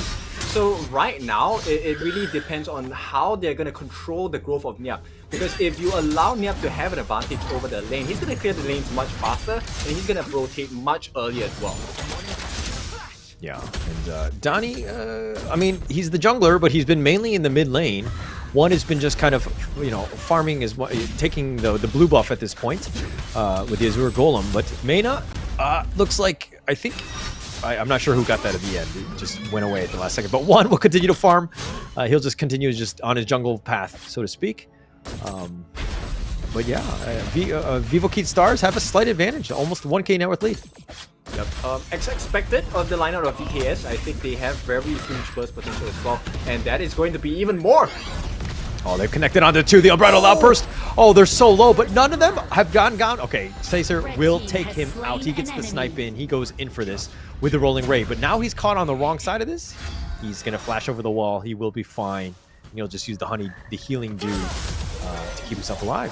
Yeah, that's a huge trade, and at the same time, Danny looking for a little bit more. I'm not sure whether they can do this because they're quite tanky on the side of Foot Esports, especially for Arctics as well as for Vol. But it's a huge trade, right, at the bot lane for the start of PKS because Caesar took out the corresponding farm lane, and now there's going to be an EXP differential. Yeah, that's actually pretty huge. Snape goes in for the flash, the Blazing Brilliance. He says, okay, you killed my farm laner, I'm going to just kill you. He'll take that one as well as the Phoenix in the bottom lane. Well, call him Professor Snape because that was a godlike move. He actually used the flash to perfection at this point, and Snape evening out the odds for the farm lane at the bottom. Yeah, very well played in the bottom lane, and they're going to force the issue in the bottom lane. Make things very uncomfortable for Vivo Keat Stars here, as that T1 is taking a lot of damage. Forbidden Domain, he's just trying to clear the minion wave as quickly as possible, but he doesn't want to get out of position. Niap is looking to die. Void, he's going to go over for this to use the Meteor kill, but it's only a 1 stack, and it looks like they will get that kill in the top lane. Yep, that's the Razor Cavalry there, making good work of the opponent. At the same time, 1v4! What is this guy on, Danny? Donnie realizes that they don't really have the control. He can Fate Rewind almost at will. He will do this, and he did so much damage to everybody, attracted everyone's attention, and he gets back to safety, and he continues to farm, and that's what you want as Danny, especially on this Hanuo at this point. Yep, exactly. That's why he was Season 1's MVP player, most valuable player out of the entire league itself. Niap here, putting his pressure against Void with the Razor Cavalry as well. Death the Sunset keeping him alive. The Meteor kill, not a whole lot. The Scepter doing some work. Danny doesn't want to risk it. He doesn't have the Fate Rewind. And in the bottom lane, Lost is looking to take that T1 bottom. Yep, so they recover a little bit, but at this point, if they get this tier 2 on the top, it's still a negative trade for the start of Foot Esports. So VKS, they want to mount the aggression here. It looks like they're looking for more than that. They will take the Tyrant as well. Yeah, look at how Vivo Keat Stars are playing objectives very, very strong. Like, okay, the Invincible Warrior, he's going to be pushed back. Atix will be fine. Time-lapse just zoning. They're not going to do much of this. But Vivo Keat Stars, the reason why they have such a huge lead is because they've taken the 2 towers in the top lane. Niap is now going to portal his way into the bottom lane and help pushing with that. And again, this is just one of those moments where you take out the towers, you take the space that's given, and you're just kind of able to just control the game. Yep, and it's all about management of resources, right? They actually give the Azure Golem all the way to the Garden War, and that's going to make a big difference because of the cooldowns. At the same time, Danny, how is he doing this? 1v5. Oh, but the Blazing Brilliance right onto Danny, but he like shrugs it off. He's like, okay, that did a little bit of damage, but that's not much. The Time Bomb is going to connect onto him though, and Void does need to be a little bit careful. He's about half-life. He gets knocked up. The Death at Sunset, that's going to be committed, and he's used those mainly just to stay alive, but now Void is going to limp back to his fountain. Yep, it's really just using them to waste their resources, right? So VKS, they technically have Foot Esports in the palm of their hands. Yeah, not a good place to be in. Somebody else's palm of their hands. Nope. All right, I'll show myself out. Anyways, Vivo Keatstars continue to push the mid T1, putting a little bit of pressure. And again, 4 members of Food Esports just to keep that tower alive. Yes, they're trying to prioritize the mid lane.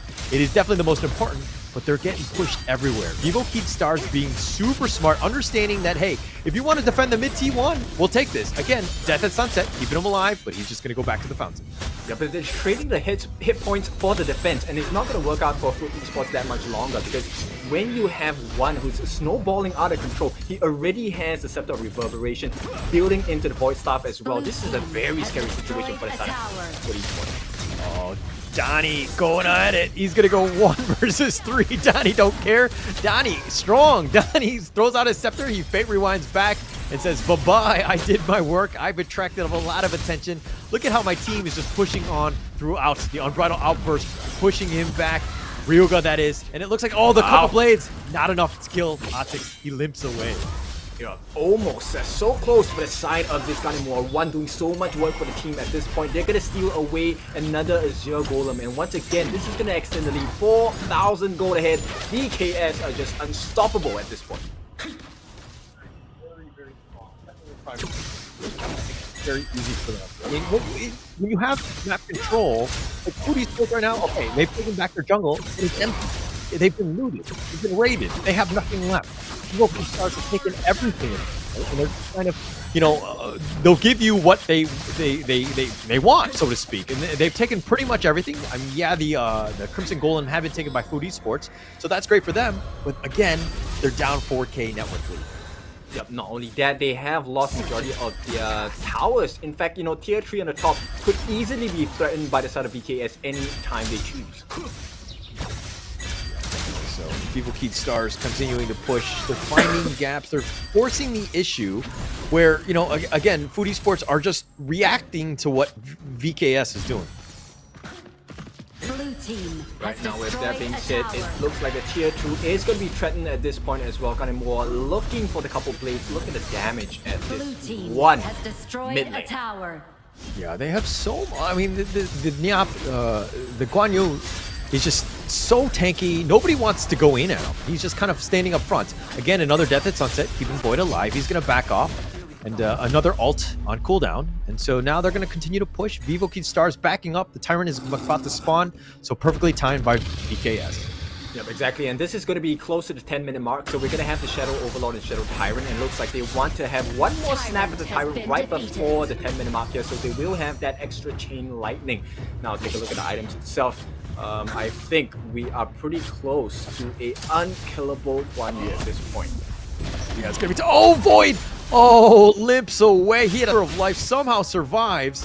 And it looks like he's going to just kind of back off. And again, Food Esports hiding behind the walls. Yes, they have the high grounds, but at some point, it's looking like they're going to be sieged. And that, you know, that defense is going to basically crumble. Yep, VKS showing why they are the champions of the Brazil, server at this point. Look at Burst. Unbridled Outburst, it's going to be committed. It throws the path in, but it looks like Snape is going to be the first to fall, and they've gotten Niap, so they finally do kill Guan Yu, and it looks like they've gotten Atix somehow still alive. He's going to back off, and Vivo Keatstars will, I guess, be okay with this 1-for-1 trade. Yep, in fact, VK is very happy because they took out Snape. That's one of the big burst potentials coming out from Food Esports. They can trade Niap any day because they still have one, they still have Caesar. There's so much burst coming in from the side of VKS. Yeah, and the level differential is starting to add up, right? Donnie's 14, Atix is 12. This is going to be pretty huge for him. They've kind of controlled the game. They've played this very well in terms of objectively. Vivo Keatstars just, you know, taking everything, and Food Esports are just like, you know, searching for scraps. They need something, but they can't really find anything. Yeah, and this is the benefits of the early game, right? The early game lead that VKS have done for themselves.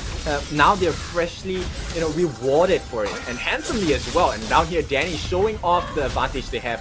He is looking like he's ready for a 1v5 any time of the day. Yeah, he took the Azure Golem down. He did get the buff. So 1 versus 5, and Food Esports really, they can't deal with it. Danny Heino, he's just on point. He's just doing so much harass. He has a lot of damage. Danny, like, throwing out the scepter. Food Esports, man, they are struggling. Yep, if you take a look at the hit that Danny landed onto Lost, that was about 1/4 of his health gone. And they're just looking for an opening. BKS, they're searching for that perfect opportunity. Perfect opportunity. They got Snape, and that's going to be a huge start. A lot of the damage has been mitigated already, but Void is down for the count. Now they're on the run. Ryuga trying to get to the fountain, trying to heal up, but they give up at this point. It looks like the T3 is going to be taken. No, they're ran out of minions. So it looks like they're going to maybe do a little bit of chip damage onto that base. Danny's going to back off. The time bomb slows it down. They eventually get the mid T3. Danny's still up in front. He is not scared. He takes the time bomb to the face. He's going to be focused, and it looks like they do have the damage. He rewinds, but he actually goes forward, and Danny will finally fall. But they did get Ryuga, and now the base wide open. The minions are here. Tix gets coupled blade. He's going to barely survive. He gets back to the fountain, but the base and the Blazing Brilliance slowing things down. The minions are in the back. The Invincible Warrior, Otix, is still alive, and somehow Foodie Sports hold, at least for now. Yep, it's a big question mark, right? How did they hold it? At this point, BKS, the monsters with the damage they're able to deal at this point. One as well as Caesar, free hitting the entire duration of the match itself. And every single time one has pressed Reforge up, you can expect that one of the members on the side of Foot Esports will take a fall 6 feet below. That's not a good place to be, if I'm going to be honest. Foot Esports here trying to maybe potentially steal this Overlord, but it's been scouted out. They do need to be a bit careful of how they proceed on this one. And one is going to show up, and he will take the steal, and one says, no, you don't even get that, and they'll kill Otix. Oh, they've taken everything. BKS playing this one perfectly. Yep, they take a giant step forward. This is looking like a step towards the grand of the top 8 for EWC, and it looks like BKS will not be denied at this point. Yeah, that would be unfortunate. There would be less drama going into day 4 tomorrow if BKS were to take this one out, but it looks like Danny going in for this one, continuing to be this menace, so to speak. The death at sunset, yeah, connects on the 4. He does get the pick off. Taser's down, but now Void might have been left for dead. He gets charged back. He gets put away, and Void is down 6 feet under, as you were talking. And it looks like the Drake is going to push the mid lane. The Crystal is under siege at this point. There's just so much damage. Otix just trying to just deal with the minions. Is he able to do this? The Blazing Brilliance is going to be committed, pushing it out, forcing it out. The Searing Barrage as well. And it looks like they've gotten him in the front. He gets pushed back. The Fate Rewind keeping him alive. And it looks like they're going to somehow hold yet again, even with this Drake. And still not in position to get rid of the backdoor protection. And BKS are just going to wait for the next minion wave. Yep, they hold on, but that's all they're doing. They're holding on. At this point, Foot Esports on their last standing list at this point. BKS, they will be patient and take a look at the replay. After this was a, I think, unfortunate mistake. Otix did not get the smite on time with the crucial kill theft onto the Overlord here, and this was the start of the fall for Foot Esports. They somehow managed to recover from that, and this time they will not be allowed to steal. Okay. Not this time, unfortunately, and Otix has to make that play. That's my play, right? I don't know if Danny was in position, but Neon from the backside pushes him back. Here's the Invincible Warrior trying to keep him alive. Ryuga goes down, and it looks like they got Void as well. Oh, now they're on the run. Snape just trying to stay alive. He's been chased. He's tried to juke him, but no real way. And all 5 members of BKS still alive. All they need to do is bring the minion wave back to them. And it looks like BKS have this game as the base is wide open. It's just a matter of the minions going in. Neop all the way in the front on Vital Outburst, pushing them back. And all they can do is watch from the fountain, and BKS take game 1. What a dominant show of power here from our Brazilian kings. BKS, Vivo Key Stars. That's why they have stars in the name, because the team is full of superstars. I mean, Holler, we expected a bang of a series, but we expected a stronger battle coming up from Foot Esports, and at this point, Foot had just gotten their heads banged on the wall. Yeah, tough situation, right? Foodie Sports, this is one where Vivo Key Stars did a great job of just taking over objectives. They weren't getting a lot of kills, they weren't doing rotations, but they were seeing where Foodie Sports were, and they just went to the weak points, right? And they took down the towers. The Guan Yu was just kind of pushing, charging down all the towers, gave themselves a huge lead to begin with, and they never relinquished it. They were just pushing throughout, and just Vivo Key Stars, again, just a very strong team, understanding how to close out the game. Yep, you know, earlier in the game, I was mentioning about, hey, there's so many slows, so many stuns, and it will make life for Niap very, very difficult, right? And so they mitigated that risk by allowing Danny instead to be the tank, the point of concentration. And when everyone was concentrating onto Danny, just snuck in from the backlines. That last Razor Cavalry was so sick, along with the heroic charge, getting so much damage across on the entirety of FUT Esports. Yeah, very, very well played. I mean, Guan Yu, his rotations, his point, like he was creating so much space that it was difficult for FUT Esports to get kind of anything going. I mean, if we're looking at some of these, the net worths, 11K from Danny, Caesar, Niap, all of these guys really just, those are your cores. Those are the ones you want. Juan, not as much, but nonetheless, he was a pain. Like he had that nice steal. He was, you know, doing as much damage as possible from the back line, and you just played it safe. You're 007. That's not that bad, especially when the rest of your team is like up front doing all the damage and getting all the kills from you. Yep, exactly. And at this point, if you take a look at the reach of VKS, much longer range. And when you have Caesar, Eternity Blade, Crimson Reaper, XR Torment, Master Sword, Cloud Piercer, so much armor pierce, so much crit, and additional damage coming in from Caesar. That's just 1 point of entry of damage, right? Then you have one who does have the Scepter of Reverberation with the Void Staff and the Savant's Wrath as well. How do you deal with that? Yeah, I don't know, to be honest. And if we look at the next part, I mean, Danny, you know, kind of sticks out to me in terms of the damage taken, right? Because he was up front fighting 1 versus 4, 1 versus 5. Danny don't care. Danny continues on. Danny's going to do some damage. And he was second in terms of his team and in terms of doing damage as well. So Danny just had some serious impact throughout. Like, again, we'll go to the MVP and think that but in my eyes, I feel like the MVP could have gone to almost anybody on Vivo Keat Stars. Oh yeah, for sure, right? Of course, this is a very strong performance by VKS, and that is the whole point, right, of Honor of Kings. We want it to be a team game. We want teammates to support each other, and what better way to show support than to deal damage as a unit, right? VKS literally was a unit against FUT Esports. Not to say that FUT wasn't, but FUT just could not handle the strategies that VKS prepared for them. At this point, I mean, look at the damage, right? One having the highest damage, 137.7k. They allowed one so much space, so much freedom, you know, cutting out the mindshare. And when you have one on this gun and more having the time of his life, this graph is to be expected, right? Every single thing goes in the way of VKS. Yeah. I mean, it's one thing is that it's not a hockey stick. I mean, we didn't get to that point, but in the sense of Vivo Keat Stars, just like, again, you had a lead, you can maintain the lead, you control the lead, you grow the lead, and just Vivo Keat Stars really understanding how to close out the game. It's really well played. But the MVP of this one is, of course, Niap. Your thoughts? It's gonna be Niap. I mean, I like the way he played at Guan Yu. Let's be honest, right? Guan Yu was kind of like a double-edged sword, because if he didn't have a good game, that would have been the weakness point that FUT would have just picked on and picked at. But Guan Yu, played by Niap, made the world's difference because he was a menace. He was chasing everyone. And as a Guan Yu, I find it very difficult that FUT could not stop him. But that's only because Danny was supporting him in all ways possible. Hey, hit me, focus on me, so that Niap can come to your backsides and deal the damage. Yeah.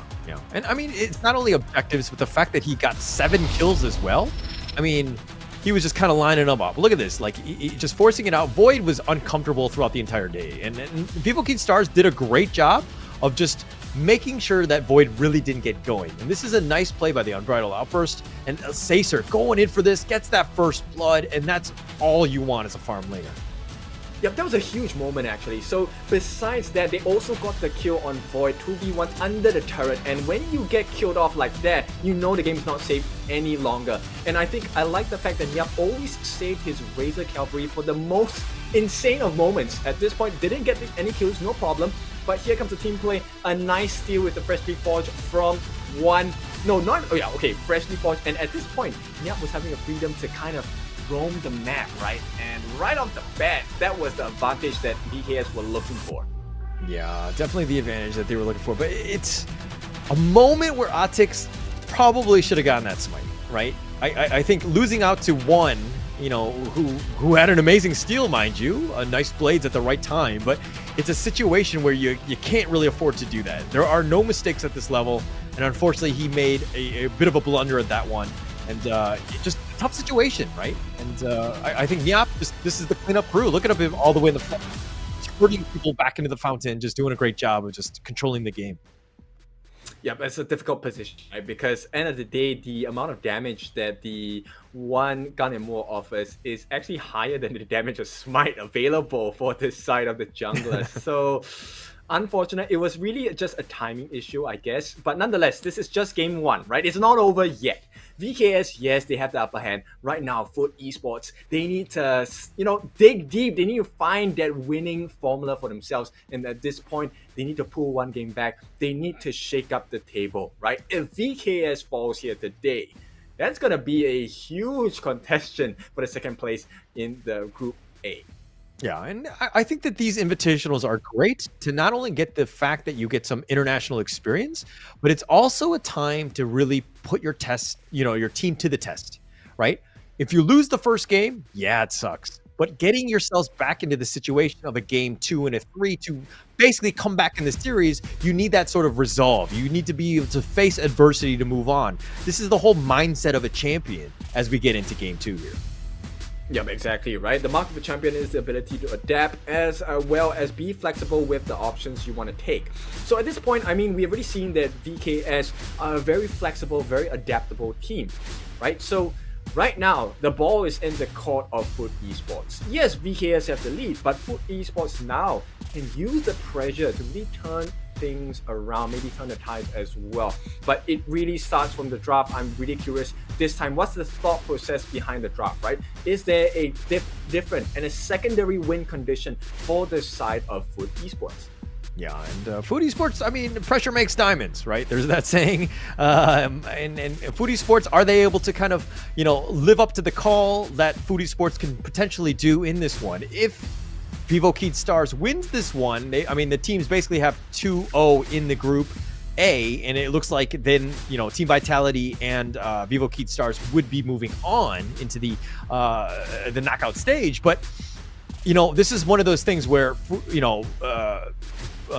Boom Esports as well as wants Foot Esports to win, right? So to give themselves a chance at that top 2 level.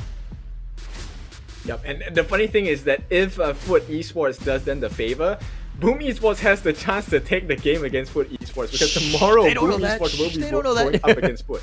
No, you're absolutely right. You're absolutely right. And that's what they want, right? But if it's a 3-way potential tie going into this one, that's going to make for a lot more drama going into tomorrow, and that would be great. But right now, Foot Esports, they need to bounce back. They need to, they faced adversity. That was a bit of a rough game, but there's potential for them to get themselves back into the series.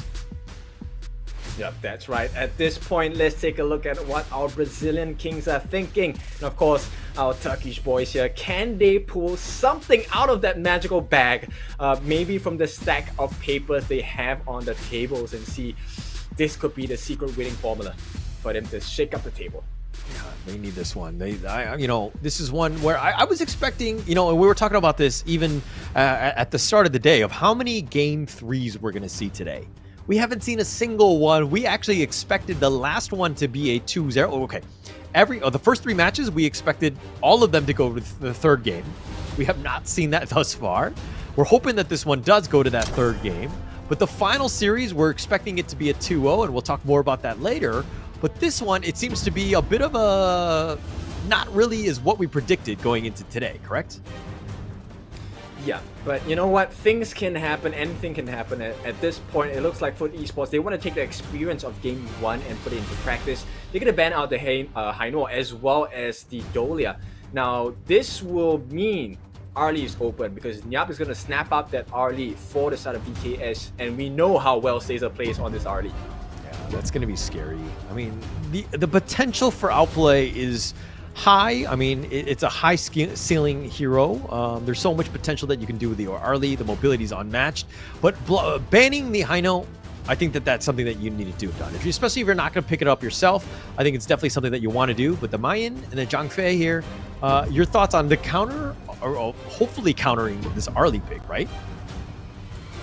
I think it's a bit difficult, right? Because as Zhang Fei, yes, your ultimate can be used offensively and defensively as well. The Unbridled Outburst offers that stun. At the same time, it changes your skills into a more damaging one, right? But you're going up against an Arlie. Maybe they can go and try on Lady Zhen as well, but because it's a Sun Bin on the other side, the time lapse and time flux is going to be quite irritating to deal against. So I'm looking for something more in the ban pick for the Sutherford Esports. They still need a win condition, and they will choose to go in the form of the Burning Sun, Ho Yi. Okay. Okay, all right. I mean, let's, before we talk about that one, let's talk a little bit about this Sun Bin pick. Has not been very successful today, right? I think it's been played 7 times throughout this tournament. It's a 29% win rate. I know that people are joking of, hey, we first phase pick the Sun Bin and we just lose the game. But Vivo Kid Stars, they must have a strategy in mind, right? I mean, why are teams picking this hero so much? It's a lot of disruption, right? So one of the things is you can actually have the timelets as a deterrent to kind of push them away, kite them and zone them away when you're trying to take objectives as well. And it works perfectly well for heroes like Ho Yi, who doesn't have the best escape mechanism, right? So there is a very high potential of a long silence that would buy enough time for Caesar to really get the kill onto the Ho Yi. So Lost might be in for a hard time. And if it is a 5-on-5, bear in mind, this can be wombo comboed with the Destructive Deluge in the Flowing Side and Ocean of Tears as well. So it could be quite detrimental to the side of Foot Esports. Okay. Lady Zhen here being picked. It's tied for top 3 picked heroes in the league, but it has one of the highest win rates as well. 77% win rates. The Lady Zhen, just so much control. You have a stun. You have a lot of potential. And I feel like Vivo Kid Star is just playing, like, these are the type of heroes that just shine with this team because their positioning is almost unmatched, I would say. Yeah, and it looks like they want to give it a try on the form of Xiao Qiao. So this will be the first Xiao Qiao we have seen so far, at least for today as well. And I believe for Season 2, no, I think there was one game where there was a Xiao Qiao, right? But regardless, I think it's going to be a massive wave clear. Xiao Qiao has one of the strongest wave clears in the game as well. So they're going to match up pretty well in the laning phase against Lady Zhen. Okay. All right. Sun Ce picks here, as well as the Jing. What sticks out to you on this one? The last 2 picks, of course, for Vivo Kid Stars. Very worrying because set sail now you can bring one other person with you as well.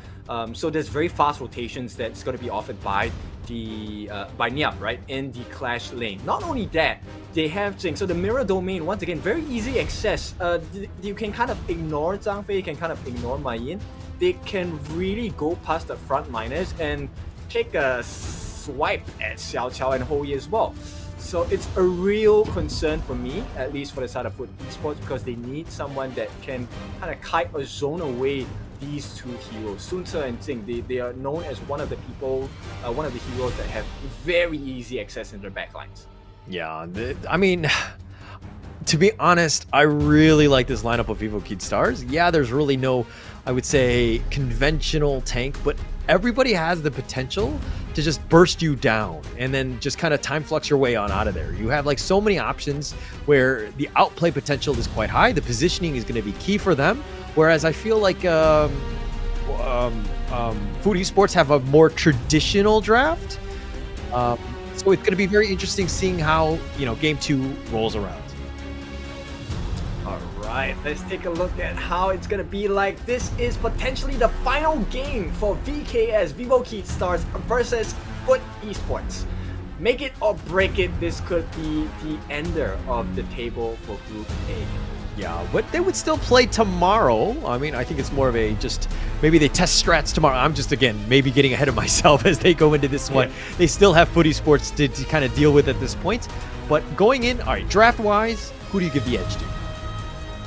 I'm really preferring VKS's draft at this point because I think if they are able to get the growth, maybe steal a couple of jungle camps, tip the skills in their favor, it's really hard for Foot Esports to recover. Okay. So Foot Esports I mean, they probably you're basically saying they need to have like a good early to mid game, right? And just ensure that they got themselves a chance because they can't be playing on their back foot again, right? Yes, exactly. Okay. Now, with that being said, I think we will see what this initial clear is going to be like. Snape not going to be supported by the support and roam at this point, which will open up the doors once again for an early rotation for Caesar as well as Mena.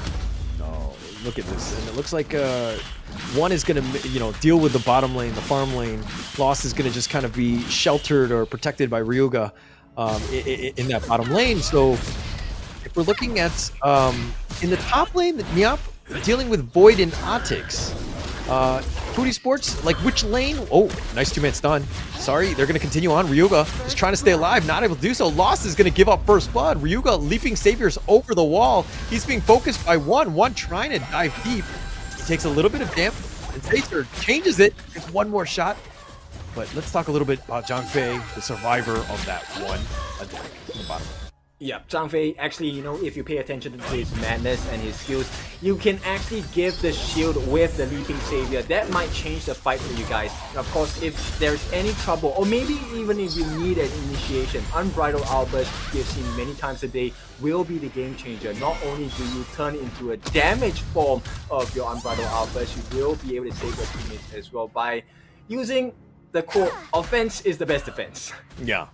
And I mean, he kind of, it's one of those moments where you can kind of really get caught off guard. You think you're like, I got the Zhang Fei right where I want him. And then all of a sudden, Unbridled Outburst you, and he turns it around and he actually has some damage to kind of back it up. So it's just very, very strong. But Smite, a little bit different. This is obviously with all the junglers, dealing 1,500 true damage to nearby monsters or minions and stuns them for 1 second. It opens up more jungle items for you, so your jungler must have it. Plus, it usually ends up being a steal for some of the bigger objectives, like the Overlord and the Tyrant. So, Smite, something that you want as a basic spell. That's right, and it's not only equipped by junglers in this game as well. Sometimes the class lane or the roam and support will use that as well. Oh, nice Burning Sun Arrow. Oh, connects on, and it's going to slow him down, and it looks like Mena is going to be killed. And with that stun from downtown, Foodie Sports will happily take that. Oh, for sure. I mean, it landed on the mid lane, it landed on one, but hey, if a kill is a kill, it doesn't matter. Yeah. One of those things where, I wasn't really, looking to kill him, Mena that is, but, I wasn't looking to kill Mena, but I ended up killing him, so I'll take it, right? So, Mena just in a bad spot, probably protecting the president, so to speak, in one.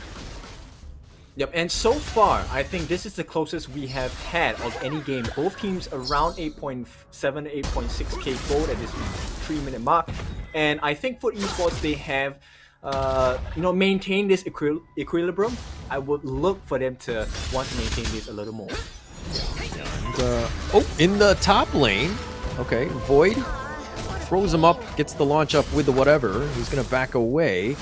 And now he wants to go for Niap. He's going in for this one. And they do get pulled back in. Niap taking a lot of damage. He's being chased, and Void will dash after him. Does get that kill. Oh, one more Burning Sun Arrow does not hit the mark though. Sometimes, but sometimes you hit, sometimes you'll miss, and unfortunately not the case. But you got to fish for it. But it looks like they're going to dive deep for this one. Lost is trying to stay alive. He's under tower. Mena taking a lot of damage. One more shot. Oh, he does get it, but now Lost is in a bad spot, and Caesar will kill him. Lost does go down in the end. Yep, that's a perfect trade for the start of BKS though. That was a very nice outplay, but at this point, advantage still to BKS. Yes, goal difference isn't that much, but the EXP differential will make a difference in the coming minutes, especially for someone like Caesar. You want to stay alive, that's the most important thing. But the Tyrant here in Foodie Sports have seemed to have found a little bit more of the correct footing, so to speak, into this one, as they're looking to do much better. They not technically winning in terms of the net worth, but they're definitely putting a lot more pressure. There's a lot more fight in them in Game 2. Yeah, they have to, right? At this point, this is tournament life on the line. And if you are from Foot Esports, this is something you should be doing at this point. Now, once again, they're going to put a lot of pressure on the farm lane. Lost going to be in danger once again. Yeah, my issue is Lost is by himself. He's been killed yet again, and Sacer just styling on him with this Arlie. They're gonna take the bottom T1, and you know it's one of those moments where Food Esports should they have done everything to kind of protect Lost, get him, make sure that he has a good game, because right now he's struggling. Well, true they're struggling, but end of the day, they also need to prioritize the other lanes as well. And I think more importantly, the jungler needs to be active as well. But Arctic's gonna get caught out in the mirror domain. Caught out with the mirror domain. He's dancing back and forth. The boat has been sent in, and he does knock him up. Arctic, that is, but not continuing on. But a huge rotation here with all 5 members. Vivo Keith Stars trying to take the enemy jungle. They're gonna back off now. Yep, this pressure is extremely hard to handle on the side of Foot Esports. And once again, it's really just about the poke, right? Ladyton is going to be just throwing the flowing sides and the ocean of keys. And right now, Foot, they're losing their footing on the game. I see what you did there. But can I stick with the dad jokes, or are you gonna do it too? What's gonna happen? I don't know. Boy gets him back with the whatever, and it looks like Niap. Oh, he gets jumped. Oh, the forbidden domain pushing him back, making sure that Void secured the kill. Ryuga coming out of left field. Right, so Foot, they still have a little bit of fight in them, and this is nice to see, but at this point, they need a little more. They have cut down the gold difference to about 1,000 gold, but BKS, they still have pretty much a map dominance because they're pressuring them in the mid as well. Oh, Sacer, he's showing up. Oh, he steps back. Snape barely alive. He lives to tell the tale of what a terrible person Sacer is. Yeah, but at this point, he's going to do much more than that. He's going to take the tier 1 in the mid as well. And tier 2 going to be successfully taken in conjunction with that confusion in the mid lane. So for esports, every time they look like they're recovering, BKS take another stab. It's a very smart play by Vivo Keith Stars. You can't win everywhere. You can't, you know what I mean? You got to take what the enemy's giving you. But as I say that, there's a nice 2-man knockout by Niap. He's getting kicked back. Void pushing him back, but Sacer actually gets the kill. And Otix will go down. Ryuga as well, and Donnie now chasing after them. Oh gosh, Foot Esports right now with only 3 members alive. They're hiding under tower. Vivo Keith Stars are looking for something. Sacer, Joe goes for this. Is looking to go for Lost. Lost has to flash away just to stay alive. And Sacer, again on this Arlie, is just on another level. Yep, it's one of the things that you will find it very weird, right? The moment you see a parasol, you fear for your life, and that's the situation that being put in, right? And Snape, he's just going to be a victim of a 3-man push, 4-man push actually on the top lane. They're bringing everything at this point. And it looks like, okay, they got 1. So that's a kill. They did get Otix in return. And Sacer has arrived. And he's going to do some damage. And Danny just kind of dealing with tower aggro with the mirror images. But Vivo Keith Stars, still, they're in control. Well, this is not the fastest game of the entire Invitationals for sure, but this is a pretty fast game as well. BKS already taking 5 turrets in the span of 8 minutes. Now, this is a very scary notion for the side of Foot Esports who want to save a lifeline into the EWC positioning, of course. But as we see now, BKS having a very dominant hold over the game. Definitely a dominant hold. It's been tough. Foot Esports, I mean, they were doing much better in the early game. They gave themselves a chance, but Vivo Keith Stars, man, they take one small, they take advantage of one mistake that Foot Esports might do, and then Vivo Keith Stars just control everything, right? Sacer has been on another level. He's been getting so many kills, just very difficult situation, and he's just been able to outplay everybody. Here's the boat going in. Oh, he's not going in. Yep, set sail at this point, I mean, they can use it anytime they want, unless there's a combination like that. No, they miss it out. Oh, the Unbridled Outburst. That looked a little bit like mine, where I kind of miss. Sometimes that happens, and the Ryoga will just hide under the T2 in shame, but not able to kill Danny. That was close, but again, you hit the Unbridled Outburst, you got a chance. Yeah, so at this point, take a look at that! Phoenix Savior will keep Otix alive. He's not dead yet, but they did take a lot of damage. And Vivo Keith Stars can blow you up wherever you are. Under tower, they don't care. Yeah, I mean, my heart stopped for a moment there. And at this point, we are hitting the 10-minute mark. So the game is going to get even tougher because this time, the buffs are going to be enhanced. The chain lightning is going to be more painful. And the Shadow Vanguards take the place of the original Overlord Vanguards, which means there's going to be a lot more damage. Okay, if your heart is stopping, I think you need to seek medical attention. I don't think that's a good thing. But here's the boat. It connects onto him, and it does get that kill. And Atix looks up, and he sees a boat crashing into him, and he gets just 6 feet under.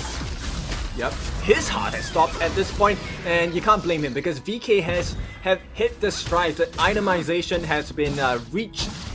And at this point, the evolution of the game, they are just one step ahead. Not just in terms of damage, but in terms of map control as well. So everything going right for the side of VKS. Taking it out, it's just smart. It's calculated risk, right? You're not taking anything unnecessary. You understand the state of the game, where the minions are. And here comes the push. It gets the boat, and Lost is blown up just a little bit out front. And it looks like Danny getting a little bit low. He's going to be focused. No, he gets away, but his friend Mena, not as lucky. He's going to be down. Nyap is down as well. Sacer, that's the first death for him. And they've turned this around. They've got 4-0, a double kill going the way of Void. Do not lose hope. Foot Esports are still in this. Yes, they have lost quite a bit of their base. Structural damage imminent at this point. But VKS, for the first time in the span of 11 minutes, have made their first mistake. Can Foot Esports come back into this? If we were playing together, I would let you die if it meant that I could get, a couple other kills. I think that your sacrifice to the greater good would be worth it. Mine, not as much. But nonetheless, I think Vivo Keith Stars really maybe overstepped their boundaries, or overstepped here, because they got the T3 and they should have just turned tail and run. But they kind of were like, oh, do we go in? Do we not? And then they, in that confusion, Food Esports really made them pay the price. Yep, and it all came down to the damage offered by Snape, right? That mid laner, yes, that's just why he is one of the best wave players in the game. The damage he did was absolutely insane, but here's another fight that might be started. BKS looking for the perfect entry. They're not going to take anything less than a perfect fight. Yeah, I would think that you got to be a little bit careful. You don't want to let them, Food Esports, get back into this game. You've got to play a little bit safer. We talked about them taking low risk. That was a bit of a high-risk play in the bottom lane, and they paid with their lives. They're still in the, the driver's seat, so to speak, but they got to be careful. They don't want to do this. Ryuga getting a little bit close. The Unbridled Outburst keeping him alive, but he's just trying to run for his life. Void, and it looks like they've got the mirror images, and Danny's going to be the first to fall, and Void somehow still alive. Ryuga, not as lucky. He's down. They're going to focus it in. They get Snape, and one makes him pay. Now they're going to push this top T3. No, they're going to wait for the next minion away. Yeah, that's a very painful loss because Snape and Ryoga are going to be taken out. Now that's going to be one major tank taken out and major magic damage taken out of the game as well. So you can see VK has recognized that, hey, this is the best time to get it started. They're going to start working on the Shadow Overlord. And at this point, let's take a look at the itemization. Oh, Burning Sun Arrow will not hit the mark at the correct timing just they found yet. Atix. Oh, Atix was like, maybe I go for the steal, maybe not. Nonetheless, they're not able to do it. Mena will actually take the Overlord. So Vivo Keith Stars, again, are playing this objectively well, but the net worth lead pretty much dwindled at this point. It's a bit of a coin flip at this point. Yeah, and take a look at the growth of the items onto Sacer here, already with the 3 components here, which is going to be a Doomsday, Crimson Reaper, as well as the Eternity Blade. That's going to be a huge chunk of damage, and all of this without taking damage from the side of Food Esports. Yeah, I mean, if they can get away with it, they will, and they're trying to take as much as possible. Oh, they find Void, who flashes, he dashes over the wall with the whatever, and Danny thought about going in. Who's going to take the Azure? I'm not sure who took it in the end. Danny just got it, so at this point, it's another resource taken away, and with the Shadow Vanguards marching down, it's not a pretty situation to be in. For the they're going to go in the boat! It connects, and they blow up Lost. They saw him just a sliver, a little too far, and they literally sent the boat and the house on him. And Ryuga now has to just kind of keep them alive, but they've taken the top T3 and Lost down for 30 seconds. This is an eternity at this point. Yep, they have to stem the bleeding. VKS already having a monstrous lead. Food Esports, they need to figure something out and they need it quick. They need to figure things out. They just need to hold. They need to deal with the minions. This Drake is pushing. The boat is going to be backed up just to kind of, showcase that amazing skin.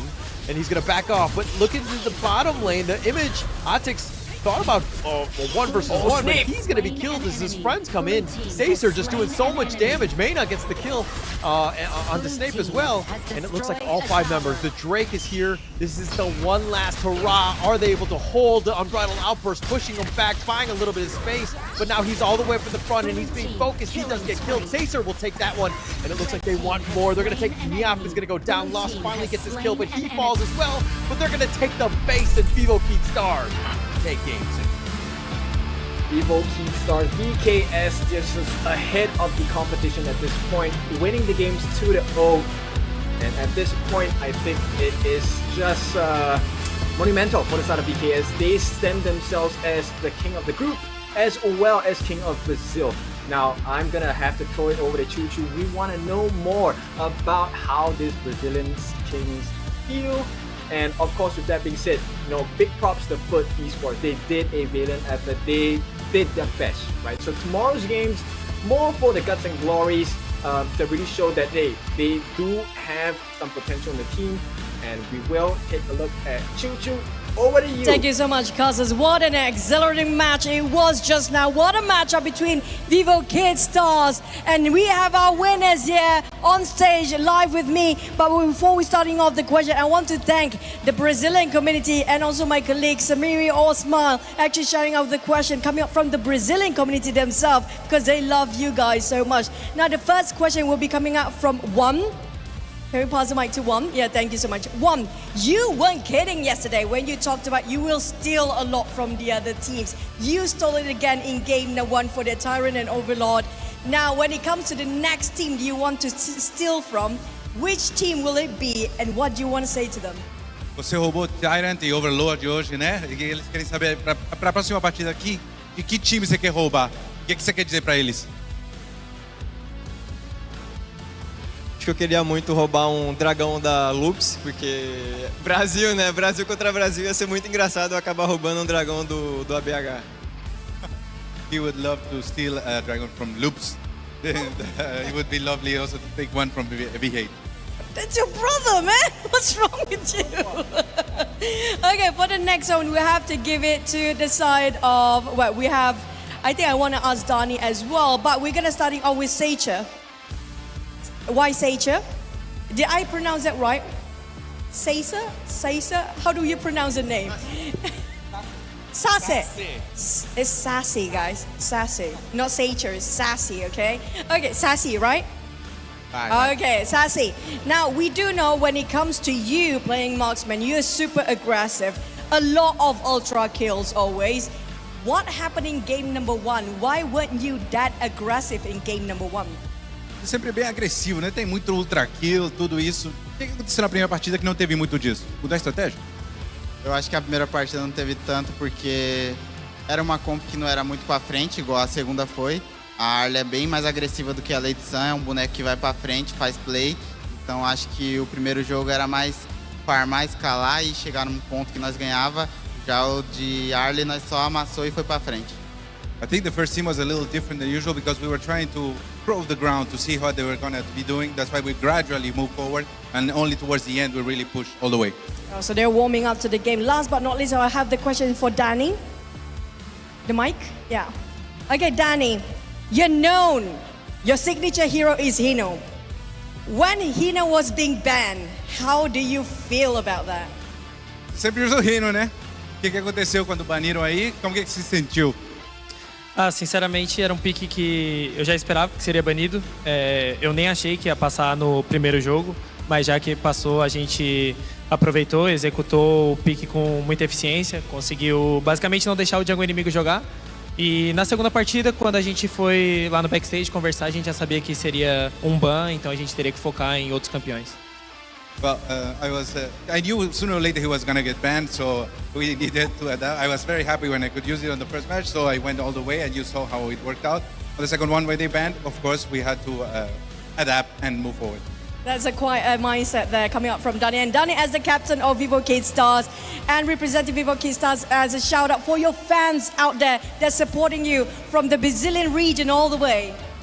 Mensagem para todos os fãs que estão apoiando todos vocês. Bom, eu queria agradecer por todo o apoio aí que vocês estão dando pra gente, todas as mensagens, né? As watch parties no Brasil que tá acompanhando a transmissão oficial. A gente sabe que no Brasil agora é um fuso horário difícil, lá é basicamente de madrugada, mas todos os fãs estão acordando, estão mandando mensagem de apoio, estão assistindo os jogos, então eu fico muito feliz com isso e ainda mais feliz que a gente conseguiu a vaga para os playoffs, a vaga para a Copa do Mundo de Esportes e, claro, os dois times brasileiros, então a região está bem contente com isso e eu só tenho a agradecer. We're of course very proud to be representing Brazil, and we really want to thank all our fans for supporting us. Even though the time zone is not particularly good, it's really early right now in Brazil. We are really happy that we managed to move forward and the results that we've been achieving here. How do you say I love you in Brazilian? Eu te amo. Eu te amo. Eu te amo. Eu te amo, Brazil. And that's going to be Vivo against us, guys. We're going to toss it back to the Gazas for more games to go. Thank you so much.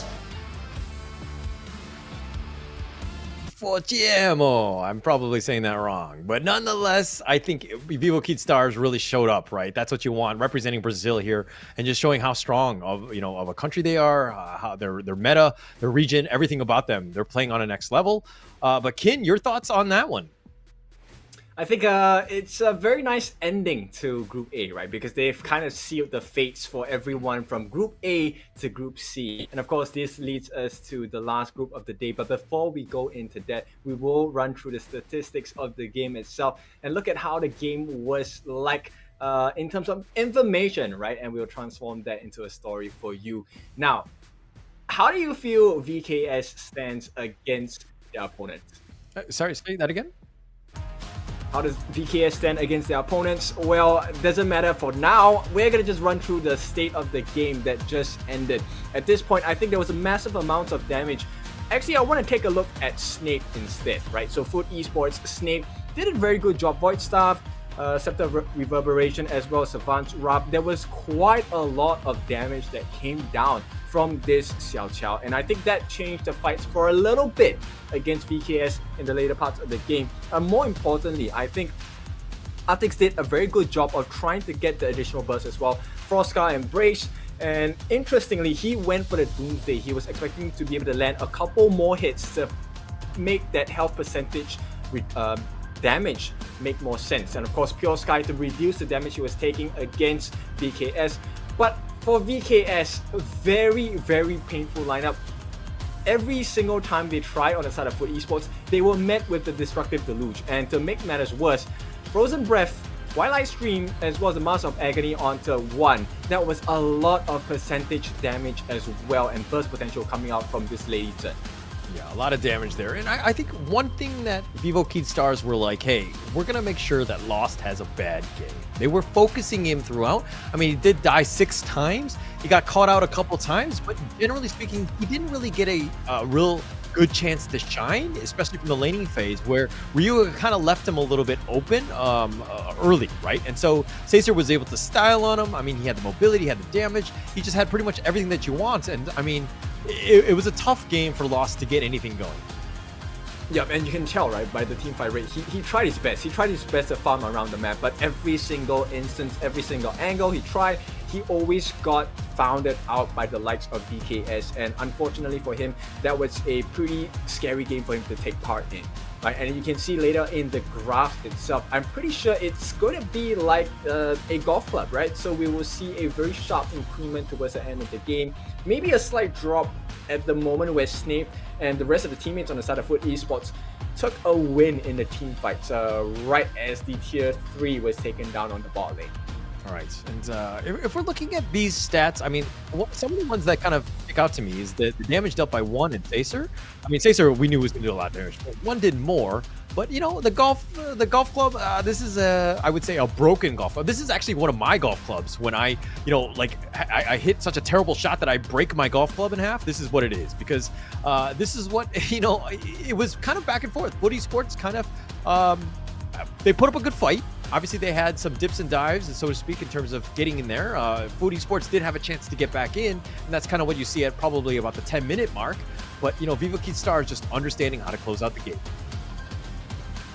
Exactly, and now let's take a look at the MVP of the game. Once again, this is a spicy one. It's gonna be the R Lee, this time played by Y Caesar. And of course, props to this guy. He made life so difficult, consistently diving into the backlines and making full use of his mobility, even using that maple dance to cancel out so many ultimates coming in from the side of Foot Esports. I mean, if you're looking to have a reference to how you should play RLE, take a look at his gameplay. Yeah, he was everywhere. I mean, he got farm. He was, feeding off of Lost, the Huyi. But the 10-1 and 5, that's exactly what you want, right, from your farm laner. He was able to do everything, and he did it in style. He would just, Michael Jackson, like, moonwalk away from you. Like, he was doing everything. He was just very, very, very well played there. Let's talk a little bit about the highlights here. Like, what kind of sticks out, or was there a specific fight that you're like, hey, this is actually the tipping point? I think at the end of the day, the first blood mattered quite a bit, right? And at this point, it was immediately evened out by the side of VKS. And even though there was slight leads taken by the side of Foot Esports, somehow they always managed to find an entry point back into the fight itself. And this is one of the prime examples, right? They always make positive trades. It doesn't matter if you get a kill on the side of VKS. VKS always out-trades you. They make it a positive trade. So what if you take my members? I will take more important members on your side. Well, it makes a lot of sense. It was tough, right? But it's one of those things where, okay, now teams are scouting out people feed, especially as we go into the knockout stage. What is it about them? What are the weaknesses that I can do potentially when I'm facing up against them in the future? I think VKS, one of the things you have to look out for is sometimes they overdive a particular team fight, right? We have seen that instance right a few seconds before, and at this instance, actually there were moments where I think Foot Esports had the potential to come back, but it's just unfortunate because Snake wasn't in the correct position to capitalize off and get the Meteor Storm right at the right moments itself, so you couldn't survive the onslaught that was offered by VK. So maybe teams can take a look at that. Okay, that'll be interesting. Let's check out the group standings here. We just saw Group A, both of Team Vitality as well as Vivo Kid Stars, who just had that victory, coming out on top. It looks like they've kind of moved on. I think that they're probably going to secure it, even if they lost in tomorrow's games. I think that they'll be fine. Group B, we know that Loops and All Gamers Global have moved on. So very interesting day. We've kind of set things up. We know who's going to be in the top 8. So tomorrow, if anything, might be a day of some of these teams really testing out maybe some janky strats. Your thoughts? I think it could be a strategy play for a lot of these teams, right? Because the way that they will be matched up also depends on the position they take in the group stages, right? So first place might go up against the first place of the other groups and stuff like that. So depending on how they want to play their cards, I'm not saying that they will look to have an easy game with other people as well. But the thing is, it could be a strategic play. Yeah, I would expect maybe experimentation with a more important thing. I don't think they want to show the cards they have on hand, right? That would be a very risky thing to do, unless you are so confident, so powerful. Example like Malaysia's LGD. Yeah, that could be a spicy one, right? In the knockout stages, I'm expecting a lot from these teams. And right now, I think this is a prime time for them to lock in the positions that they want to be going into the knockout stages. Yeah, it's going to be very interesting going into that one. I think tomorrow will be interesting in its own right. I think that it's going to be a very interesting game. But what another interesting thing is going to be, of course, the upcoming match, RRQ versus Impunity. That one's going to be coming up. It's pretty much winner moves on, loser goes home. So much pressure, so much at stake. We'll talk again a little bit more about that one coming up, as that's going to be the final match of the day. But Kin, like, what are your thoughts going into this matchup? Well, I think it's going to be very interesting to see how their stress levels are going to be, because this is fate at stake, right? But another thing I want you to take control of is that today is actually the 1st of July, right? So tomorrow we have Yao. He's going to be released, available tomorrow, the Shining Star, Ting's little brother as well. If you're unfamiliar with him, I'm very sure you can go and research what kind of skills he offers to you in the Hero's Gorge, and maybe he will be responsible for getting you those stars in your ranked games as well. Now, going back into the game, being a Shining Star, right? I think we have certain star players in both of the teams on the side of RRQ as well as Impunity. But I think following on to the interviews they have given, right, it looks like RRQ have some strats for Impunity. So what do you think about it? No, I think all the teams have kind of been doing their research, right? They need to ensure that they do it. I don't think we've seen RRQ play, so we're going to see that one. I'm super excited to see them. I've seen them in some of the show matches. But first, let's take a break, and then we'll see them right after.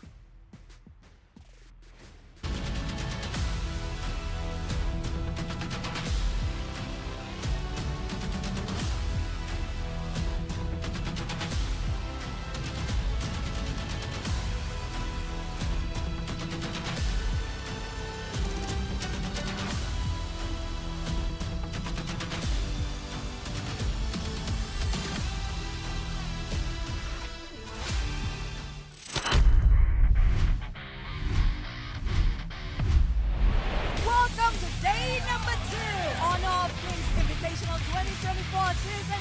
Our group is 4 teams. I think they're strong, but I think we're stronger. We did some mistakes, but we will work on it and be better. One small mistake leads us to defeat. We can win every team if we play our draft and if we don't do mistakes. 我觉得我们能很顺利的成为小组第一。 Okay, teams, let's do our best and we will see you there. 我也希望能够把开根抓带上更大的舞台。Match nanti lawan Isurus, kami sih udah ada persiapan dari draft. Lalu kan kemarin juga Isurus ada bermain melawan tim Secret. Kami juga udah nonton permainannya dan kami rasa kami bisa sih lawan mereka. Kagendra, yo sé que ustedes les tienen miedo a Team Secret, mas nosotros le tienen que tener más, porque hoy ellos sangraron mucho. 不管是对手是谁，做好自己，去赢下每一场比赛。 Öncelikle şöyle herhangi bir çekindiğim veya korktuğum takım bulunmuyor turnuvada. 在抽签下来之后，3个队伍可能都在我们上面一点点，但是经过一段时间的调整，我不敢保证肯定会赢，但是会是2场精彩的 BO3 吧。 VK changed bot lane. They were playing with other 2 players in S1. So I think we have a little bit advantage on the bot lane. Having that dream come true is very amazing. Vocês vão conhecer os reis do Ocidente. Weekend, 我们的目标就是胜利。 打 RQ 对我们来说没有什么压力，有很大的信心。我们很早就在研究他们了，因为他们也是我们的重点的对手。我们确实会有比较特别的战术。 Hati-hati saja, hari ini kami tidak menunjukkan apa-apa karena akan memberikan surprise kepada Impunity. Saya percaya diri bersama tim RRQ. 你们不用太在意输赢，知道吧？你们自然而然就输了。我们会拿出全部状态。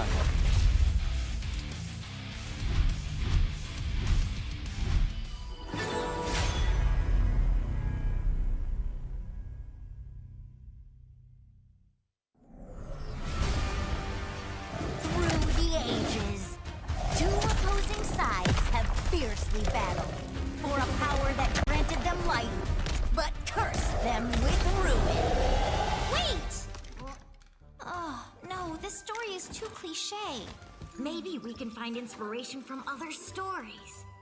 Hey, that might work. Got it. Woo! Oh. This story is adventurous, but lacks excitement. How about this one?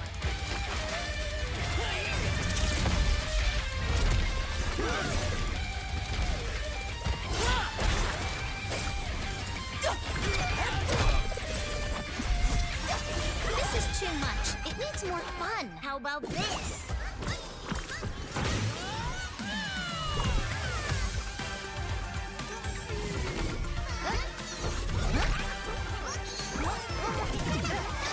That's enough!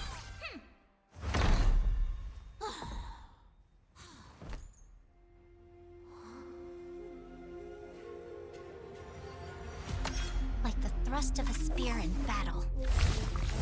No one can tell my story but me! I'm born to stay, This is my chest and my bonus play. Can't be late, won't hesitate. What do you say? Grace to find my face, scars to find my skin. I can't convince them, please I'm illicit. I'm the one that you hate. H-to-the-E-R-A, doing it for real, locked on my throne. From the ashes, I'll go the game. Blow with a rumble, make them crumble, make them run. Baby, it's go time. Knock me down, so I rise. An inspiration, I know how. The Don't move above them, I'm nobody gon' do it. Facing our peers, we don't think we just move it. No, we the best, and we don't gotta prove it. Somebody test me, I swear I'm gon' lose it. I got a trophies on this boom and illuminate. Another day, another win. You got the power to turn it round. Ain't got a champion, get me. Calling out for the game. This love. So high. Won't you yell out my name when I sing a song for you? Wherever you are.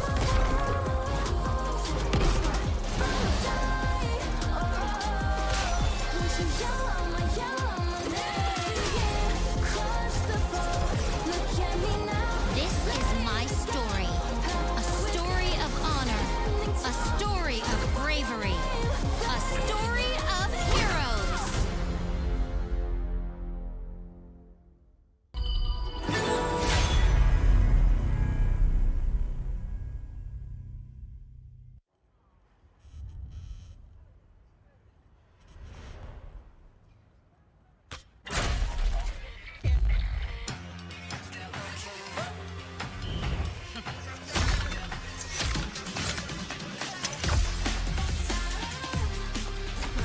Born from the flame, the way of the viper.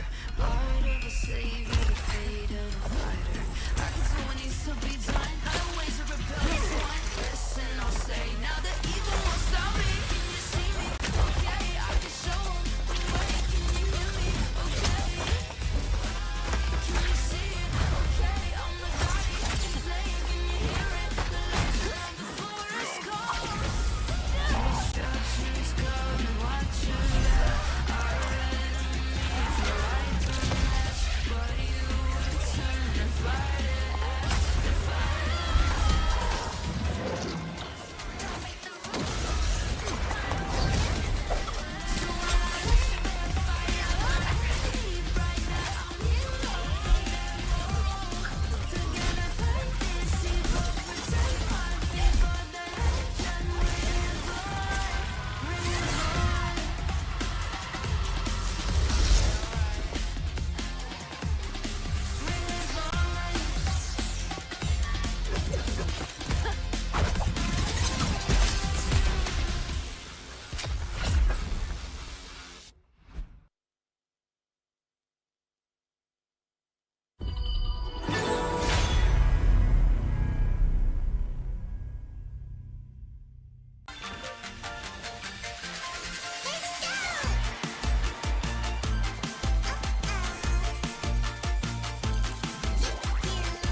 You want to be strong?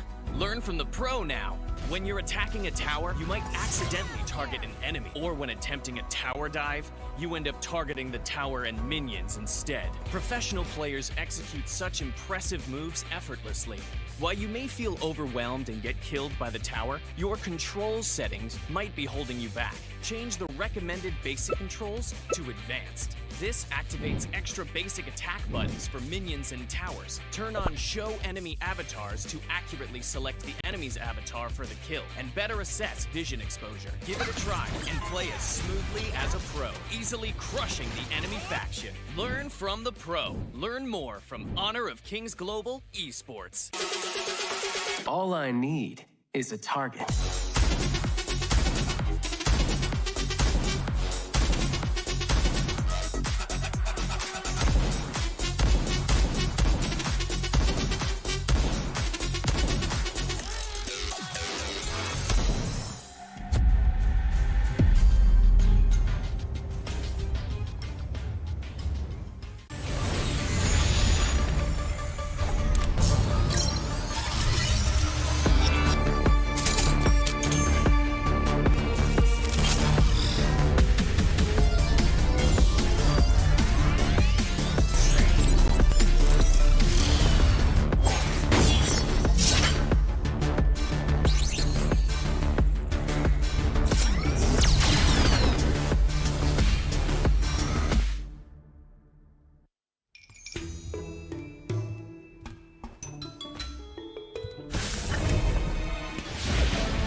Bang. Bang doing the open.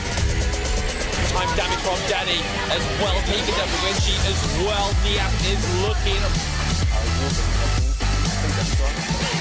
We did some mistakes, but we will work on it and be better.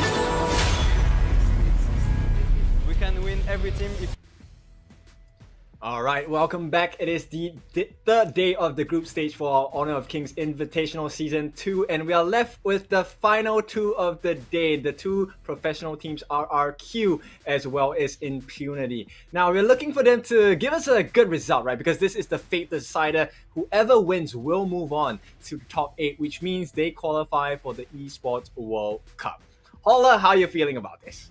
I'm feeling good. I feel I would feel much better though if I was able to play my games on the Infinix GT 20 Pro, like all the other professional players here at HOK Season 2 Invitationals. Of course, if you'd like to find out more, you can check out the Infinix official website. Make sure you do check it out. And of course, those phones are amazing. But going into this series though, I think it would give me a much better chance if I were to be playing in my ranked games. But Impunity, RRQ, your thoughts on this series? I mean, based on this, I think it's pretty even at this point. So they have equal chances, right? And this is an equal chance, of course, to qualify for the Esports World Cup. That's what we've been talking about the entire day. Of course, this is a big shout out to Esports World Cup for being our partners as well. Join us as we pit the top 8 teams out here into Riyadh on the July segment here. In the month of July, we will see who else will make it one step closer towards lifting the trophy. And with that being said, we'll have the day started with RRQ. This is going to be fielded by Nightmare, by 663 Tia, as well as Jester F. Now, what are your thoughts about this RRQ lineup, man? No, I think that we still have yet to see them in the tournament thus far, right? We've seen some of the show matches. We know that this team can play. Indonesia has some great teams. RRQ is one of those titans. But let's talk a little bit about Impunity here. This is a team from Myanmar. We have Asing, we have Black, we have X-Hero, we have Xiaolin, and we have Megumi here, which is, a very formidable team in and of itself. I'm expecting to see fireworks in this game, especially since Impunity needs to bounce back after that 0-2 against LGD yesterday. Yeah, and do not be, blinded by the results of that game itself. Impunity Esports is a really strong team, as well as the RRQ boys. So I'm expecting a very even matchup going into the games. And, at this point, I'm really undecided. Like, who is going to have the edge over another? This will probably be decided in the drafting phase. Yeah, well, I don't want to get the cart ahead of the horse. I do feel like the draft is very, very important. Obviously, you want to give your team as much of an edge with, counter picks and all of that. So, yes, I do see that. But I don't think it's the end-all, be-all, right? I think going into this one, you're going to see two heavily matched teams or two evenly matched teams go up against this. They're both going to want this one, especially since the loser does go home on this.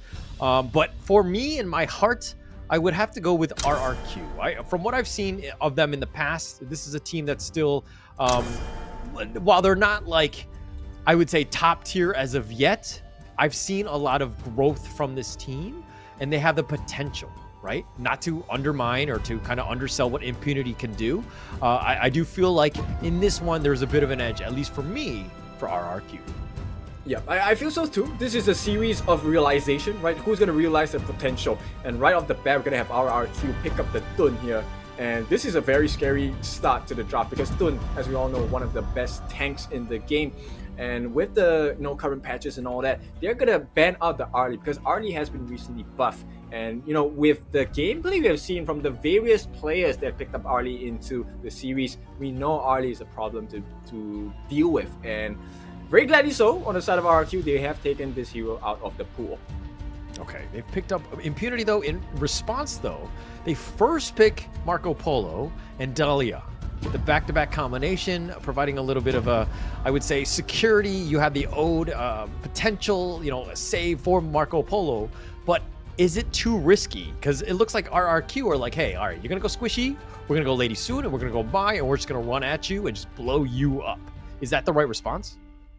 Well, I think it really comes down to how the farm lane is going to play, right? So this is really a test of Xiaolin's individual skill because, yes, technically the Lady Sun does outrange him in fights, but the thing is Marco Polo with the roaming gun will be able to reposition himself. And if he plays his cards right, makes the right decisions at the right points, he could kind of flip the script onto the Lady Sun as well. Okay. I mean, for me, I always feel like the Marco Polo has not really been able to shine as much. It needs a little bit of time to really get going. And Lady Sun, same problem, right? Obviously, they're both farm laners in that sense. But I feel like a potential outplay is quite high on this Lady Sun. It's somewhat, I would say, not consistent, but it's done better, at least in this tournament itself. Yeah, so if we take a look at the style of play, right? The moment you have a Guan Yu, right? A lot of attention is going to be placed on this this hero because he is actually quite easy to stop if he doesn't take Purify under his common spells. So at this point, I think they need to have something like Haynor, which is going to be banned out unfortunately. So they need someone who is able to capture the attention on the side of RRQ so that the Guan Yu can really go to work, not just in the clash lane but across the map as well. Yeah. You're gonna have a potential, but the Yuhan picked up here. Okay. I think that it kind of rounds out the draft a little bit more for me. I kind of like this pickup here. But Yuhan. Yeah. And of course, they're going to ban out the Nerta. We've already seen Nerta in one of these days, I believe at the start of this day as well. Nerta is one of the actually quite tanky, but more importantly, it's the true damage that he allows. And he can be played in the jungle as well. So that's a pretty smart ban from the side of RRQ because that definitely is going to be an attention grabber against the likes of RRQ. Now, flip side, they will complete the ban on Ming as well as the Ma Yin.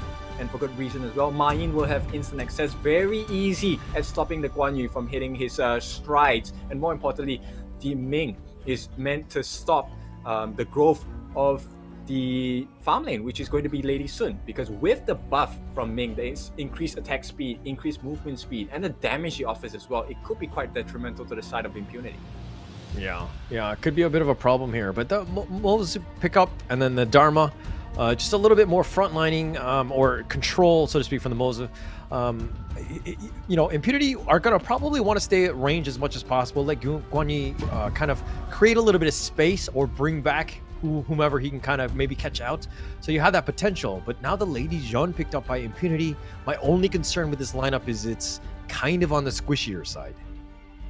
Yeah, exactly. I mean, yes, they do have the iframes from the Yu Huan melody, right? But I don't know. It really comes down. I think Impunity now they're taking a huge risk, but it's a risk that's necessary, right? If they can win in the mechanical skills, they can outplay them in the map. I think Impunity stand a pretty good chance because when Guan Yu has the lead, when Yu Huan has the lead, when the Marco Polo has the lead, it's a difficult game for RRQ. Okay. All right, let's check out the lineup. Who's going to be on which hero here? RRQ, Impunity. Okay. Which lineup is just, like, way easier to play?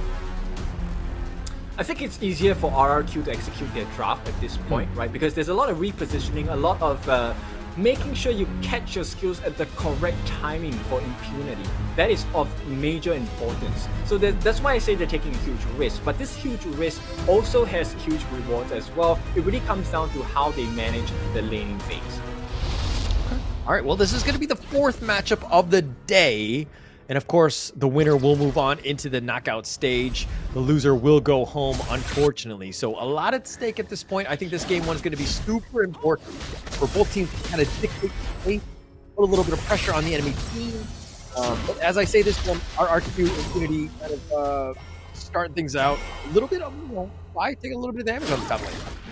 Yep, and right off the bat, you can see RRQ already making waves about the advantage they want to steal here. And this is going to be in the form of the ball camp here. Already successfully taken, this time by Jester. Megumi taking a lot of damage. Yeah, throws out the grenade and did a little bit of damage there. Oh, excuse me, the missile from the rolling raid. But okay, RRQ here, 663 Mai, looking to just kind of launch up X Hero, doing a little bit of damage, and we'll look to make a rotate. But Mai, we haven't seen we haven't seen the best plays today on the Mai. What is it about it?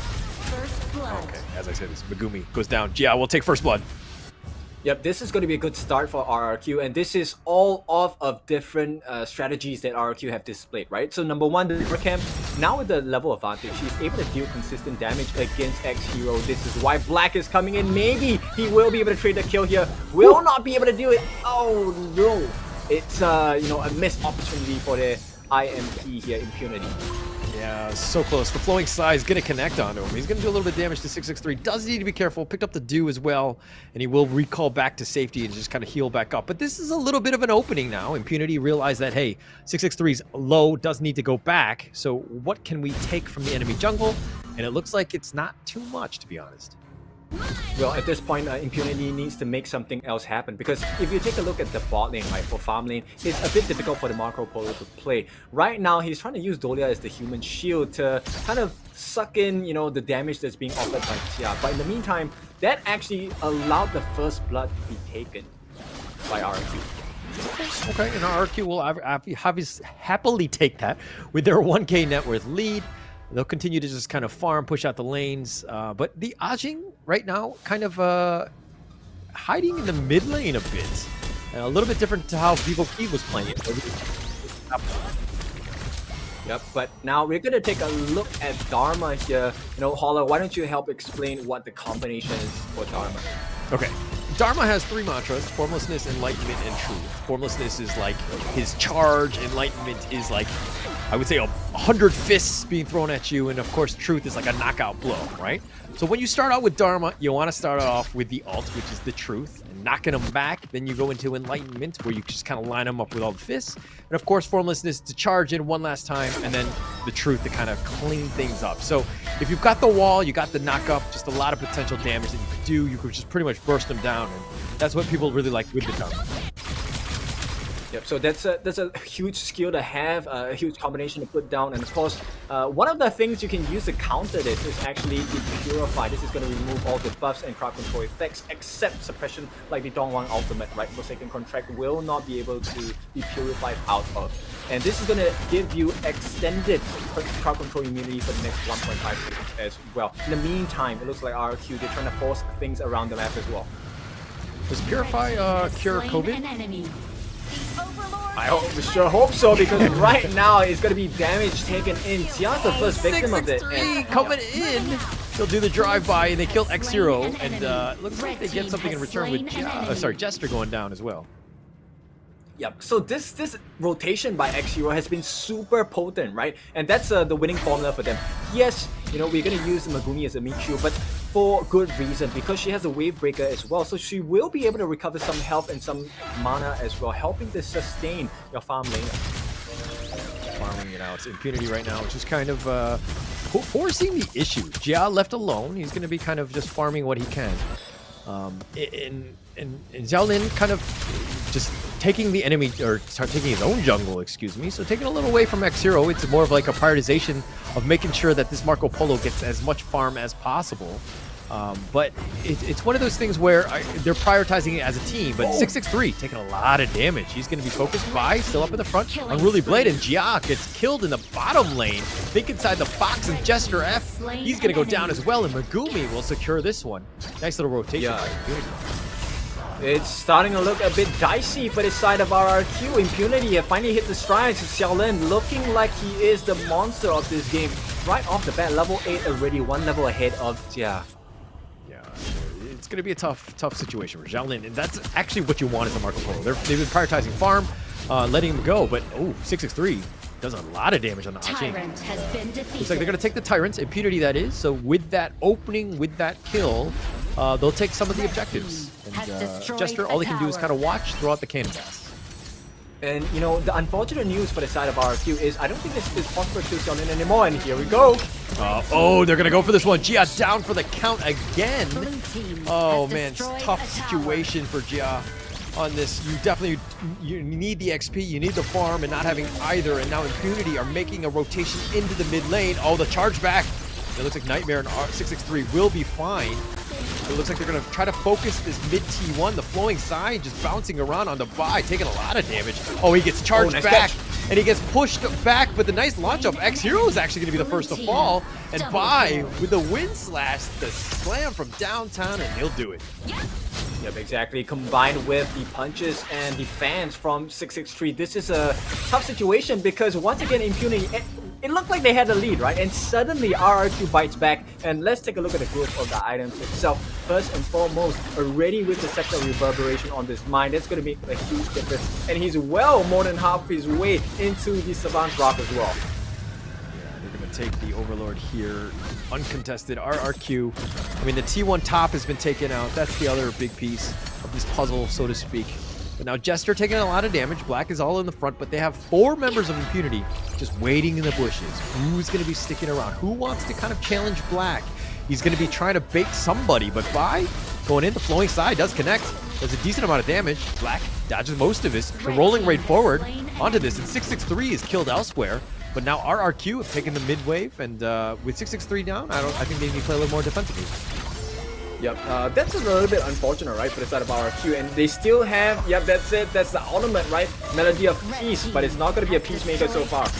Yeah, no, nice Cannon Blast connecting onto 2. The backside Nightmare, he's going to go in, he gets the Formlessness, Enlightenment just doing some work. He will fall, but Megumi's going to be killed first. And the nice little play, and Shaolin turn this around, and no, he's not.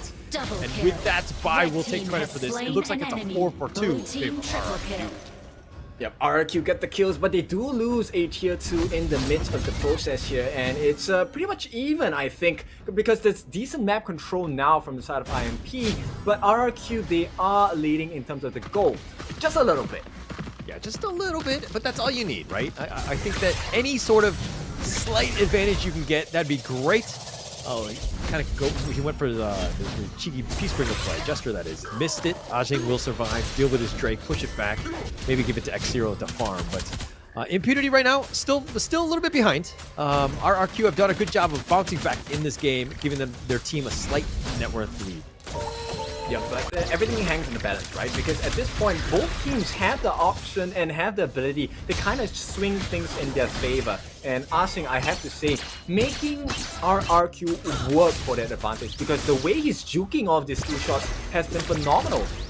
Yeah, he's good at dodging things. I would prefer it if he would kill things or push things around. And Asing has been, I mean, he's been all right. He hasn't had that too many opportunities, but sometimes it's a tough situation for him. But now RRQ need to stop the top lane, and it looks like they're going to go for a fight. They get Black, they burst him down, and Gia gets that farm, gets that kill, and they'll happily take that one.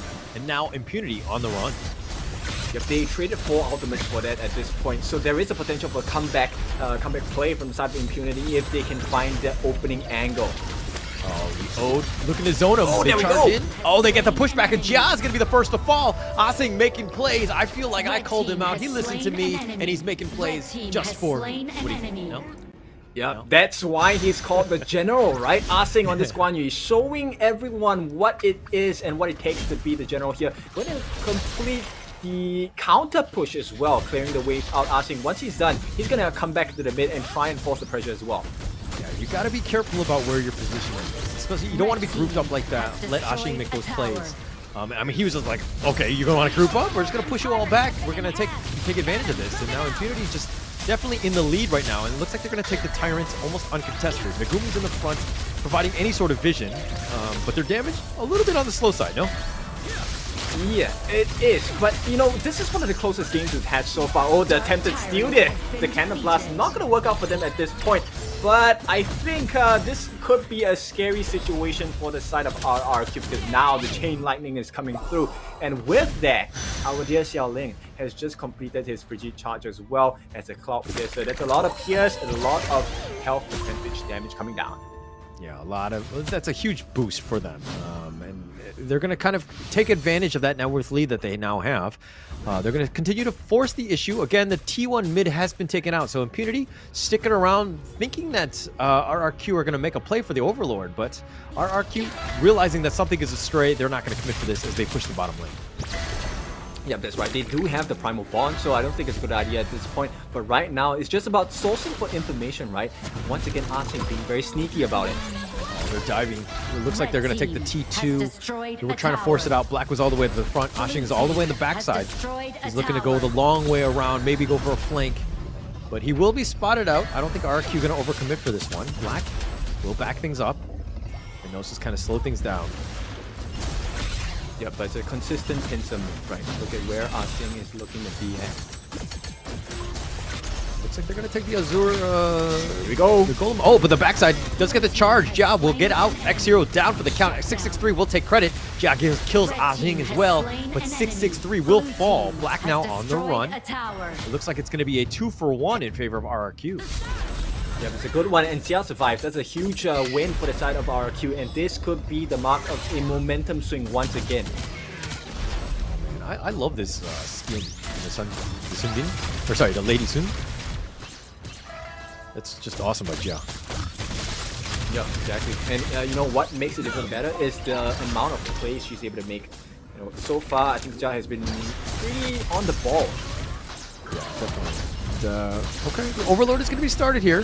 Megumi and Shaolin are nearby. Are they able to get a steal? They've called the help. They put out the bat symbol, not able to get there in time. And the rest of Impunity, 3 members arrive late. Oh man, this is like any sort of party, a house party, and then people are coming late to your place. Just come on time, guys.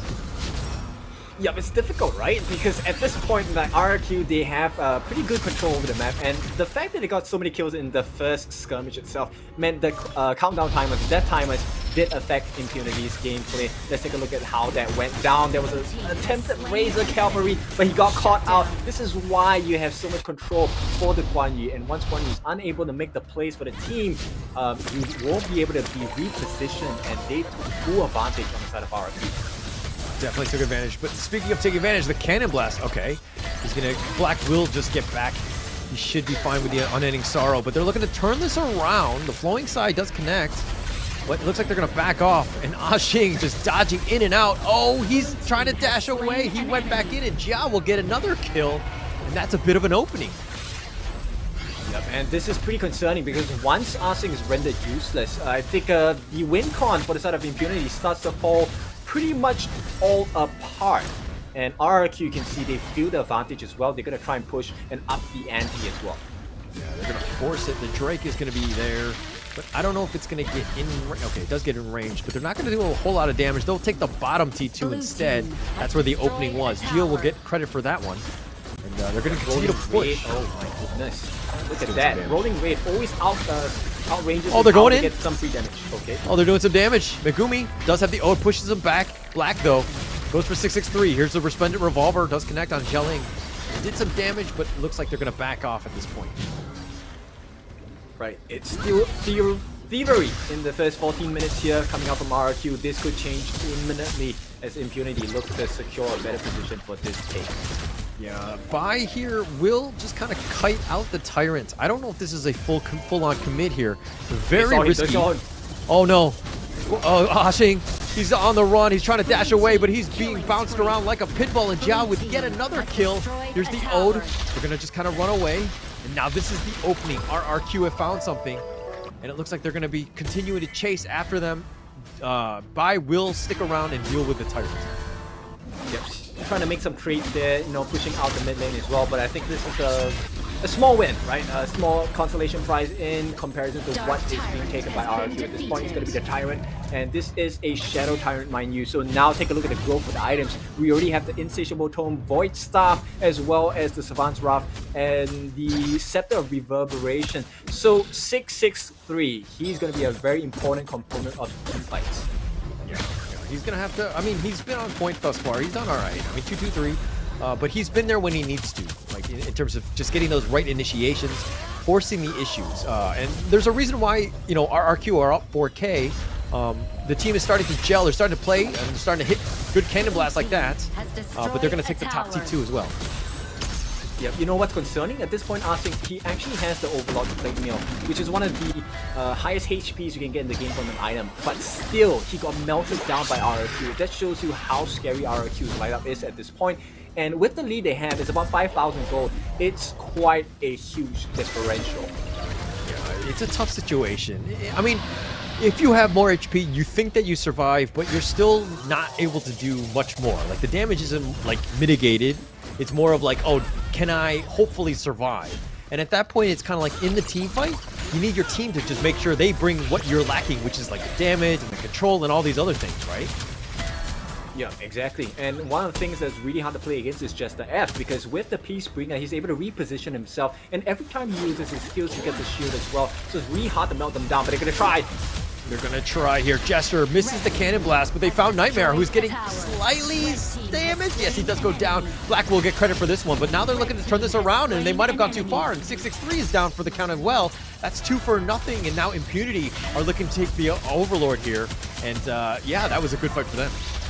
Yeah, definitely so. And at this point, they are looking to try and contest this. But is it too little, too late at this point? It will be, because IMP Impunity take it with no resistance at all. No resistance, and they're kind of forcing it. I mean, RRQ kind of on the back foot. They were being chased. They were a little out of position. It was very congested. There's too many walls and bushes and things. And just a tough situation. Not a good fight to do it, especially when you don't know where the enemy is and you can get caught out like that. So Impunity really taking advantage of this, and they came out the victors, so to speak, at least of that skirmish, as they get the Overload as well. Yeah, but at this point, right? Okay, bye. He may have taken a step too far. The charge! Oh, Ajing doesn't actually get the nice knock-up positioning. Ajing still up in front. The Resplendent Revolver just being used more to just zone out. But it looks like Impunity are just going to take the enemy jungle instead. Yep, they need to be very careful, right? Because once this Shadow Vanguard dies, it's going to swing into the momentum of RRQ, because that is a open lane of super minions. If they manage to clear this without dying, it's going to be great for them.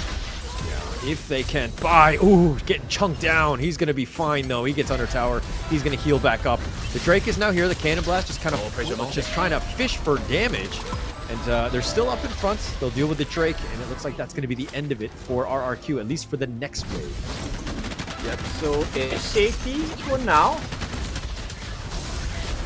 A little bit of work. The Cannon Blast connecting on the Black, but they just hold. They deal with the Drakes. They don't need to overcommit, so to speak. Yep, they script the surface hey, mind you, the bottom. tier 3.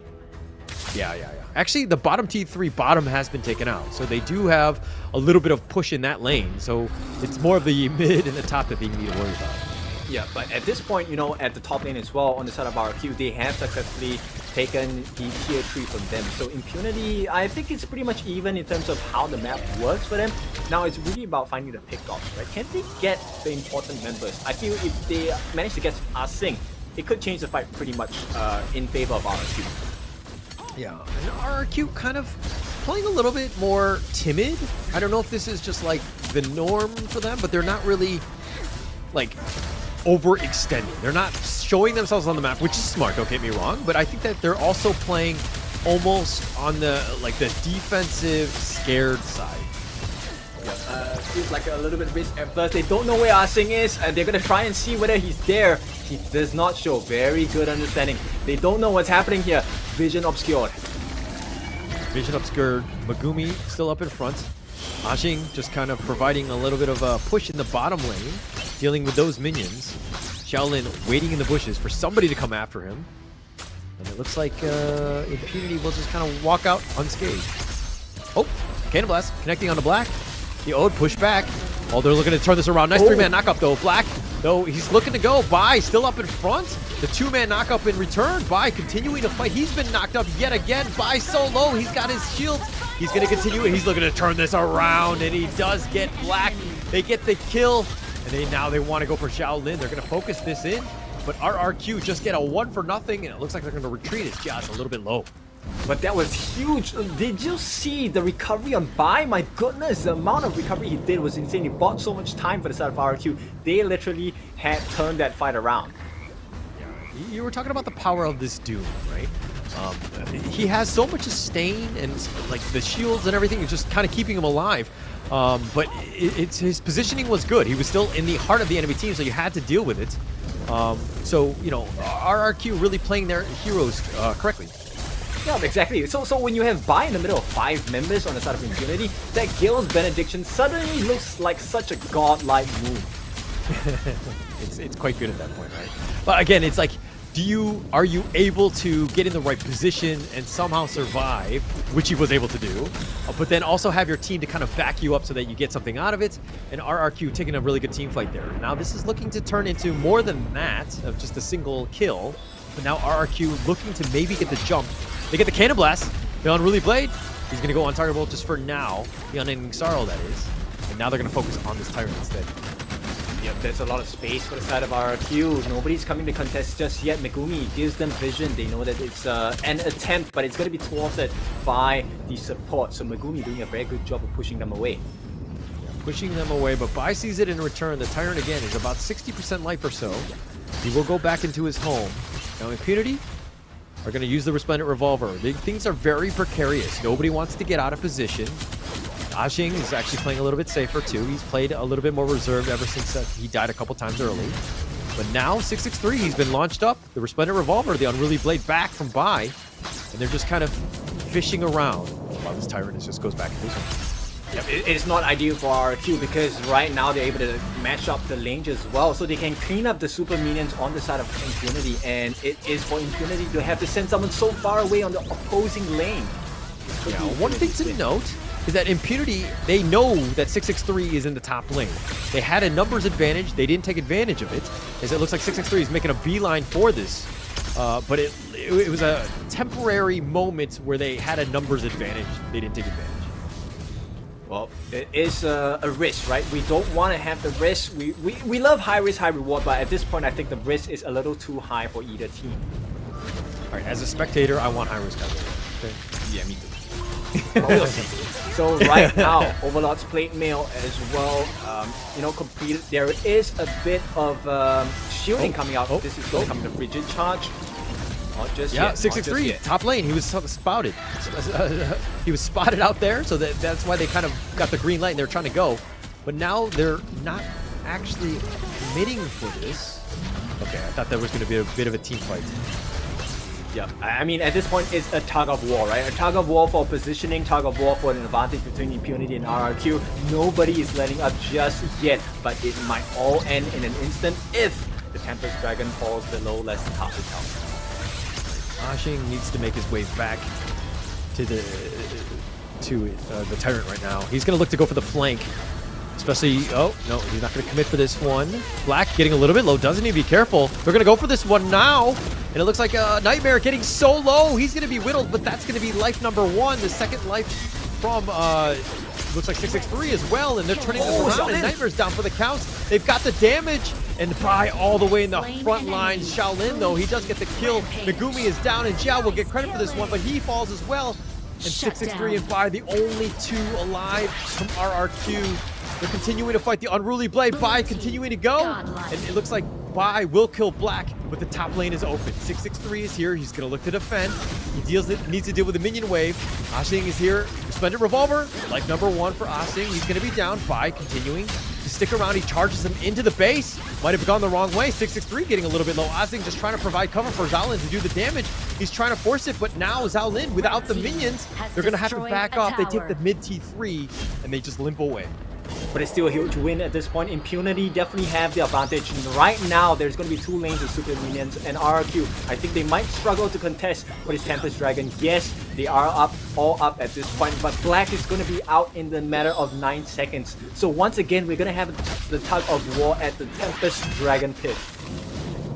I love the fact that Impunity is down in terms of net worth, but they're playing this well objectively, right? They've taken the T3 mid and top, so that you have that opening. And then this is how you want to win games. It's not always about the net worth and kills. It's about playing smart. Impunity have done a great job thus far. Pretty much are in a position to win. It's just, if RRQ makes the next mistake, it's pretty much game over. Exactly. I mean, Starbreaker already equipped on Ashing as well, so he's going to have a lot of armor pierce. Now, the big thing here is, I think in the previous fight, if you notice, Ashing wasn't stopped by any of the members on the side of RRQ. There wasn't even any delay. So that allowed them to really have advantage in the fight. And as it stands now, Impunity once again have the advantage because they are able to maneuver around the super minions. Oh, Asing. Oh, guys here. he's getting bursted, trying to charge away. He's immune for now, but he gets sideswiped by. He's going to take credit for this one. And they got an opening. They've got Megumi. They're forcing him down, and Bai will get credit for this one as well. And Think inside the box is going to be a little off the mark, but they killed Jester. X-Hero will get credit for this one. And it looks like they've got 3 members down from Impunity, and RRQ are back in the driver's seat. Yep, exactly. And at this point, RRQ, they need to make sure they are able to push up the waves, increase the pressure of that super minion lane. And maybe, if things don't work out, at least they have the security of going for the Tempest Dragon. They have a chance. Nightmare, very low, playing a little risky. He's going to come back with his life, but it looks like they're going to focus the base. Bai, he's trying to take it out, and they do take it. And it looks like RRQ are going to take Game 1 after a nail bite. Yep, oh, jitters for RRQ. The boys from Indonesia have done it. This is going to be an advantage for them. They are one step closer towards the Esports World Cup placement. Now, all they need to do is to close the game out in the next series. But before we go to that, let's take a look at the gameplay. Let's take a look at our items. This is going to be something for the conversation for sure, because I think Impunity, they were so close. They really were so close. I mean, both T3 mid and the top down, there was that opening, there was that push, but they ran out of minions, right? It was that hold that 663 had, and just being able to hold that down, I mean, it was super close. They had an opportunity. They were almost able to capitalize. But again, it's one of those, it's like a game of inches, so to speak, and just not being able to close that one out very close. But this is what we wanted, right? We wanted the close series, and RRQ really came back in that game. And it really was the Tun that kind of saved the day for them, because at that point, I think right before that last engagement, when they were defending the base, nobody could stop the Tun because number one, his recovery was so high, they couldn't get the kill on him. At the same time, they couldn't stop his TP. He was allowed to walk back into the base. And with the Unruly Blade, right, that repositioning, they managed to not just cut the wave out, they managed to go back in and get the kills as well. Yeah, and I think that, you know, in previous days, the Dune has kind of not, has really performed very well. This is one of those moments where you're like, Bai, Dune, this is why he's good. I mean, he was 8-0-4. He was this unkillable machine that was in the heart of the enemy team, almost every single team fight. And Bai really showing why the Dune is such a hotly contested pick at times. Exactly, and I mean, you know, I need to give a shout out to Xiaolin. Xiaolin did so well, I think, on this Marco Polo. 10-1-7, just dying the once. It was a little bit unfortunate. He did have the Sage's Sanctuary, but that was not enough to save him or the game on the side of IMP Impunity, right? So at this point, RRQ, they really functioned as a team because every single time they got their hands on Asing, they never let go.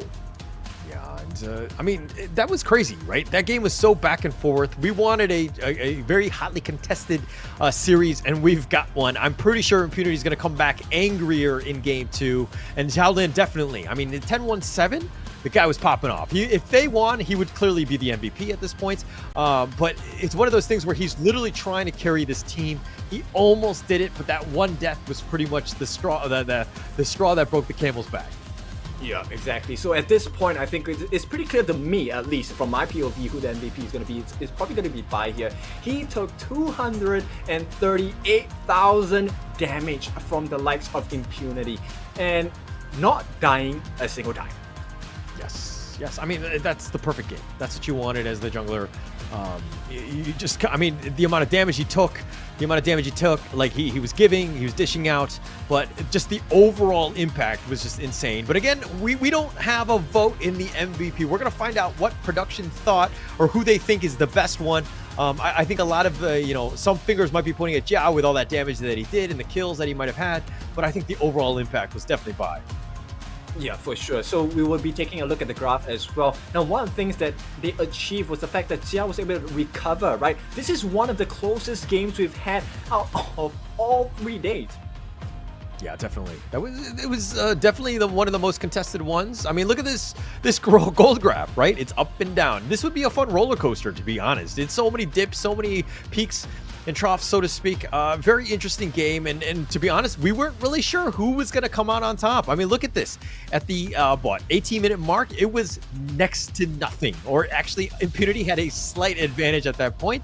That was that dip probably where they were pushing in the top once they took down that top T3, but the MVP, none other than by the 804. It has to be him, right? Because he was the catalyst that RRQ used to mount the comeback. Now, let me paint the situation for you. At that point, the position of the Tempest Dragon being at the bottom pit was so much in favor of Impunity because they were so close to the super minion lane. They could manage that lane really well. On the flip side, RRQ had to deal with 2 lanes of super minions, and they had to commit, I think 663, who was constantly back and forth trying to make things work. He needed to buy time for the team. So Bai did so much work by being the tanker, soaking the damage, allowing Jia to really just go in. You will see it in the replay as well. Yeah, and okay, Ashing made some decent plays, kind of started things off well with some decent initiations. But it was one of those things where, like, it was so close, right? It was just that minor mistake that kind of happened in the end. But it was like pretty much a coin flip. Like, all of these team fights that were happening, you're kind of like, okay, RRQ strike back. No, Impunity wins this one. They're going to take this one. And Xiaolin turning this around. But again, Bai never focused, never killed. Bai was just like this, invincible monster. Oh yeah, for sure. And of course, with that being said, the moment Asing died, right, you could see the impact that had. So the moment Asing dies, there's no one else to protect. Look at this. No one else was able to put damage onto the side of RRQ the moment Asing died. Yeah, no real chance. Okay, so these are some of the mistakes that Asing had. He got caught out. He would be by himself. He'd just be focused. It's very difficult because, RRQ are actually pretty mobile. I mean, not only can they do a lot of damage, but they can get on you, right? And Asing usually has that speed dash to get on out, but he got caught out a couple of times here. And this is one of those crazy team fights. Xiaolin was just like turning it up. He was doing a lot of damage, and you're thinking, this is a game for Impunity. They got this. But then all of a sudden, RRQ are like, no, we're not done yet. We're going to be here. We're going to fight back. And it's just team fight after team fight, or just almost, it's like chef's kiss. Yeah, so it was a difficult one. I'm very sure this is a very difficult pill for Impunity to swallow at this point. But hey, this is how professional games are like, and this is the stress you need to go through in order to make it into the world stage. So as of now, we're going to see if Impunity has what it takes to recover, but not just recover, but come back into the game and tie this series up.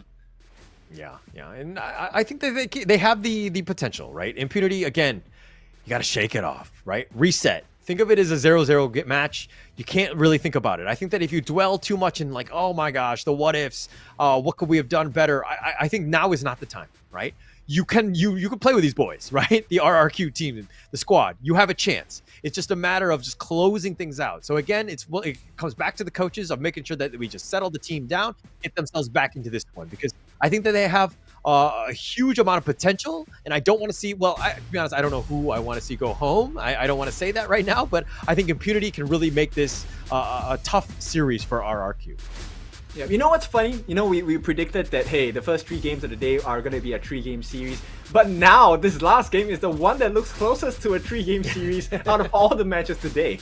Yeah, I think we might have jinxed it or whatever. We were kind of going in. But it comes back to the teams literally taking a punch in the face in game 1, right? We haven't seen them take that adversity, take that, oh my gosh, I got punched. I want to counterpunch. I want to fight back. Like, we haven't seen that real, like that fighting spirit, so to speak. Yeah, we want to see more shimmies, right? So we want to see those boxing matches come back into play. We want that return fire as well. RRQ against Impunity, they will start the ball rolling. This is the second game of the series. Potential game ender for the side of RRQ, but this time IMP, Impunity, gonna be in the driver's seat on the blue side. Yeah, they're gonna have okay, do you think that they need to go more with like a different draft, or like what would you do? How would you fix this issue? Well, I think, like I said, right, in the first drop, I think they were taking a huge risk. That risk didn't pay off. So maybe something that has less reliance on someone like Arsing. Not to say that he's a bad player, but if you put all of your eggs into one basket, meaning if Arsing dies, we don't win, then that's too huge of a risk. So right now, I think they need to maybe just switch it up in terms of the heroes that they pass on to Arsing. Give him something more stable, something that they can ride off of. A horse is a good animal to ride on, but not all the time, you know? Okay, it's kind of sounded like you were calling Arsing a bad player. But where can they find you on social media? What is it, Kindofu? No. They can find me at Blam MOBA, right? That's my IGN online. Ah, okay. All right, good. Okay, all right. At least somebody's gonna come after him with their opinion of Arsing at this point. But okay, let's go into the draft here. This is, of course, game 2. Marco Polo picked up by RRQ. Dune buys like, I got this, give it to me. And of course, with the Mai to kind of round out at least the top 3 thus far. Anything stick out to you? Well, the fact that there's a Tun, right? We've already seen how Bai performs on a Tun, and right now there are 2 angles of entry for the side of RRQ, which is going to come in the form of Marco Polo with the Resplendent Revolver, as well as Mai Shiranui. So there's a lot of burst potential from these 2. Now, bear in mind, of course, the timing differs for this. Mai Shiranui, early power spike compared to Marco Polo, but if you allow that growth on Marco Polo, which RRQ definitely can do, oh well, in for a scary time for the likes of Impunity. Yeah. And I think with, off of the back of Bai's Dune, who's just like attracting so much attention, everybody wants to kill him. And I'm sure he's going to be even more focused in game 2. And you're kind of like, hey, then the Jia on the Marco Polo will kind of have almost free reign to kind of just do damage. Or at least that's the thought process in this the hero picks here. Yeah, exactly. So right now, I think with whatever that Impunity is offering us at this point, I think it's quite legit as well. We do have the Zhang Fei, right? So the Unbridled Outburst with the Leaping Savior and whatnot, a lot of shielding capabilities, a lot of tactics to buy time. And that's exactly the thing that helps synergize with Direnze and Haino as well, right? Give them more time, they deal a lot of damage over time as well. Okay, all right. And you're going to have a lot of time, and, with Haino's Fey Rewind and all that, you have as much time as possible, so to speak. But I think the Haino is actually very strong, especially when played and piloted with a really strong player. Not to say that anyone from Impunity couldn't pick this up, but I think that it's one of those moments where it has so much potential to do well, right? But you have to have a somewhat well-rounded draft to kind of let him do his thing. But Charlotte being picked up and the Princess Frost, you got a lot of damage, you got a lot of potential. Other squishier type heroes that might kind of maybe attract some of the attention from RRQ onto them. But your thoughts, King? Or Blam? I'm thinking about this Princess Frost pick, right? In theory, it works really well. A lot of people underestimate the damage that comes out from Winter is here, especially when paired up with the Frigid Prison and the Shattered Eyes as well. So I'm curious to see how they're going to make this work, because there's a lot of mobility coming out from the Impunity lineup. But at the same time, there is good burst that may come out in the form of the Charlotte and Princess Frost as well. Oh no, it's going to be a Nerza. Okay, all right. Neza is going to be picked here for the final pick. No band. Okay, walk us through the Neza. All right, so Nerza here will be able to have easy access into the backlines. That's number 1, right? With the bind, he's able to jump through the different members on the side of Impunity. But more importantly, is his AoE effect skill, his first skill. He will be able to deal true damage. That is the marker that I think is going to be very painful against Impunity. Okay, all right. So it looks like Bai will be playing the Neza, throwing people off, and Jester will be playing the Dune here. So a little bit of a change of pace, and they were kind of showing something, but they went a completely different way, maybe confusing Impunity here. But we're going to be going into this one. Of course, this is the 4th matchup of the day. This is Honor of Kings Season 2 Invitationals. This is going to be Game 2. This is must win. Loser goes home. Although it does look like RRQ do have another game to play with if worst case scenario. Yeah, I mean, really, it really brings us to do or die mindset here, right? RRQ definitely, they might feel the jitters as well, because it will really suck to be so close, so near yet so far, and falter at this point, right? So RRQ definitely want to be focused, and you can see right off the bat they're already trying to make rotations around the map to make life difficult for the side of Impunity. Okay, now let's talk a little bit about this RRQ bot, right? I mean, he just had an amazing game on the Dune, but now Jester's playing it with the Roam. What are your thoughts on the Roam Dune?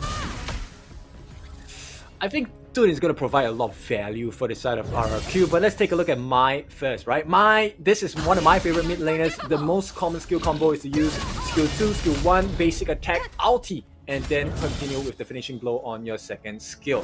Now, of course, with that being said, right, this is a full control combo, and your basic attack, when your passive is filled, you will be able to dash in the direction that you choose, right? But this is determined by the direction of your directional pad. Okay, all right, and I think this is going to be the most basic of the spells that you can have, and it's going to be Flash, right? Which is just like a small teleport. You get out of position, you can teleport, flash over a wall. There's a lot of outplay potential with it, so it tends to be the favorite of a lot of players in Honor Ping, so it's a good spell to have. But if we're going back to it, sorry, let's continue on with the Jester F, the Dune pick. Are you okay with this on the Roam? I think it's okay. Yeah, because he does have that Unruly Blade, right? So he will be able to offer a little bit of CC at the same time with the Guild's Benediction. If paired with the correct number of people, he will be super sustainable. But right now, they can't deal with Black.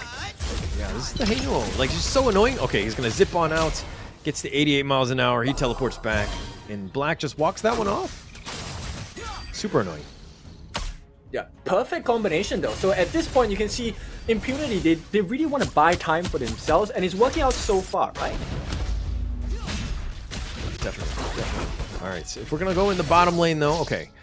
Is Xiaolin, the D-Renge versus the Marco Polo of Jia. Who do you give the edge to? Just those heroes in isolation, in like a vacuum? I think it's easier for the D-Renge to outplay the Marco Polo, right? Because he's really more of a auto attack. And at this point for Marco Polo, he really needs to have a straight line for his targets. If not, the Resplendent Revolver doesn't really work. Yeah. No, I agree with that. You got to like line it up. Your positioning needs to be great. And it does help if you've got some teams that kind of help you. But the Death at Sunset, going to be committed by Nightmare. He's on the run. And he does kind of get back to his honeydew healing pod. He should be fine. Yeah, so at this point, we're still looking at a very close, I would say, close scoreline for IMP and RQ. But at this point, Impunity just slightly edging them out in terms of the gold accumulation. Yeah, slight edge, still very early. Of course, it's not even 4 minutes yet. But I think they're doing a good job of prioritizing that, make sure that Xiaolin has the best game and the most space as possible, as the Megumi is sticking around, making sure that it's there. Because, I mean, if you're looking at the top lane, like X-Hero and Asing are just doing a great job of just putting a lot of pressure in that top lane. Oh, for sure. And this time, it is going to be RRQ. They're going to try and force the issue here with the Tyrant. And looks like there will not be a resistance that's strong enough. And Vi will get the first Tyrant of the game. Yeah, we'll easily take that one. Commits the smite for it, which is smart. Just securing it. But Black still up in the mid lane. Throws out the Scepter. The Unbridled Outburst pushing him back. And Bai gets pushed back. He might go down for the first time this series. No! He gets dashes. He walks into the Scepter and he does finally fall. And it looks like, that's the first death that he's had in this, the 2 games. The Death at Sunset, that's going to be committed. Connects onto 2, but now Nightmare has to walk away. He doesn't really have a whole lot of damage. Yeah, they're gonna try and cut their losses here, but Asing is gonna make things worse. He's gonna try and steal the Crimson Golem away, and he will do so successfully. So within one play, Impunity put themselves up 2,000 gold. Yeah, very smart play. Make sure that you got the kill. You're kind of seeing what the MO of RRQ are, which is kind of like let Vi do his thing. Let him do his damage. And so it's like, okay, now we'll just kind of make sure that we kind of limit his game. You focus him a little bit. It might be a little bit tougher for Bai to have that, phenomenal game like he had in game 1. Yeah, and at this point, I think they need to really figure out what is the strategy here. How do we cut the losses? How do we stem the bleeding? And then try and, turn it into a momentum swing into our side. Right. Definitely gonna have to do that. I mean, this is like it's a game where Impunity are definitely in the lead. They know what they're trying to do, which is again just invade, force the issue, make it uncomfortable for RRQ, make them play from behind. And so you're kind of forcing the top lane. Asing is just cutting the creeps in the top lane. So he's putting a lot of pressure there, and it looks like Nightmare does need to kind of fix that lane. Well, the funny thing is 663 is a one level advantage on top of X Hero, right? So we've yet to see the efficiency yet, but Asing maybe getting caught. Death at Sunset. He's not going to get away. He's trying to. He's dashing away. Asing being chased. The Unbridled Outburst keeping him alive, at least for now. But, you know, there's not really much Megumi can do. No. The flash over, but he's been spotted out, and that was a wasted flash, I would say, as it looks like Fi does get that kill.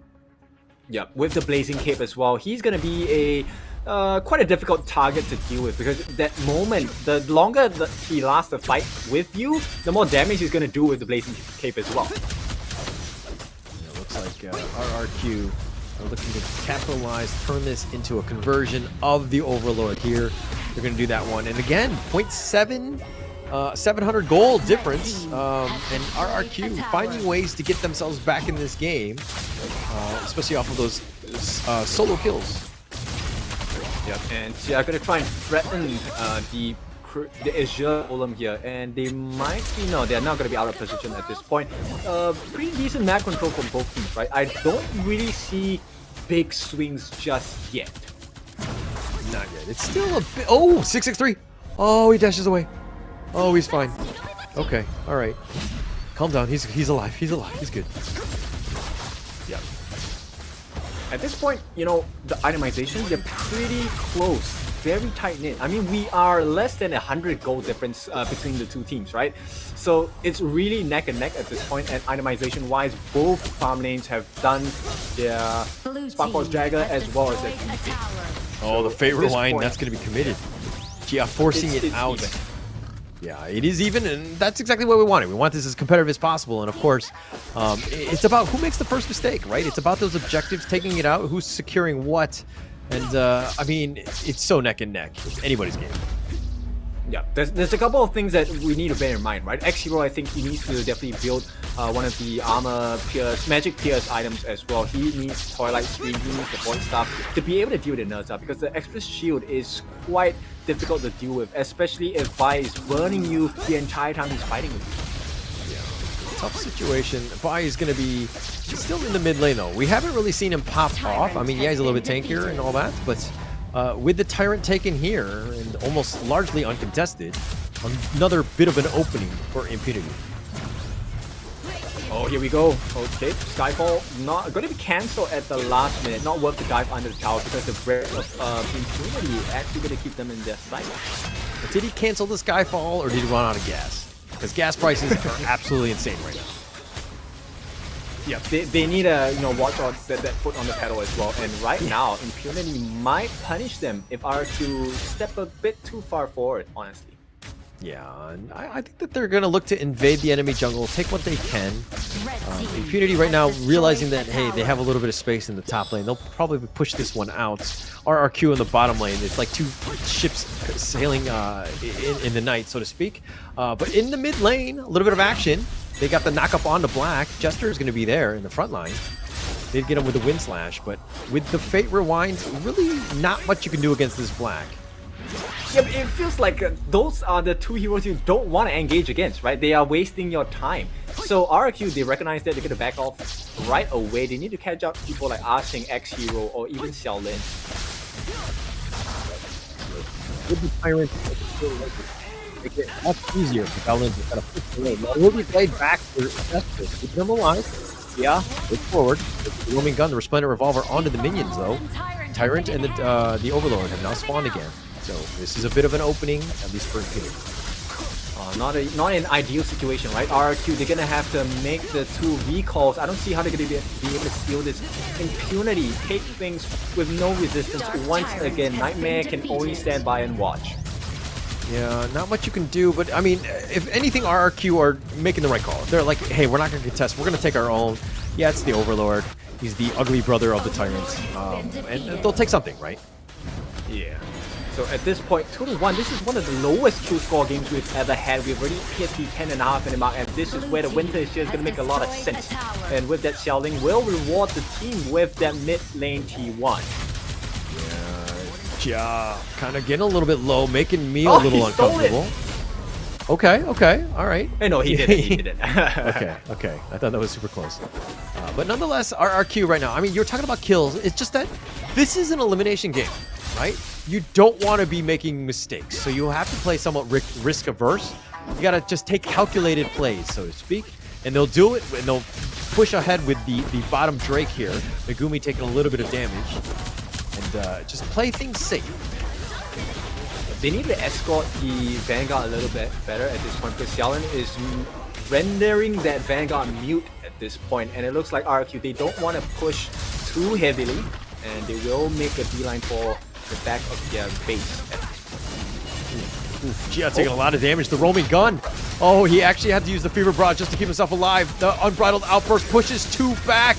He's looking to stand in front. Black is continuing to fight, but the Fate Rewind sends him back to where he came from. And again, a lot of action. Everyone was taking damage, but nobody was down.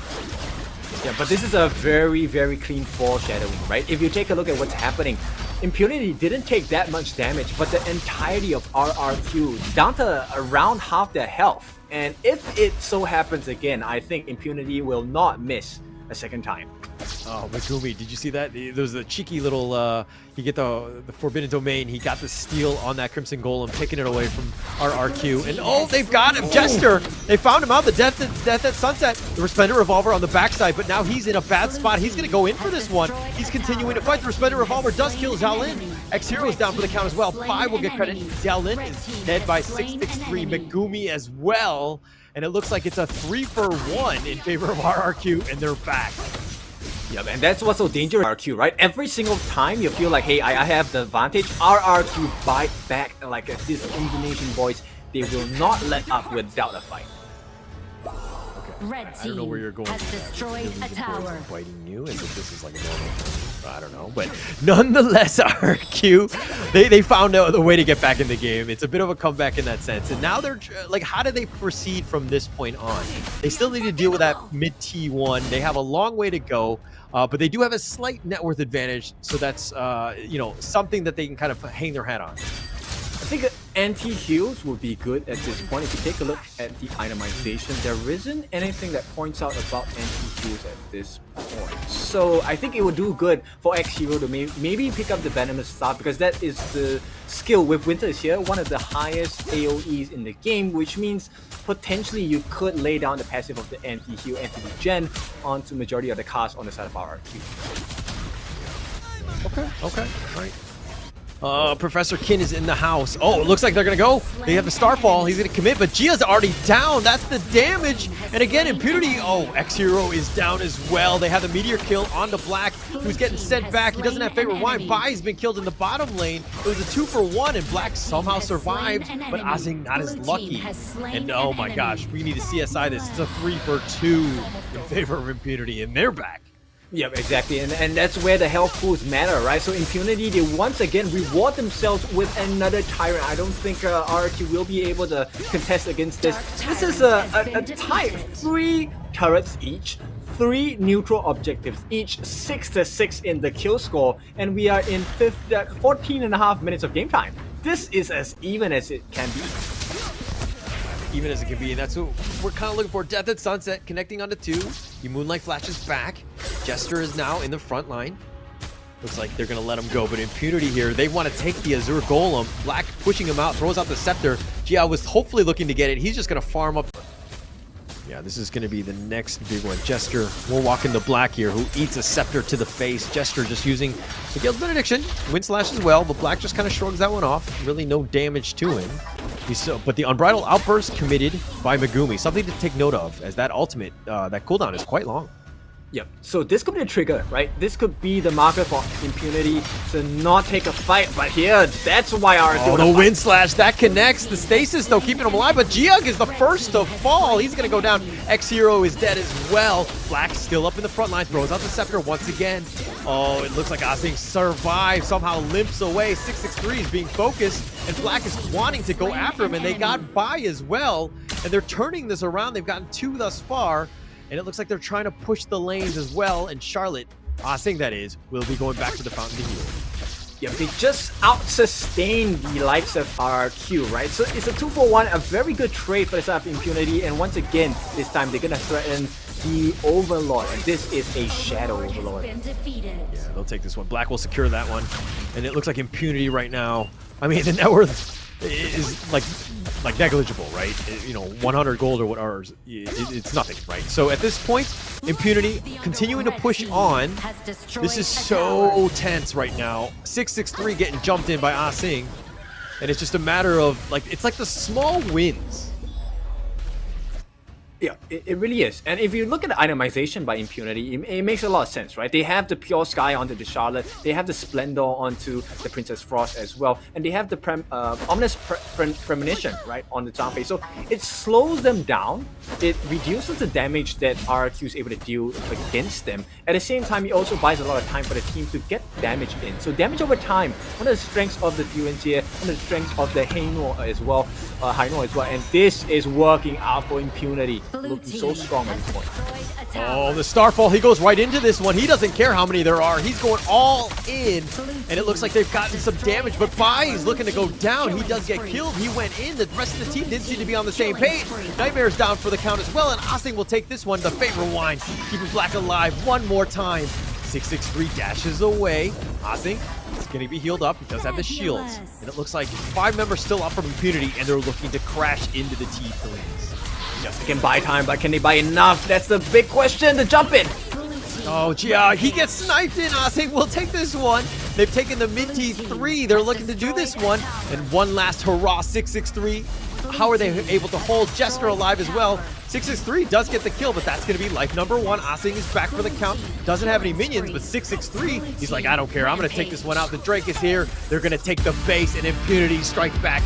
They're going to take game 2. There we have it. That's going to be the second game of the series. We talked about a 3-game series. Finally, today we're going to get it. It's Impunity who take the win this time. It's going to be drawn 1-1, and what a game by Impunity. Okay, it's kind of funny because we were calling game 3s for all of the other series. But the one that we're like, this is going to be a 2-0. This one is going the distance. This is going to go to that 3rd game. Impunity really showing that, how they can shine and how they can close out that game, because that was a nail-biter, right? And RRQ, 2 evenly matched teams. And again, we're going to go to see a game 3, the first of the day. Yep, so this is going to be a change, right? Now it's no longer a BO3, we take it as a BO1, right? Winner take all, and I'm going to start feeling for the team that doesn't take it because it's such a painful experience. But at the same time, can you imagine the elation of the team that secures that final top 8 spot for the Esports World Cup? I mean, damn. So at this point, it really is, hey, let's see. Can they figure it out? What is the winning formula? Both teams have shown that brilliance. They know that, hey, we have some chinks in the armor. Let's go break into the defense and steal the win. Yeah, and to me, honestly, I kind of felt like Impunity just found... they capitalized on some of the mistakes that RQ made. They had a couple extra pickoffs. I think the Hanuo was quite strong. I think that it's, teams really need to either ban it, figure out some sort of strategy to deal with it, because it was tough, right? And if we're looking at, the net worth lead, the net worth altogether, I mean, Shaolin trying to carry as much as possible, 14,000 net worth. Black, again, I talked about Hanuo just being on point. He was 306 as well. So both of these, players very strong. Yeah, for sure. And at this point, if you take a look at the itemization, there's a lot of defensive capabilities as well. Specifically, I want to point about the Deep Frost Siege being put into the hands of Xiaolin. So this is a high rate build where he's actually going more tanky instead. So he's able to survive the fights and just try and leech more damage onto them with the help of the passive of the Sparkforge Dagger. And this is going to be complemented by the Blood Rage as well as the Cuirass of Savagery. And boy, did it work well. 4, 1, and 5, Xiaolin did so much work for the team. But I think the one person we need to keep our eyes on is actually Black. He not only survived, he was responsible for buying so much time for the team. Okay, I'll talk a little bit about RQ here. I feel like he had an amazing game 1, so he's allowed to have a bad game 2. But his Neza Starfalls were really not on point. They were it's one of those situations that you have so much mobility that you're further out than everyone else. So if you're going to go in for that initiation, your team needs to back you up. I think that him going first is not great. I think you needed, the Elaine or, even the Mai to kind of start things off. And then you can kind of come in like a giant starfall, right? Like you just kind of crash into that, like a comet, so to speak. But if we're talking about damage here, Black still up on top, did so much damage. He was so annoying, right? Yeah, exactly. And then, of course, with that being said, I really need to point it out that Impunity had a better understanding of what the win con was on how to deal with Bai, because one of the things that's hard to deal with is true damage in this game. And how do you get rid of true damage? Let's just build more health. You need to take more time to kill my team. And at the same time, they managed to just deal so much damage, soak damage at the same time across the entire team, and allow the main damage dealers to get the pain in. Yeah. There's a lot of potential. But look at this goal graph. I mean, it was like the peaks were never very high, except for towards the end when Impunity kind of just controlled that game at the end. But this was really back and forth. I wasn't really sure, which team had a huge advantage. Impunity showing their strength early, then they kind of faltered a bit, RQ, but then they kind of fumbled the ball in the end where they let Impunity kind of take over the game. I think that this is going to be an interesting VOD to watch to see what sort of mistakes they made, because I feel like this is RRQ's game to have lost. At the same time, it's also difficult to kind of decide who the MVP was. For me, I think it was the Hainoa, right? I think Black did such a good job of tanking everything and allowing the team to really flourish. So let's see. It's gonna be the Charlotte instead. Okay, so it's gonna be Asing doing a lot of work. I think but mainly that last play, the ability to dive into the backlines, get the kill onto the farm lane as well. That was a huge deficit to the side of RRQ. And throughout the entire match, Asing also did a lot of very zoning plays that allowed the team to capitalize the positions as well. Yeah, Asing had some nice plays. I mean, it was one of those things where Impunity played like as a team very well, right? So there were some moments of like the MVP was kind of up in the air. I don't think Asing this is like a clear-cut winner and he was like the best.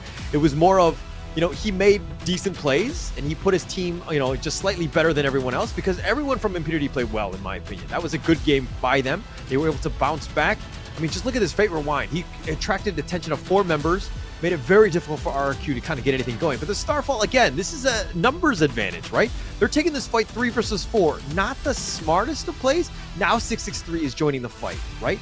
And they were lucky to have kind of turned this one around, but I felt like, okay, the first couple times you got lucky, you did all right. But then later on, it's one of those moments where you got to let your team make the initiation. He jumps in late on this one, and you see how much damage he's doing and how much he's kind of cleaning things up. But without Jiao, actually, not a whole lot of damage to this team. Yeah, but if you look at it, it's kind of like playing tag team, right? Hey, I've soaked enough damage, so let's tag each other in and out. And then that's how Impunity won most of these fights, which I thought was really interesting.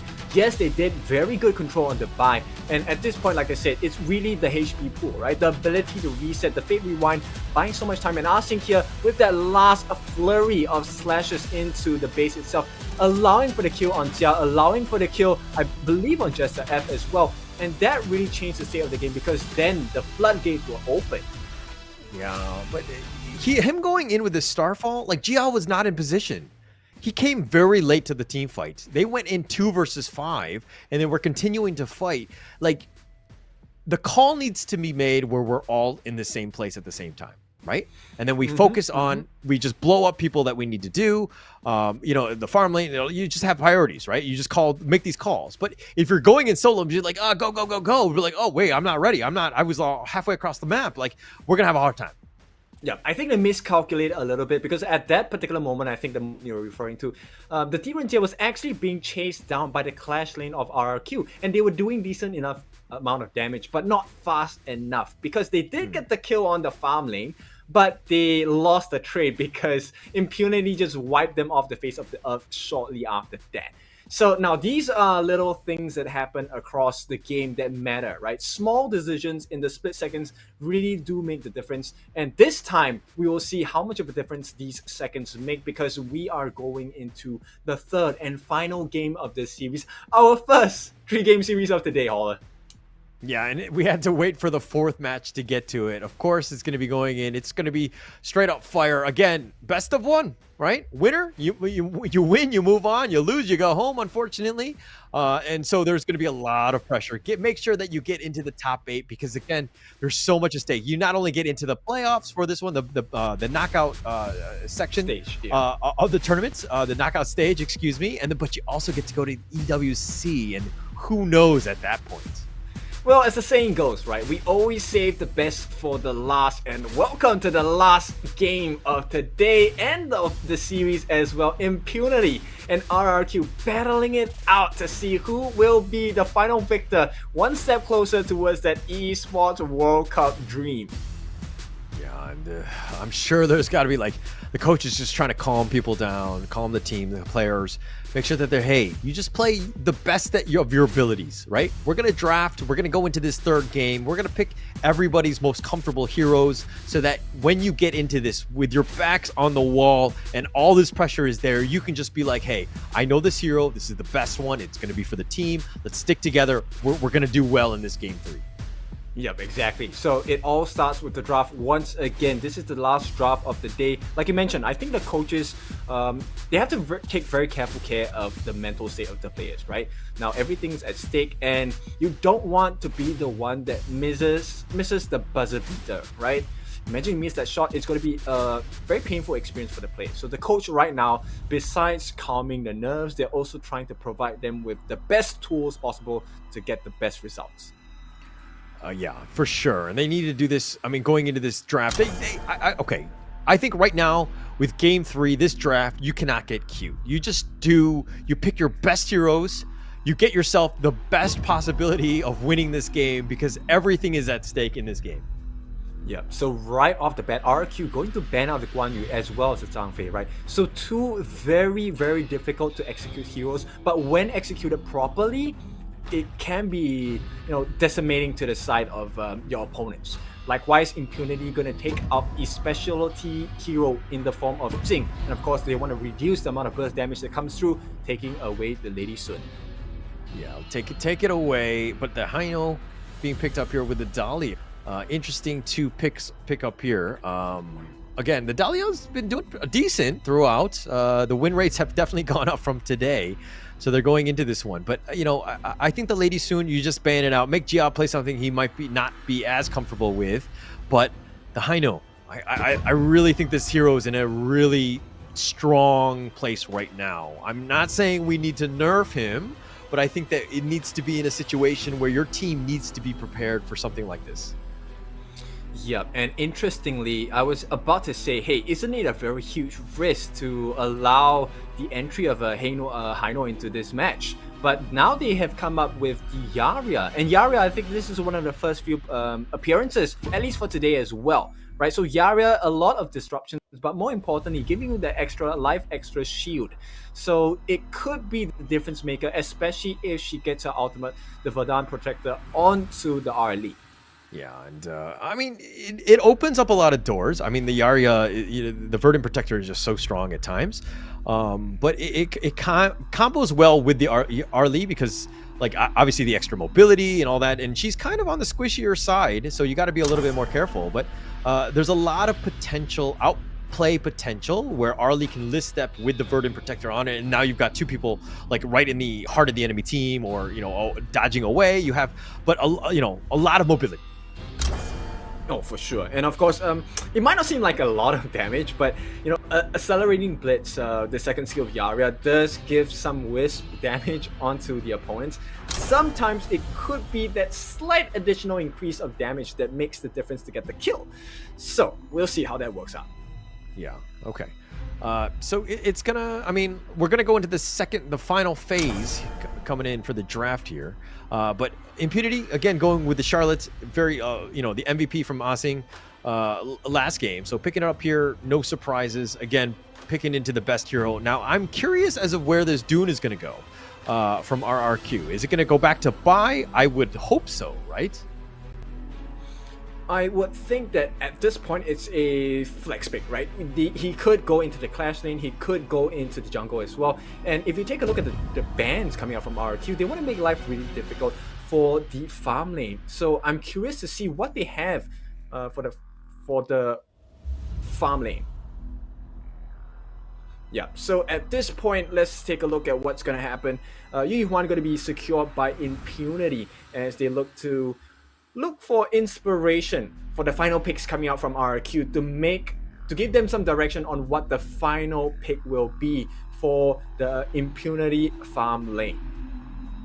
I see some finger pointing at this point to RRQ. They seem to have a very decent idea of what they want to do against Impunity. At the same time, you know, while they're considering, okay, it's going to be a Byron, so there's going to be a lot of tankiness, a lot of burst damage coming out with the Storm Strike as well. And it looks like Dun will be going into the jungle, which means Shangguan here going into the mid. They have the full roster. RRQ placing all of their bets onto these 5 heroes. Now we're going to be left with the final pick for the side of Impunity as well. Megumi this time. What kind of farm lane will they pick up for the team? Impunity, they have the first 4 already. All right, so now I've got the Byron, the Shangguan, and the Yuhan being picked up here. What is going to be the best kind of to round out this draft from Impunity? Well, they're missing a farm lane, right? But the big question is, with the amount of farm lane bans out there, okay, no, it's going to be probably a Hainor farm lane, I presume. Okay. Interesting. All right. Okay. Wow. All right. Are you comfortable with this, with your backs on the wall, kind of going into this one with this lineup from Impunity? I mean, let's be honest, right? It does get a little bit confusing for the newer players as well, but these are professionals, right? So I think they do recognize certain win conditions, and that is in the form of the burst as well as the crowd control skills. So they are expecting the dive from the Byron, they are expecting the dive from the Dun. And at this point, actually, with the knockout from the Xiao Xiao, it could make the world's difference. Yeah. I mean, wow. Like, but for me, it's kind of like, this is risky, right? This is I'm not comfortable with this draft, but again, I'm not Impunity. Obviously, their players are definitely comfortable with this one going in, but with so much at stake, everything on the line, and you're going in with this lineup, which is not questionable, but it's, I mean, if they pull it off, it's going to be amazing. Yeah, but there's a lot of magic damage coming in, right? And there's not a lot of survivability. So yeah, it is a huge risk. We'll see. Oh my god, he's gonna be sniped in. A couple of shots just go down. Megumi will take first blood. And I guess that's one way to make sure that you have a good draft, is just kill everybody and get first blood. Yep, I think it was overzealousness for the side of Bai, right? I think the idea was there, but unfortunately execution wasn't as crisp as well. So RRQ going to be punished by Impunity, and this is going to be the first blood going in. Right off the bat, they're going to have a couple 100 gold advantage. Yeah, it's going to be a huge one. But now Impunity, they're going to take advantage of this. They're going to invade the enemy jungle here, look out to take that Crimson Golem, and that's pretty huge. With Bai not able to get that, you're going to slow him down even more. He had a great game one. Now he's going to have a much more difficult situation now. Yeah, give them an inch, they'll take a mile, and that's going to be Impunity. Right now, let's talk about the Dun here, because we need to know how do you play this Dun best, right? And that's going to come in the form of first skill, ultimate first skill, and second skill. Now Wind Slash going into your ultimate Unruly Blade and finish up with the secondary state of Wind Slash. Finally get the Gale's Benediction. Will be able to kind of crowd control people, get your shields up as well, and recover some health. And I mean, the play, by not dying in that first game where he was like this unkillable machine, got like 804 or something like that, just very strong, and he kind of overstepped his boundaries. But let's talk a little bit about heal. 15% to the user and nearby teammates. Of course, it increases the movement speed as well. What about this heal other than like, should every roamer take this, or why shouldn't they? Well, really dependent, right? So example, if you take a look at RRQ, they don't exactly have the squishiest draft, but it would be a difference maker, especially if the Bai and Nightmare are having troubles. Maybe they need an extra hit, maybe they need an extra entry, and the heal would buy them that extra opportunity to get and turn the fight around. Okay, because usually my roamers don't take it. They usually take like Flash, or they take something else. So what do I do to convince my roamers that I'm stuck with to take heal to just kind of keep me healed the entire game? Well, it's called a request, right? So a request can be denied. So unfortunately, you're out of luck there. Okay, because every time I try to talk to them, they don't talk back to me, or they just don't like me. I don't know what it is. Maybe I'm unapproachable. Well, talking about unapproachable, right? It looks like the jungle camps are pretty much unapproachable for the side of Impunity. No steals have happened so far. Yeah, I mean, nothing as of yet. RRQ will continue to just push out the bottom lane. The play, a little bit more standard, but they're down 1k. Impunity have taken that first blood, and they've kind of turned it into much more. I mean, invading the enemy jungle was great. Ashing will stand up in front. But Nightmare, just trying to deal with this potential pickoff where they get 3 to jump on him, and they do, and the flash away. And Nightmare will stay alive, but at the expense of that flash. I think that's a good trade, but at this point, he's still going to lose the T1 tower, I believe. Right now, RQ has to figure something out. They need to make a different kind of play. They need to find a kill somewhere else across the map. They're going to take the bottom T1. They're going to trade, understanding that, hey, they're going to force a lot of players, 3 players in the top lane. They're going to take the bottom lane. They have 3 of their own. It looks like RRQ will take out the Tyrant. Impunity are looking to take the Overlord here. Right, that's a little bit of recovery, but of course with the trade onto the Overlord, I think it's still Impunity that are in the driver's seat at this point. Definitely in the driver's seat. I mean, this net worth lead is starting to grow. Impunity right now finding ways to just get farm and to kind of, force RRQ to react to what they're trying to do. Gia still up in front. Verdant Protector's away. Sorry, the Lith Step away, excuse me. Yeah, at this point, the silver lining is that they do have the potential for outplay because of the Verdant Protector onto Tia at this point. But everyone else on the map for the side of RRQ will be struggling because the level difference is quite big, right? It's unignorable at this point. And as Impunity take more of the objectives across the map, you're gonna start to see that RRQ don't actually have the best draft to play from behind. Yeah, definitely don't. Tough one. But, I mean, this is why they're in the lead. They're taking advantage of it. They're going to be like, hey, I don't want to be play from behind. It's tough. So we're just going to, have an early start to this one. Kind of force the issue and let RRQ kind of make the comeback. It's not going to be easy for them. They do have options. It looks like they're going to go for... okay, they're just going to kind of push out the lanes and back off here. Unruly Blade bye-bye to keep himself alive. Yeah, and it takes a bit, right? Right now, if they have to build a lot of magical defense, I think it's going to hurt their economy because defensive measures, I think there's only one in the physical attack items that have magical defense. And now it looks like RRQ are going to push the T2 top, but in the mid lane, it looks like, okay, the finishing stroke keeps 663 alive, and Bai, he's going to be sticking around. They have 5 members of Impunity here, and his friends have now joined the fray. Black, he's going to be knocked up by that Wind Slash. They have Jia going in for this one. He's trying to focus on a Megumi, not able to do enough. The finishing stroke again, and it looks like they're going to back off here, but Bai is going to be the first to fall after that long extended fight. And it looks like the Fate Rewind, he pushes him back. No, he goes in for this one, and Jester's going to be killed. And they're turning this around, and Ahing with a triple kill. And Nightmare still alive, 663 as well. And they're going to look to just push this T1, and Impunity coming out on top thus far. Oh, for sure. That was a huge win for the side of Impunity. Look at the net worth growth here. It's close to 2,000 at this point.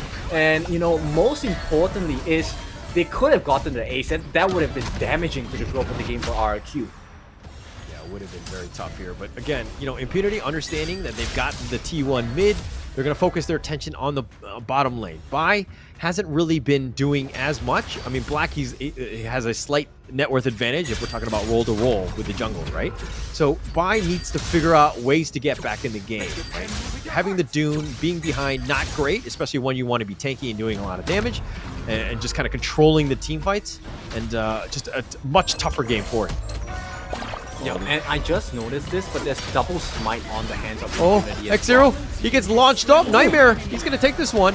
The finishing stroke keeping Xiaolin alive. They're going to back off here, but RRQ, they get one kill onto X0. Is this the start of a comeback here? I don't think it looks anything close to a feasible comeback for RRQ, but they're doing something. They're doing something to try and make the difference here. Never say never, right? This is a situation where, okay, they're going to go for this one. Jia actually lifts us back, but now Black, he's been smashed up. He's taking a ton of damage, but the Fate Rewind sends him back. And he's like, okay, I'm back in full life. I can continue to fight with this one. And it looks like they're going to back off RRQ, that is. Now they're on the run. They're being chased, though. Black wants to get revenge. Does need to be careful. He's going to be stunned with the Whispering Spirit. And it looks like, oh, the Unruly Blade by Bai keeping him alive. And they're being chased, but still, all 5 members still alive from RRQ. Yeah, they're showing some glimmer of hope, right? But at this point, it's just a glimmer nonetheless. RRQ, they need to figure something out. They're going to try and trade out for the camps of the jungle for the Tyrant at this point. They do have the damage coming from Jia, so this should be a quick work of it. Yeah, they're going to look to just take this one as quickly as possible. They do take the Tyrant eventually. Jia will take this one. And Impunity now back off, realizing, hey, maybe we take the Overlord. They did a little bit of pressure in the mid T2, but they really didn't capitalize. They didn't take advantage of what that space was given with RRQ taking the Tyrant. Yeah, but you can see, right, that RRQ Jia, he's carving a pathway out for RRQ to come back into this game. But the question is, how much time can he buy for the team? They need a couple more to kind of shorten the time limit, which is to maybe get a couple of kills, steal more camps, I don't know. Because right now, Impunity, they recognize the momentum shift. They're not going to allow it lightly. Yeah, it's going to be tough at this point. I mean, Impunity right now still, you know, in the lead. They're still pushing. Megumi's going to spot into Nightmare. Hits him with the Ode. And they're going to back off here. But a couple things to note in the top lane. This Jia hasn't really been popping off as of yet, right? Like, he hasn't been getting all the kills that we've kind of seen from, you know, other teams that have been playing the Arlie as of late, like Vivo Kid Stars. Well, he can't, right? Oh, and once again, Bai gets caught out. Will he be able to get their work? Bai somehow still alive, gets the Wind Slash, and they do get the knock-up onto Ahing, which is great, and Megumi as well. And Nightmare continuing to fight, the finishing stroke backing off. And it looks like Bai is on the run. Nightmare's been killed, as well as Jester. And they're going to continue on. They found Jia, who's trying to list step away. Bai, oh, the Scepter, a little off the mark. Black looking to go. He does get the snipe out, and Black will flex on that one. It's going to be a 3-for-2. Favor him. Yeah. Favor him. Impunity will not be denied at this point. It's 7-4, 10.5 minutes in, and more importantly, they could get the kill on Jia. This will be huge. Oh my gosh. Oh, he's Maple Dance. Running X-Hero on the run, and he gets blasted with the Honey Sweet Breeze. And now they're going to turn this into an objective, which is going to be the Tyrant. And RRQ, ooh, that was a tough team fight for them. Yep, and you know, you were questioning about the draft. Is it time to use it? Looks like that was the correct answer, because this time Shadow Tyrant on the board. We are past the 10-minute mark. This is going to be an increment on the damage as well as the buff for the side of Impunity. And you know them. They will not waste this. Yeah, will not. They're going to continue to push. I mean, they're going to take as much of the farm as they can. I mean, this net worth lead is starting to grow in favor of Impunity. You know, I'm starting to question everything. I was like, hey, is this draft good enough? I mean, the way that they're playing, yeah. I think they understand the strengths of their heroes. They seem to be playing on points, and they're playing well as a team. They're understanding when to take those team fights. So again, just taking this team comp to the next level. Yep, and I think it's a little greedy from this side of RQ. They have not built a lot, if any, magic defense, just the boots itself, which is kind of really hurting them in the long run. Yeah. Oh, Jia still up in front, being forced back by Black. These scepters are just insane. How much damage they do, being pushed forward. And it looks like they're going to take the enemy jungle as well. Impunity, that is. And again, the 3K net worth lead. Tough situation for RQ. Yep, and not only that, right? If you take the itemization of the team on the side of Impunity, they also have defensive measures as well. They have the magic defense, and that's going to come in the form of the August Wand. But more importantly, there is a stave of sorcery. I believe it is on Black. If not, it's going to be on Shaolin. Either one of them. Oh, Nightmare! A lot of damage! Woo! The electrifying charge into the Sword Strike. Just that combination. All so much damage bursted. He just walked into the bush and he got deleted. And that's going to be a bit of an opening for RRQ. How are they going to turn this one into more? I mean, they've got a numbers advantage, but they're still just pushing the lanes. Yep, and it's hard to dive on the front lines as well as the back lines of the side of Impunity, right? They have the reset with the Fate Rewind, they have Arsene who's able to dash in and out, and of course with that being said, Xiaoling has the Melody of Peace, so hard to access the back line. Ja going in. Okay, just zoning them away. They're going to take a free Overlord here. Jia will make sure that they just kind of secure this one. But they've done a great job, RRQ, of just kind of taking a kill and converting it into some sort of objective. Hey, but this is RRQ we're talking about, right? So once again, Jia falling a bit low. Maple Dance to get out of danger at this point. What is up with this Impunity T1? I obviously Black has the Fate Rewind, and I think he's used it a couple times to keep it alive just for a little bit longer. But it's been almost nigh indestructible. As I say, this Black is getting all the way in the front line, forcing the issue with Bai trading, happily doing it. They don't really have the control, so to speak, into dealing with this Taino, who's pushing the lane and just all the way up in the front, super tanky, just does so much damage. Yep, they're actually kiting and zoning Jia out, which is a great play by Impunity. But this all might change if they get the lockdown here. Oh, here we go, the switch. Oh, Ozing from the side. He does connect on the 2, and he's going to start this one off. Ozing now backing off the finishing stroke and committed as well. Black still up in front. It looks like they want to go for this one, but he's 1 versus 5, and Nightmare, he's fighting a losing battle as he goes down. And Nightmare down for 40 seconds. This is a huge window of opportunity for Impunity. Yep, they're going to cancel out the Shadow Vanguard as well as the Overlord Vanguard as well. And this is going to be a big opportunity, like you mentioned. Impunity, if they play their cards right, they will be able to get a big win. Jia is the target of choice at the moment. I don't think they know that he's in the brush. They don't know. I don't know if he's going to go for the steal. Oh, he's trying to go for this one. Jia does go for this. He does get the kill. Now he's got his friends. The Fate Rewind back. The Scepter forward. And it looks like they're going to back off here. 663. He's going to dodge away. Finishing stroke. Black continue to stand up in front. But now the Tyrant there. They need to be careful. Maple Dance is going to be committed.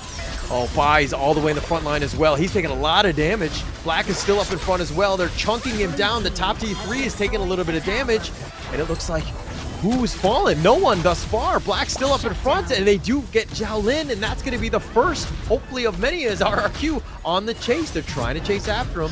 663, no, he's going to divert his attention, and he's going to go instead for the Tyrant. And they're looking to turn this one around. Xiaolin down for 35 seconds.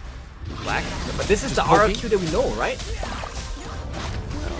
Yeah, I mean, they still have a chance. I mean, they're never say die. I think that's the one. Nightmare going in for this one. Tried to go for the electrifying charge. And they're going to end up getting the Tyrant. Jia's going to look to finally take out that T1 at 15 minutes. Congratulations, RRQ. Took you some time, but he's there. And again, 9 more seconds for Xiaolin to come back. Yeah, but not only that, if you notice as well on the top lane, the T3 is down. RRQ have made the miracle play. They are back in the game. If you take a look at the gold differential, it's about 1,000 gold. Negligible at this point, and Impunity might have taken a little bit too long to win this game. Yeah, and it comes back to the draft, right? If you don't have that traditional farm laner, how are you going to win out this game? Xiaolin going down there, he was very squishy. And this is very disconcerting as the game gets longer and longer because RRQ are kind of built for this long-term play. Oh, look They're at taking that. the bottom T3. They don't care. They don't have minions. I don't need minions. I'm just going to take this one down. Jiao will take this. Oh, that's a really scary moment here. RRQ Nightmare. if they get caught out here. Oh, gets the launch off Black. Still up in front. He's going to get knocked up. And it looks like they're going to try to turn this around. Black still up in front. The Wandering Beam doing a little bit of stun action on the Black, just being a nuisance more than anything else. But all 5 members still from RRQ still alive. But how do they take this next fight? At this point, I think it's up for Jia to really get the initiation though, because sure, they are focusing so much. They need to melt down this farm lane. If they don't get rid of Jia, the whole fight will turn on them. Agreed. And that's the problem, is that, I mean, you have Jester on the with the Verdant Protector just providing so much cover, but okay, they got the Overlord. That's a good start for them. Bai still up in front. Megumi, they found Black. They do have the numbers on him. They're trying to focus him down. And they do have the knock up, the launch, the Black. Is he able to fate rewind? He is. He does get away. And playing with fire, he does survive. Ashing dashes away. Looks like they're going to continue on. Xiaolin still up in front. They want to go for this. They do have the knockup. They do end up killing Jia. That's all the damage. They're looking to turn this around. And Bai now on Really Blade. He's going to run. Nightmare on the run as well. They got Jester. They're looking to turn the Xiaolin. They got Nightmare as well. And that's a double kill going the way of Xiaolin. Continuing on. But now they need to wait for the minions. They have that window of opportunity with 4 members down. A triple kill going the way of Xiaolin. We question the pick. But he's making it pay off in spades as it looks like Impunity is just a matter of time as they take out Bai as well just to pad the KDA, and they're going to take the base. Impunity will move on. Congratulations to Impunity. What a game by them. They had to go the full distance here, all 3 games, but what a game by Impunity here. The Myanmar boys have done it. They will secure the ticket. They will be heading over to Riyadh for the Esports World Cup. They are part of your top 8 in this tournament for the Invitational Season 2. Now, we were talking about the draft, right? It was a bit iffy at certain times. You know, they couldn't survive if they were ganked out of surprise. But Impunity still made it work. RRQ, there were glimmers of hope. Jia, that shining star, couldn't really bring the game back. But we'll see. Chu, it's time for you to let us know what they think.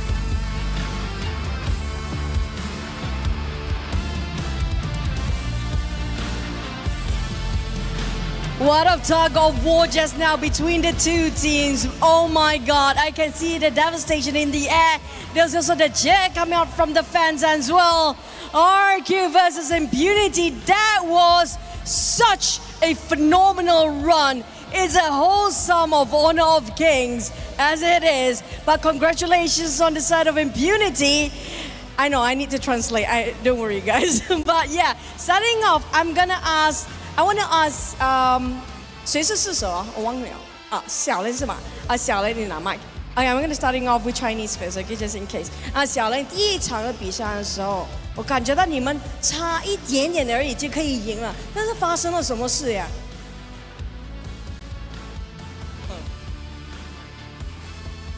我们当时应该比较着急了吧？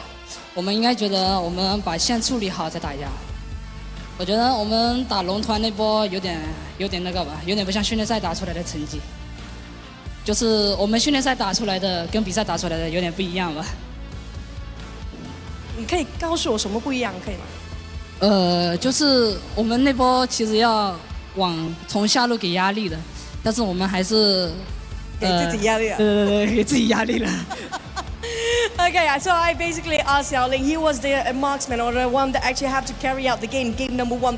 What really happened? You're so close at winning, but RRQ came back. So I asked what really happened in game number 1. So they were trying to pressure as much as possible and try to play as aggressive as they can towards side of RRQ. But instead, it seems like a bit of a reverse side of them. It's a backlash on their strategy side. Now next, I'm going to ask you guys, for game number 2, how did you manage to come back? How did you guys manage to handle the pressure and come back and still think that you might win? 还是给小林啊哈。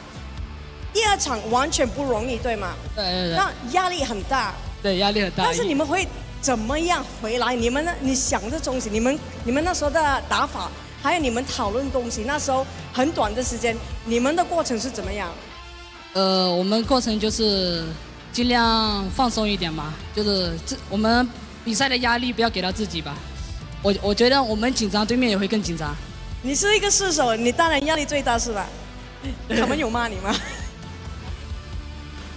完全没有吗？等一下的吗？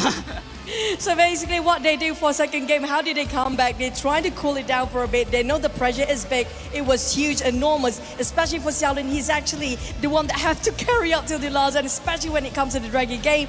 But they managed to call it out safely. Nobody actually blame you as well. 那这个下一个我就是要给 X Hero 队长 ，OK 队长，我知道你们的Sorry， 你们队员有告诉我，今天是阿星的生日，对吗？对。成为你们自己的，你是队长，你有什么要祝阿星吗？他的生日？我感觉我们全队都想揍他，因为他隐瞒了我们，不告诉我们。你也不知道？对，一开始我以为是假的。真的，你要祝阿星什么？现在？他的生日，今天是他的生日。先打他一顿吧，然后海底捞庆祝。Okay, so today is actually Asing's birthday, and I asked the captain, Axel, what would you actually say? Want to wish for his birthday? But he will actually treat him into a hot pot, maybe afterwards. But they need to fight another one, so make sure that they have to fight better after this. For Asing, last one from you. Asing, Mike, yeah, okay. Sorry, Asing, 我看不到你，不好意思。Asing，今天是你的生日，你的团队已经给你最大的礼物了，那就是飞你去 Riyadh， 你感觉到什么？什么？你们去 ，what we call？去 EWC， 对，很正常吧？很正。Casual day for him. So basically, I asked, today is your birthday, and your team just gave you the best gift ever. You go to EWC, and today has been a long day. So he just like, this is pretty normal, man. Like my birthday, yeah, cool. Okay, last but not least, Asing, today is your birthday. In your own language, what do you want to say to your fan? 有对你的粉丝要说吗？用你自己的语言来说。不太会，因为我中文一直说中文，缅语不太会。You guys, anything to say for your fans? 会一点的 Okay, Asing, happy birthday in Burmese. 对。我突然之间忘记了，我也。你要有什么对你的粉丝说嘛？用你的自己的语言来说。要跟粉丝说吗？对，Yes。用中文说不行。隨便你們啦。阿星妹你嘛表現嘛死咯，就當尾巴咧。Okay, that's it for the side of impunity. Thank you so much. We're gonna wrap it up. Happy birthday, Asing. 我来翻译一下，就说生日快乐，祝我生日快乐。Thank you so much. Back to casters.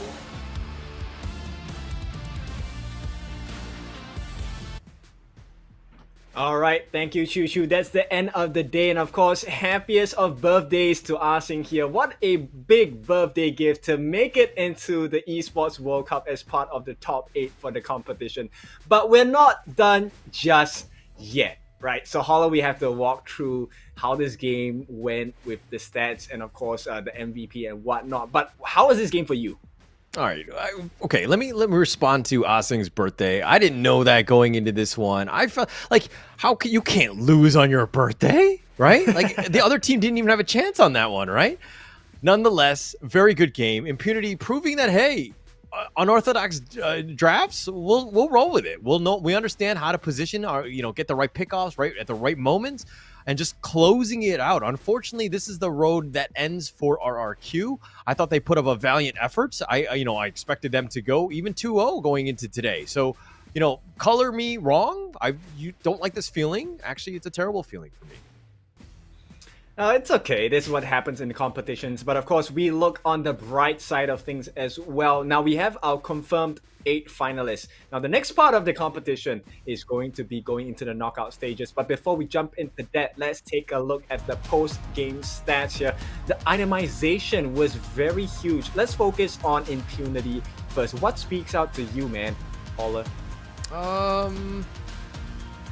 Trying to think, like, what is kind of like the best one. I mean, Xiaolin obviously making plays. I think, look, he died once, right? And I was kind of questioning this Yuan pick. Like, I was like, is this the right way to go? But I mean, he just proves me wrong. Like, he can play any hero, whatever he wants. Give it to him, let him go, because I mean, he can get top of the net worth lead. He knows how to farm. He knows how to get all his kills. I'm actually wondering if he's probably going to be the MVP in this game, right? That's true. I mean, it's a competition, right? At this point, it's between Xiaolin as well as the birthday boy Arsene, because Arsene made a huge difference in the team fights as well. He had the armor pierce as well. Cuirass of Savagery, Starbreaker, Axe of Torment, along with the Frostguard's Embrace. And to make things more easier for himself, he had the Sage's Sanctuary as well. Let's take a look at the damage that they did. Wow. Jia, RRQ, 133,000 damage dealt. Yeah, that's a lot of damage. I mean, he was keeping them in there, but once he died, he was like the one weak point. You kill him, then everything else just crumbles, right? And that's what we saw in that last team fight, where Impunity were able to just find Jia a little bit out of position, picked him off, turned it around, closed out the game, right?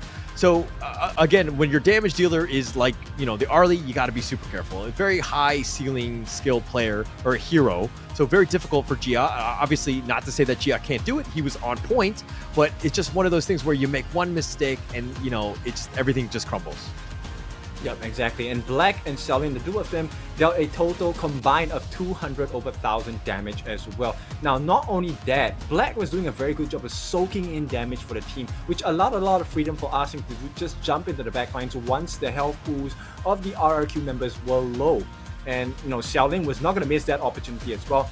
Now, I'm a bit surprised at the damage dealt for X-Hero. I thought they did a fantastic job on the Xiao Xiao. He was one of the win conditions that really changed the fights all over the place. Mm-hmm. And if we're looking at the gold graph here, I mean, Impunity, we knew that they had a good early game. They were controlling it. And then there were some dips where like, hey, RRQ can get back in this game.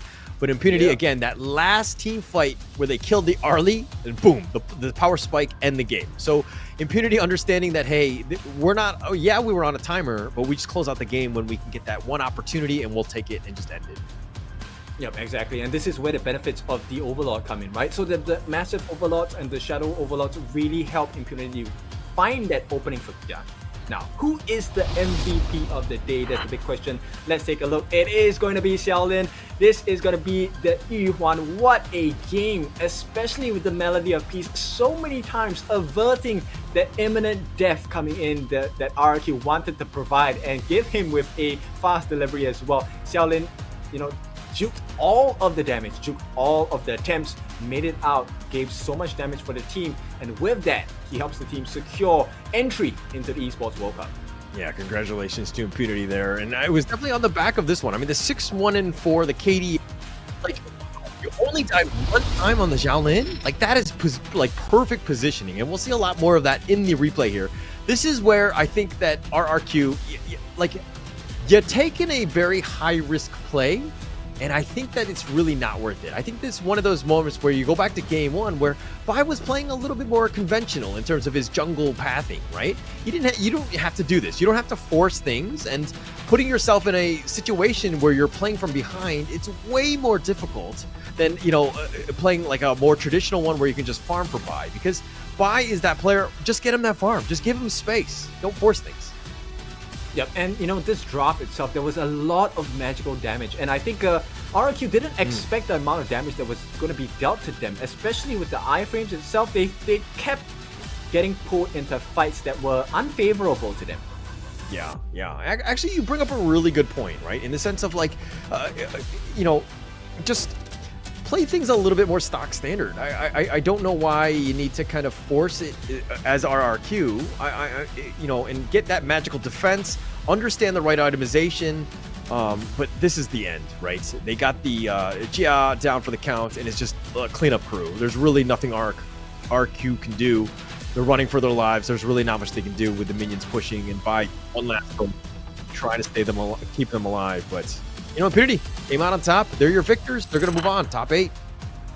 Yeah, very deserving win, and this will be the final standings of today after the results. Group A, we're going to have Team Vitality and Vivo Stars at the top 2 positions, both winning 2-0 against their opponents, which means tomorrow will be a battle for guts and glory and positions as well when they face up each other. On the other end, Group B here, it will be the same story because Loops and All Gamers Global have taken R8 down onto the floor, which means tomorrow it's maybe a reshuffle of the position of who's first and second amongst the table. At the same time, later on, we will be showing you Group C and Group D. As we've just concluded the last game of the day for Group D as well, we will see LGD Gaming Malaysia joined by Impunity as they make it to the next stages of this competition as well. Now, Group C, we already have Team Secret that is going to be going to the Esports World Cup, and Kagendra, after the victory today, will be sending Isurus home and making their way forward. Yeah, and LGD and Impunity, both of them obviously just kind of proceeding into the EWC as well as the knockout stage, which is going to be held starting on Thursday.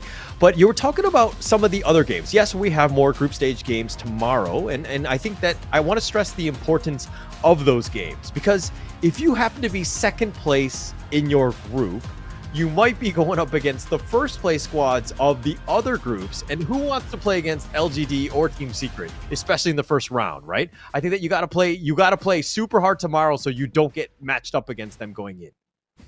Exactly, and the next round of knockout stages are going to be best of 5s. So if you thought best of 3 was tiring, BO5s are a monster to deal with. So this match that will be taking place tomorrow for the rest of the groups, for Group A as well, believe for Group B, yes, they will have major importance because it does affect how they're going to be planning and strategizing for the knockout stages as well. Now, there's another strategy you need to prepare for, and that will be in the form of a new jungling hero, the Yao, coming out tomorrow, 2nd July, the Shining Star. Hopefully, once again, he will be able to help assist you in getting many of those stars.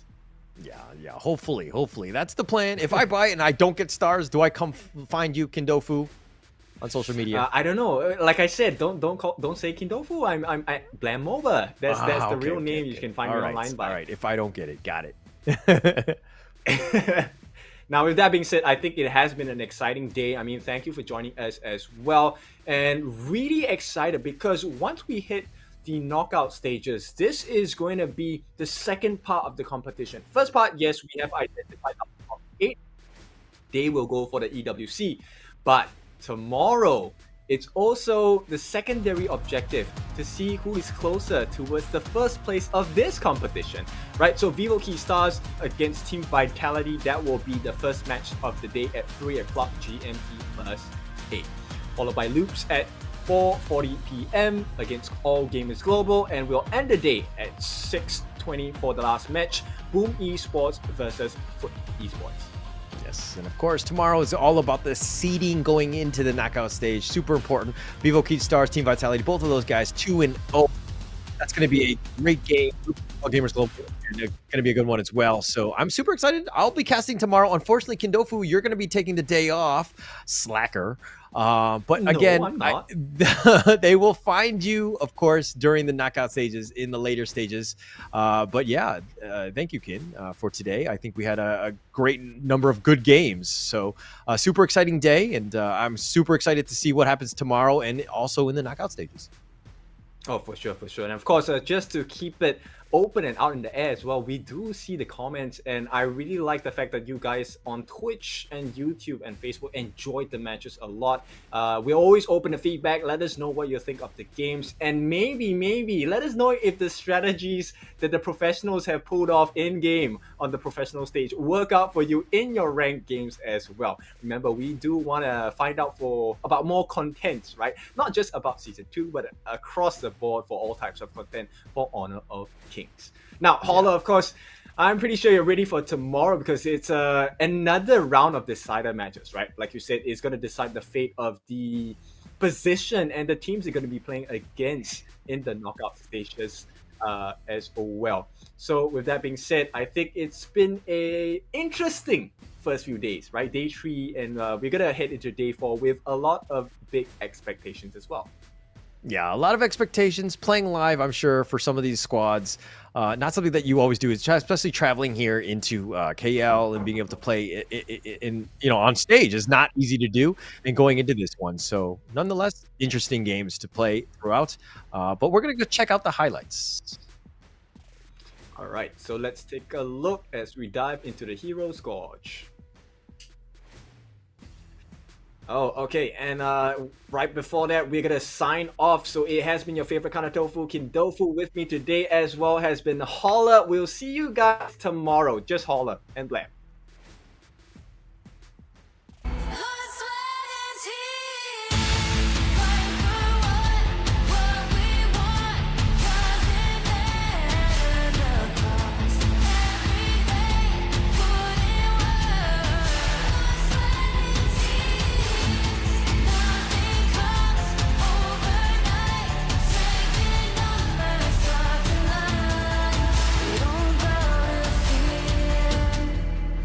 Sweat and tears.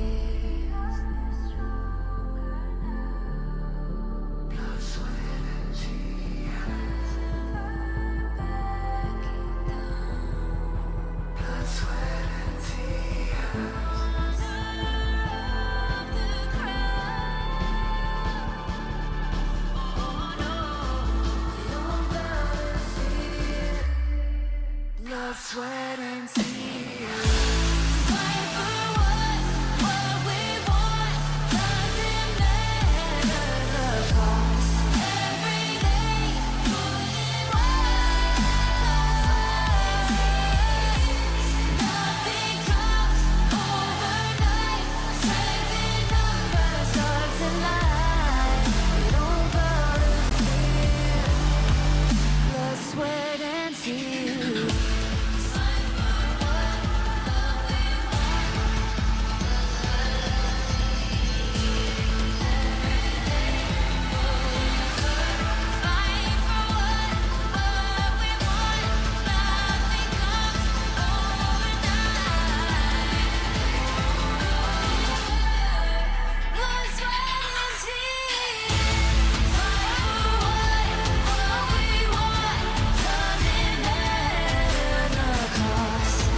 Stranger to the fallout, it's what got us here. Ever changing, some can be in this world.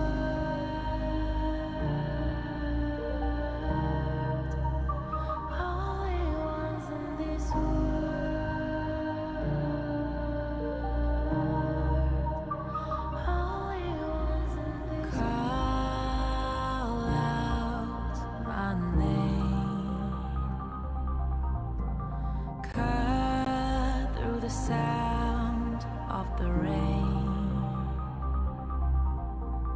No.